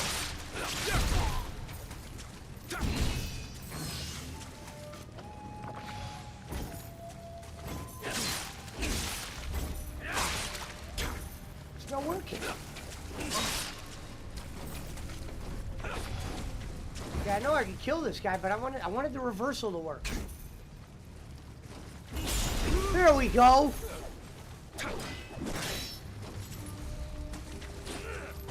Hey, Neek. See you next time.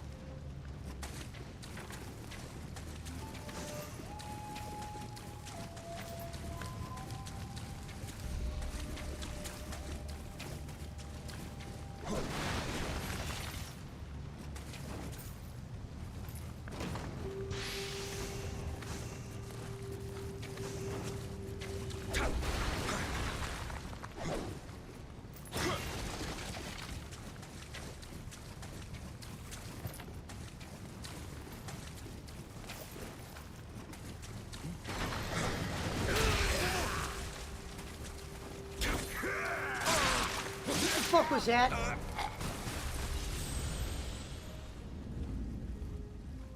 Practicing a new move. That's what happens. I gotta get that parry down.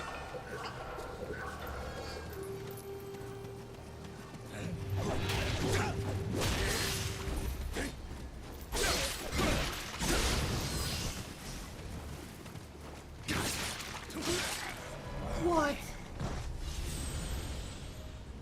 You just fucked up 24,000 goddamn Emerda coins. Now I'm really fucking pissed, man. I'm hitting the right button. Be consistent. Practice this counter. I'm not giving up on it. Come on.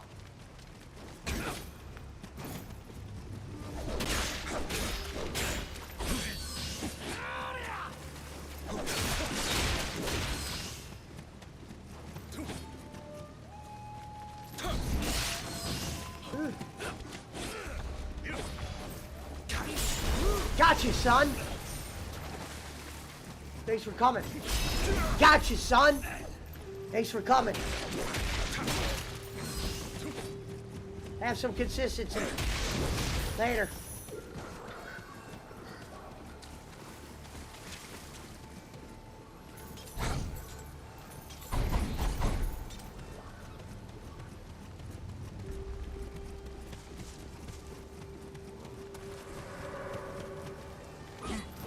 Question is, can you do it with somebody who's got a spear?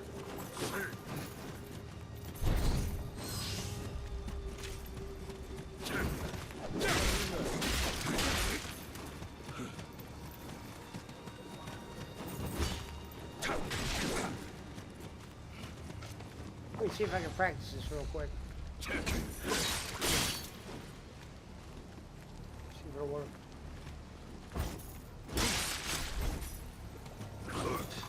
Doesn't work if he's got a spear?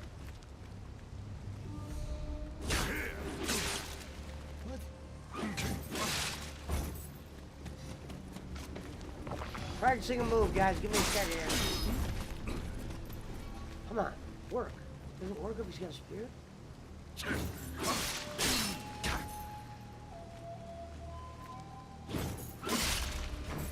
Alright, it's not working. Back up. Kill him. 2 seconds. What do you have bowling on your show?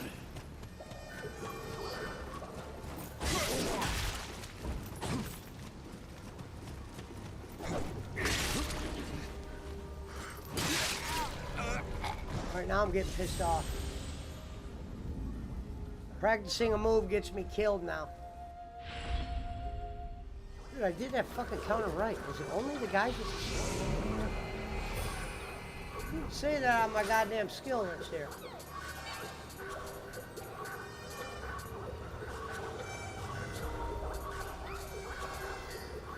Where's that goddamn parry at, man? Alright, here we go.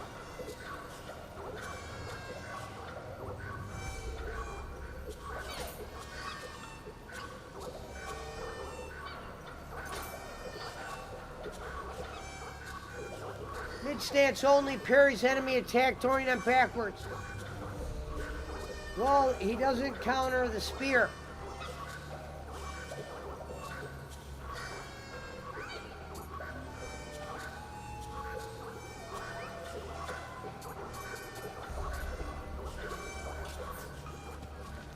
I hate that those fucking harmonica you hear playing. Thank you for the blessings. Whoa, whoa, whoa, where'd that go?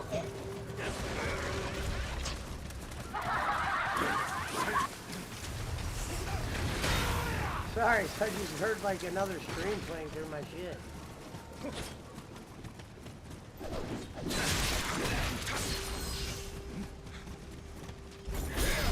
Woohoo! You can do it with the spear! Yeah, super kick!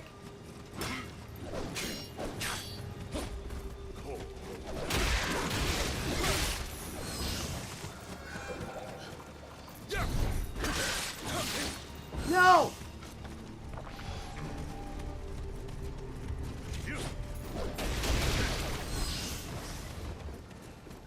Come on!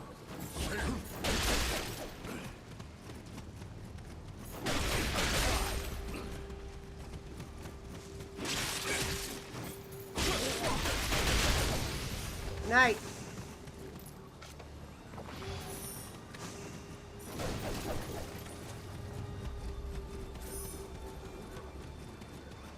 Gotta get those parries down. Gotta figure out who we can. Always takes something cheap to get me down. Never be something fair. Got him.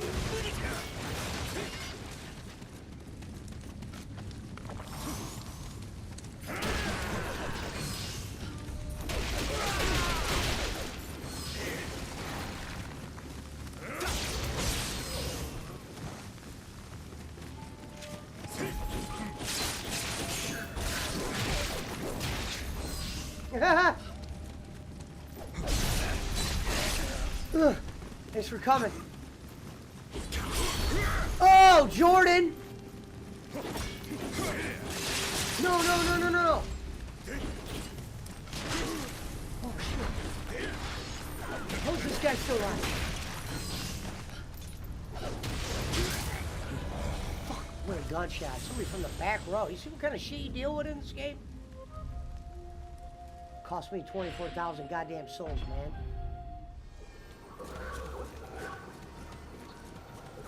No more dying now. Hey, River! Say cheese!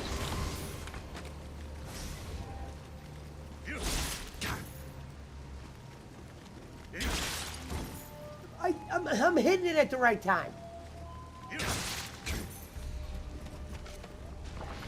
better be a fucking... you can't do it in that fucking... Can it only be one attack? We're good there.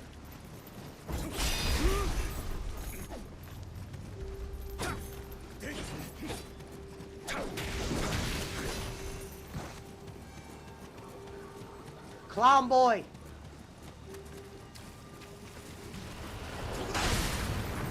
Yeah, that was fair. What the hell is this? Gunshot, dudes to the face.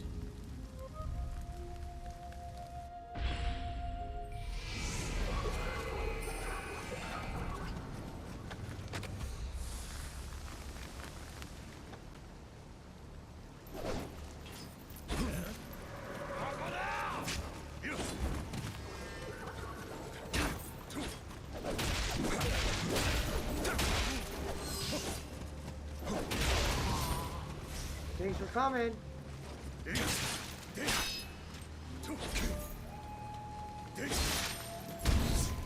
like if it's 100 underneath, you can't do the freaking counter.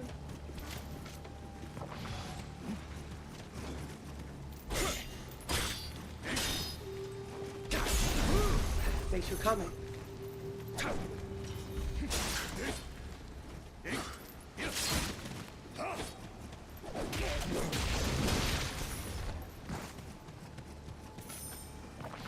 Alright, step one, take the gunner out. Take the gunner out. Don't even wait. See you later, kid.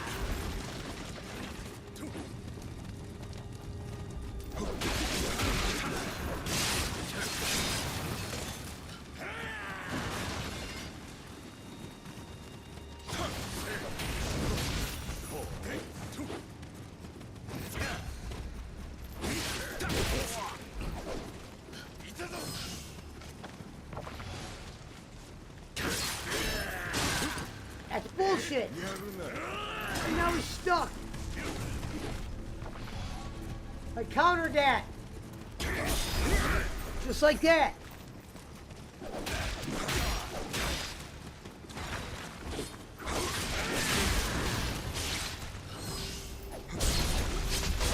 Good night, sweet prince.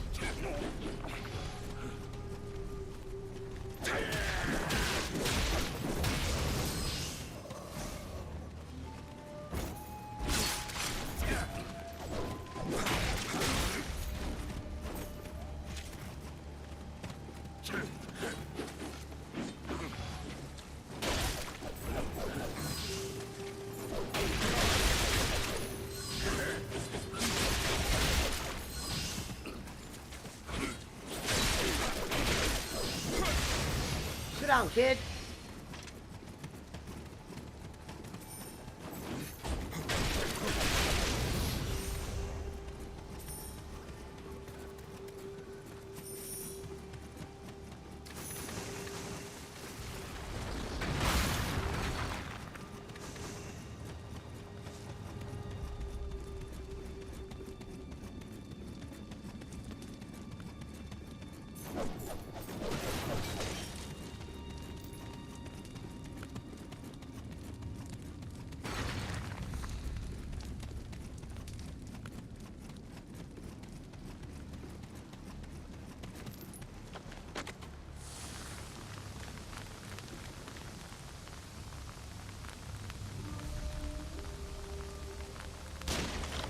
Ahoy, matey.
motherfucker, man.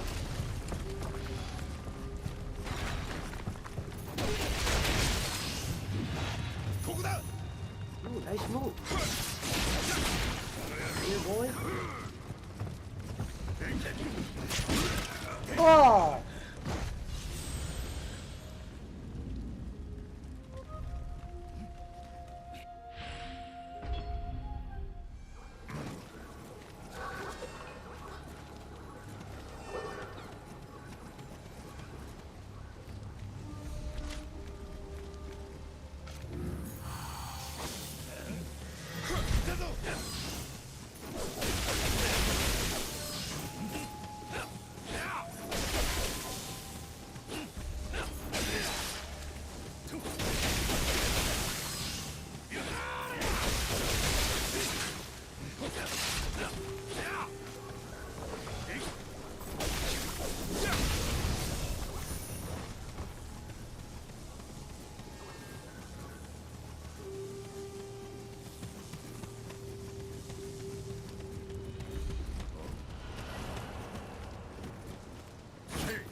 What up, Vampiro? Stop in Discord.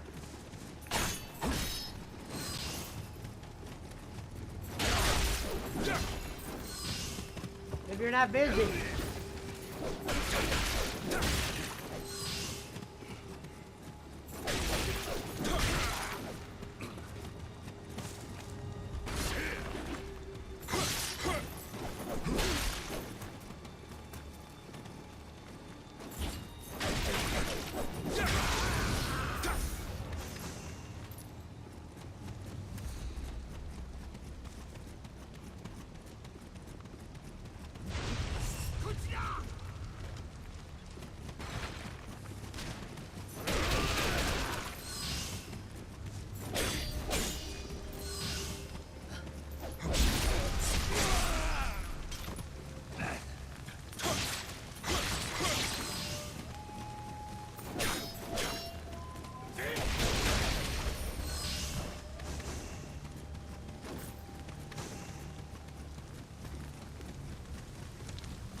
No stamina!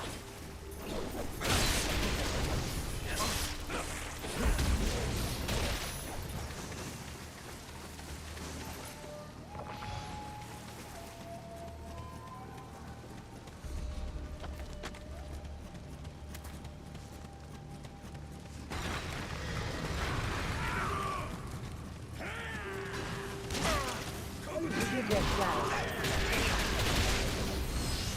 Follow me.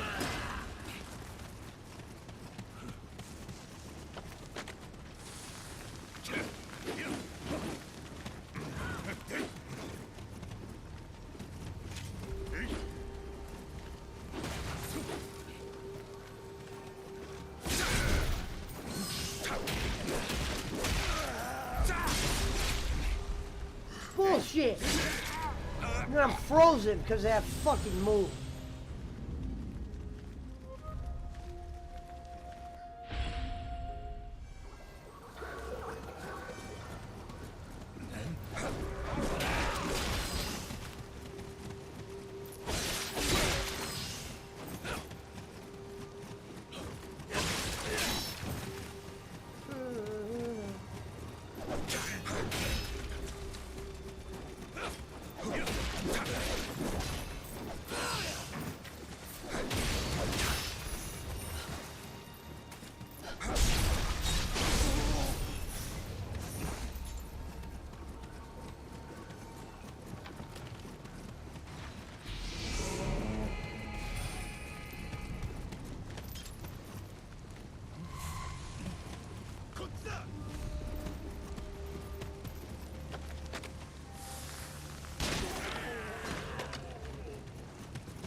Let's see if this counter works with the axe.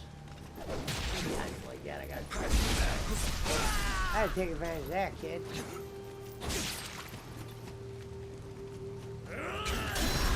Woohoo! Looks like it do work, Glorious. Glorious move that is, kill.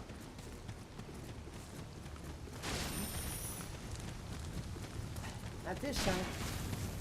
Not this time.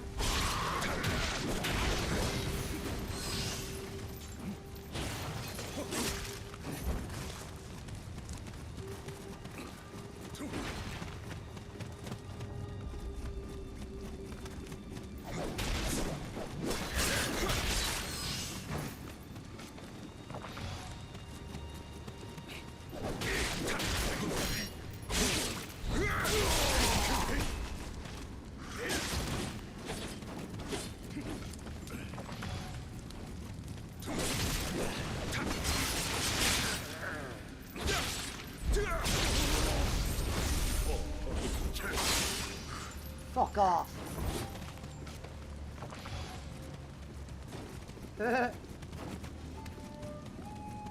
How do you pronounce that name?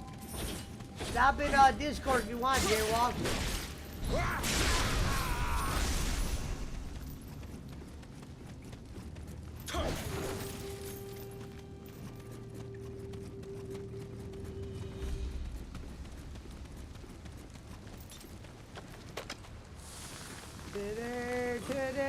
Today is your day.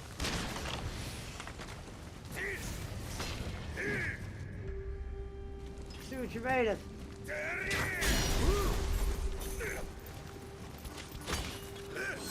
Ah, fuck that.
I thought I could heal in that pond. Apparently not.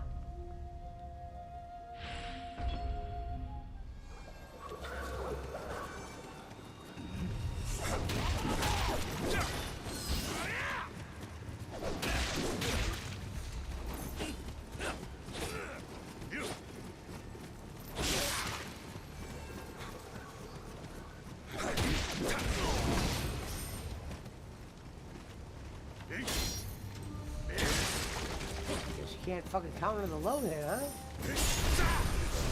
Counter that swing, though.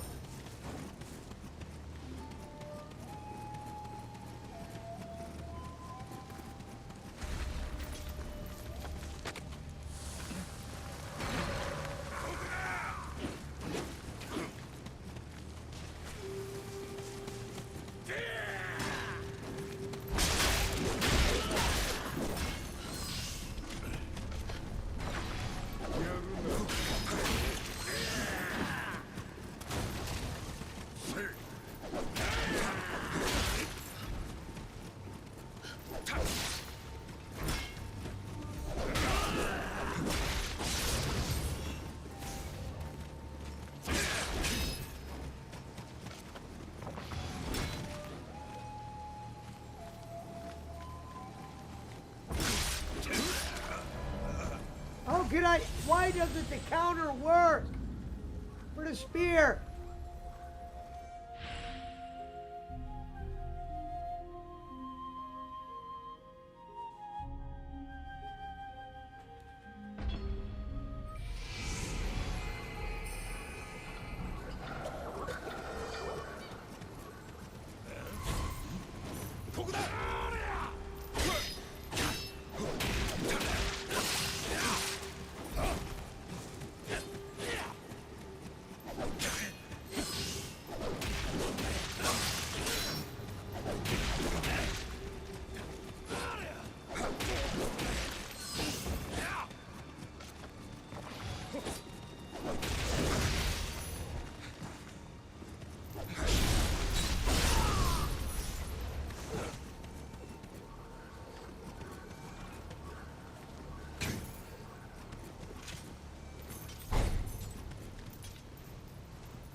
Work the counter.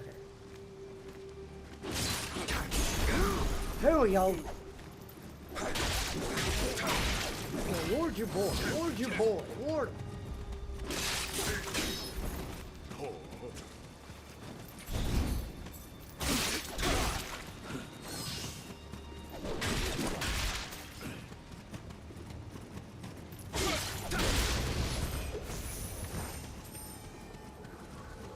So long, sucker.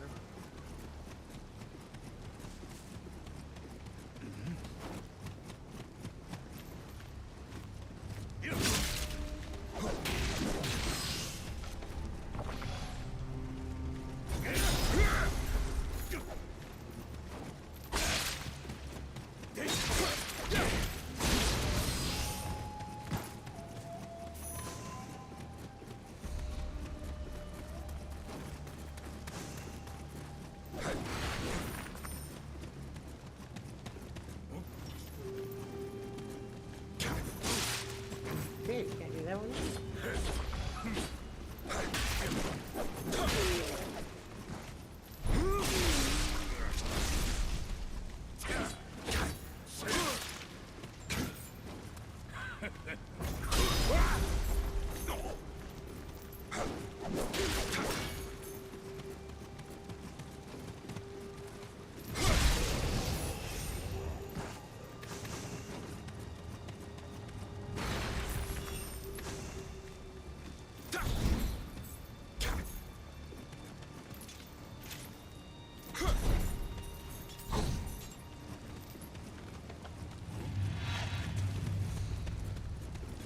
There was a troll. God, no. Somebody put in the chat, you're gay.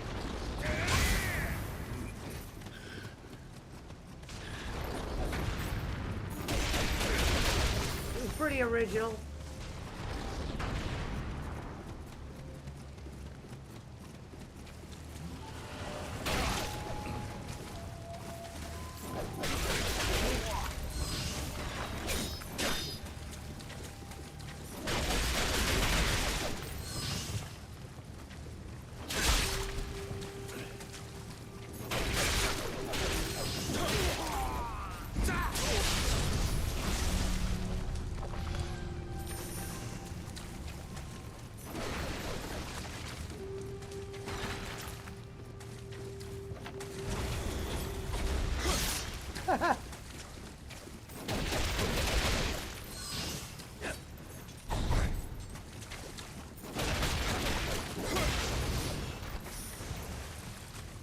Keep it up.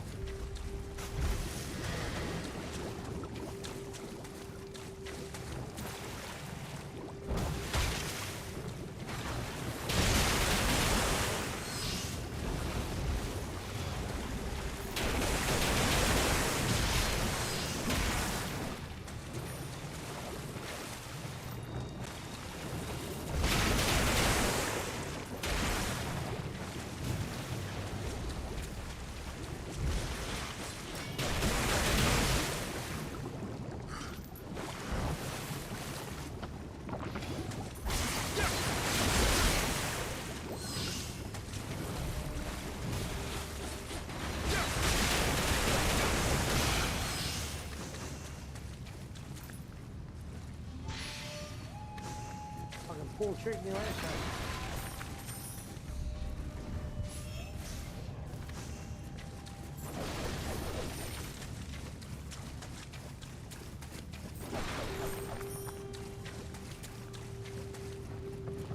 Super kick, pop, pop, party! Super kick!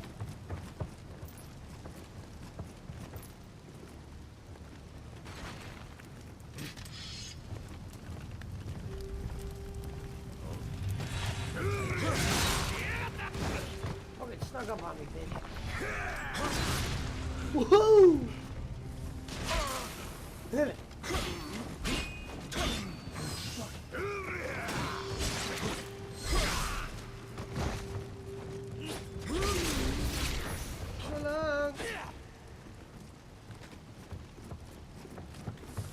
Oh, he has gun out.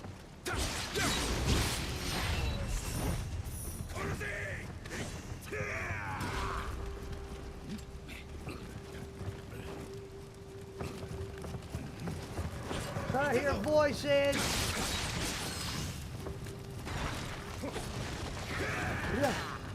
Follow me, kids.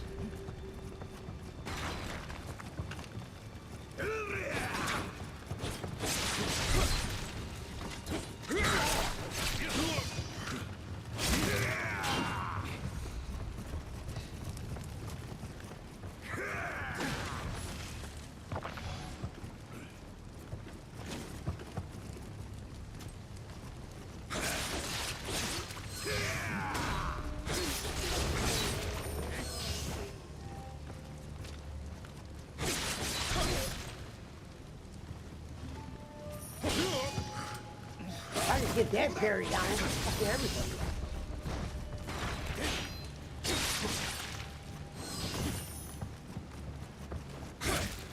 Ah!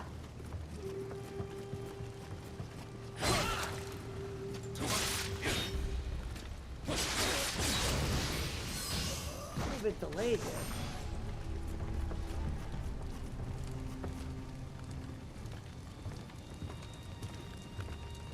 Like there should be a kill shot right here for this.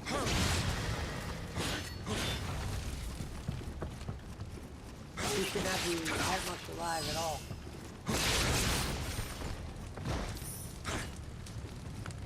Super kick!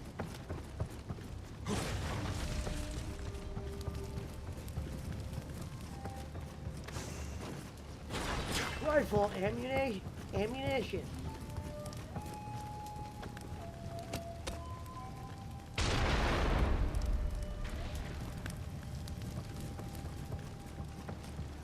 Super kick!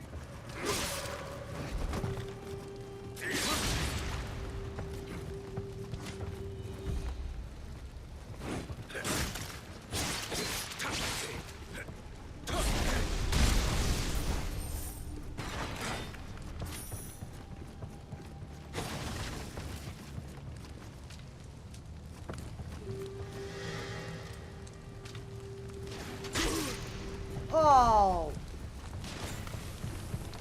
Of course. Super kick!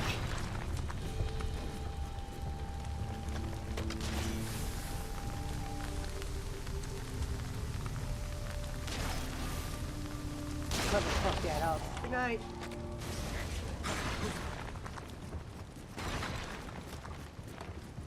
Fucking aim's awful, man. Ichiwa!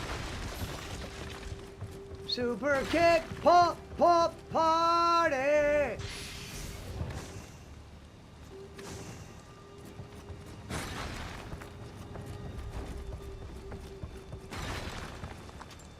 Need some fucking help.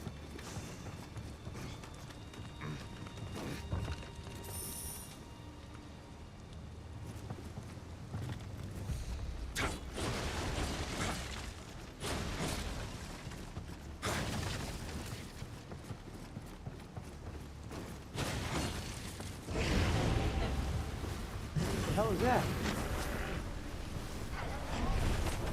Whoa!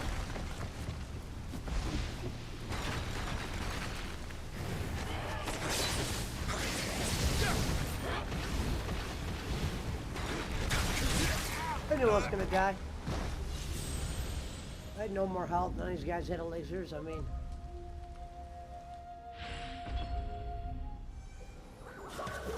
no short way back to that spot, is there? Damn it.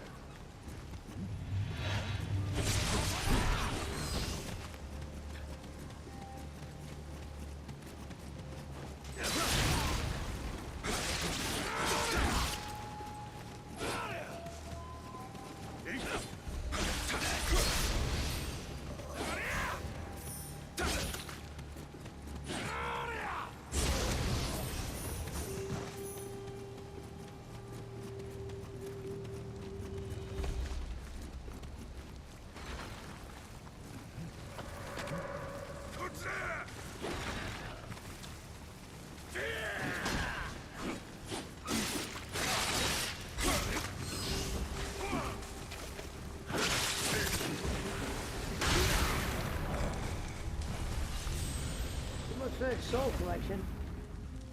Alright. I will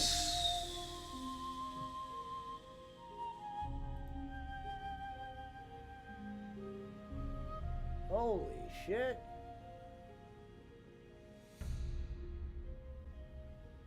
Super kick.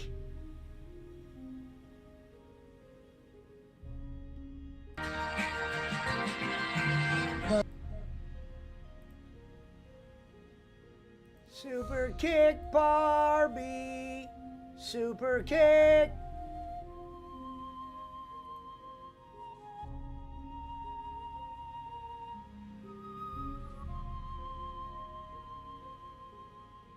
We are the lives.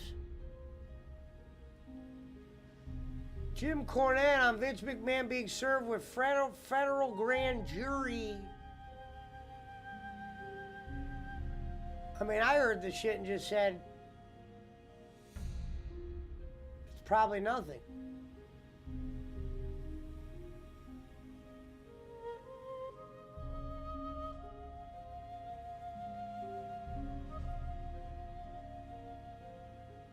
Super kick, pop, pop, party. Super kick. All right, we got to, big contest in the works. Coming up. Got to iron out a few things.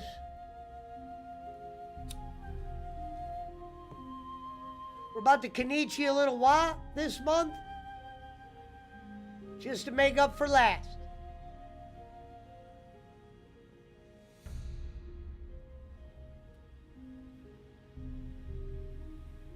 Hollywood is officially dead. Disney owns all the great properties and they've slowly dwindled into nothing. So sayonara there. Shout out to Ty Lue.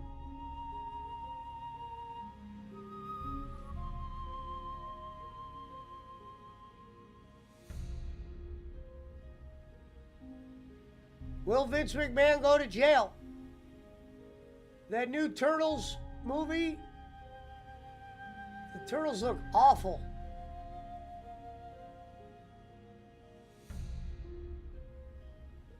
They look awful. How the mighty have fallen. We've said that a few times tonight.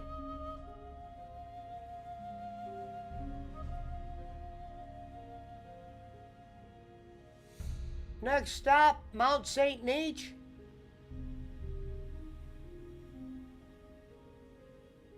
Jimmy Uso. There it is.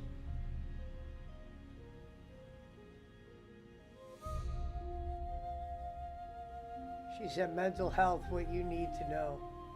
Jesus.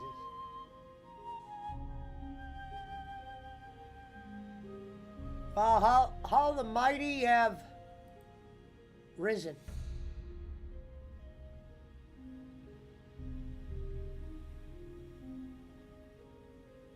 Shit, D-Day Cobra's got a fucking stream this late playing fucking Fortnite.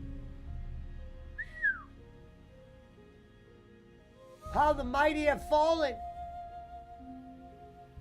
This is Don Kniech, Lord Wall with the Kanata 10. And now a song by the Rivaderchis. For sailors and we head on there. Today we struck my land.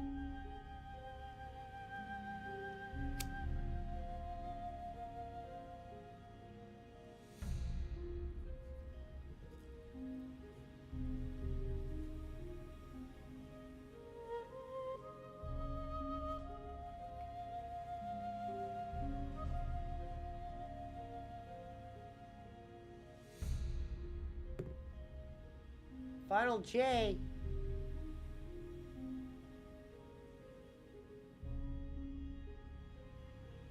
What the fuck?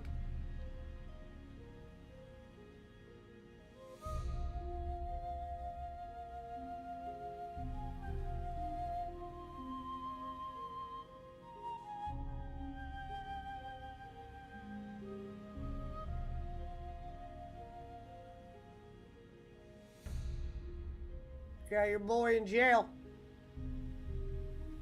I fucking knew it. Last run. Final J. Speed run.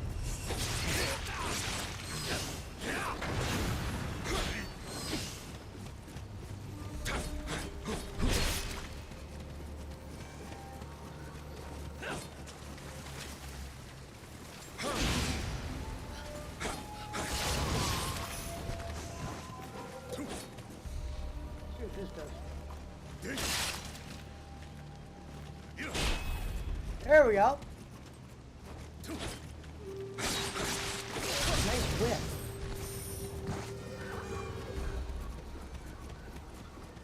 Speed run.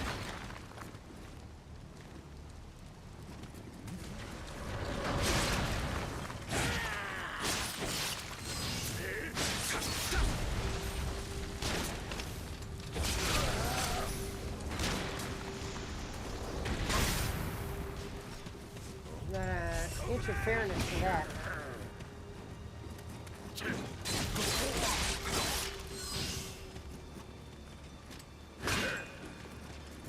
Whew.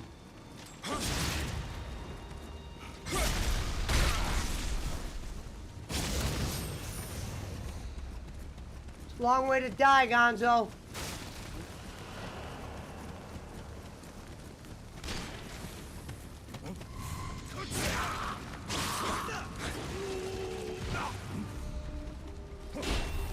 Ah!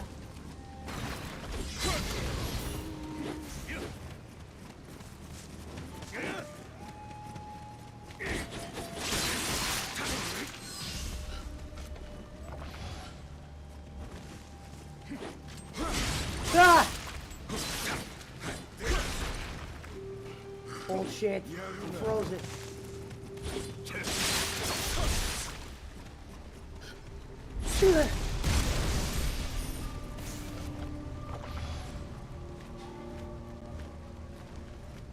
No! That didn't even work.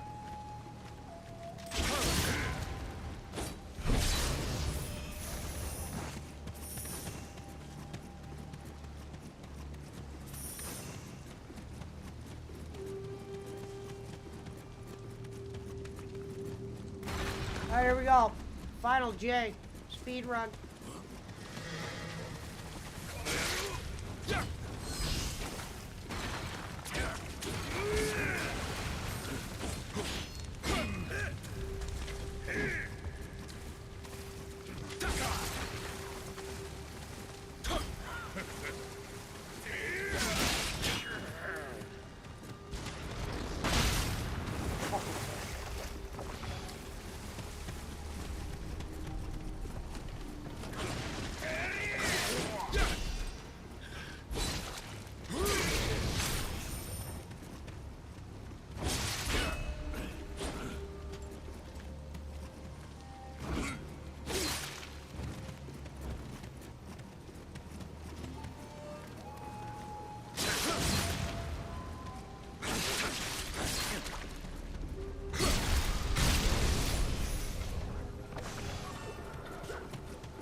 Your boy's got the cannons firing away. We'll take him out. First, let's trigger him. Come out.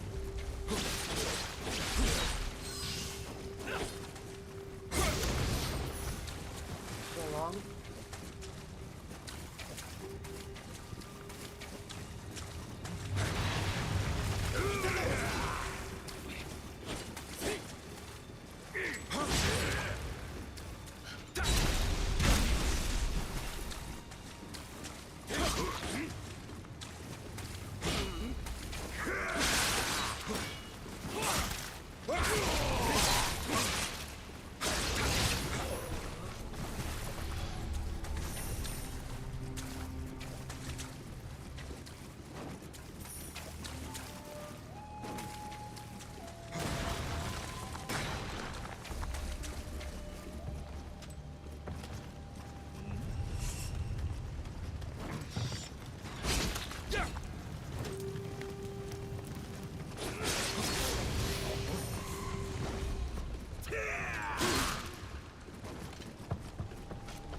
the old parry, huh?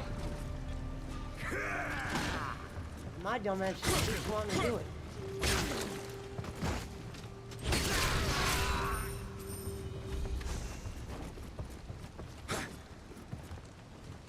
Kenichi?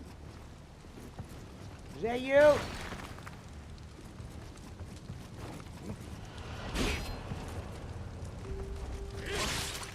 Okay, missed that.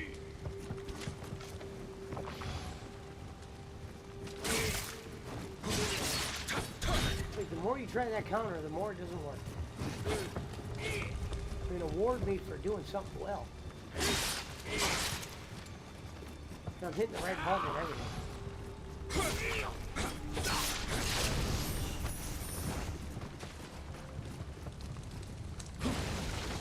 Come on, man, be loyal to your counter.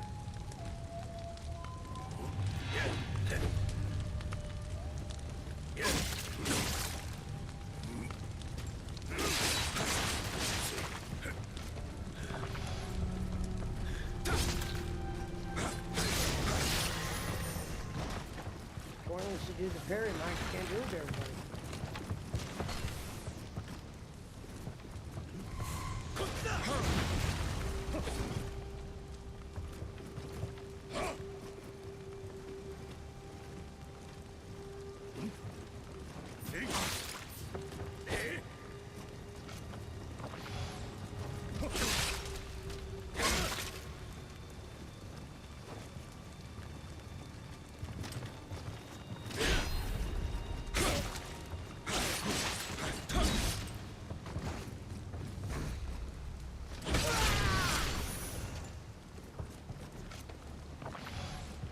Trying to do the counter has lost me a lot of life. Practicing that move has not been beneficial to me.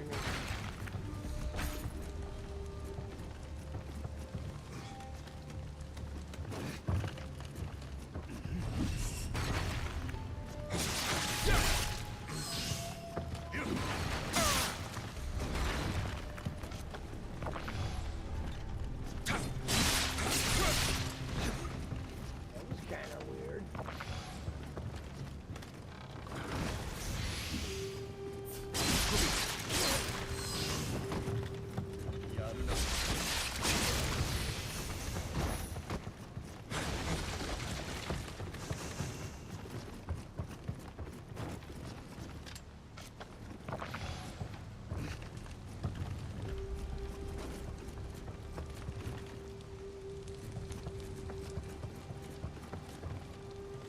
Mark that off.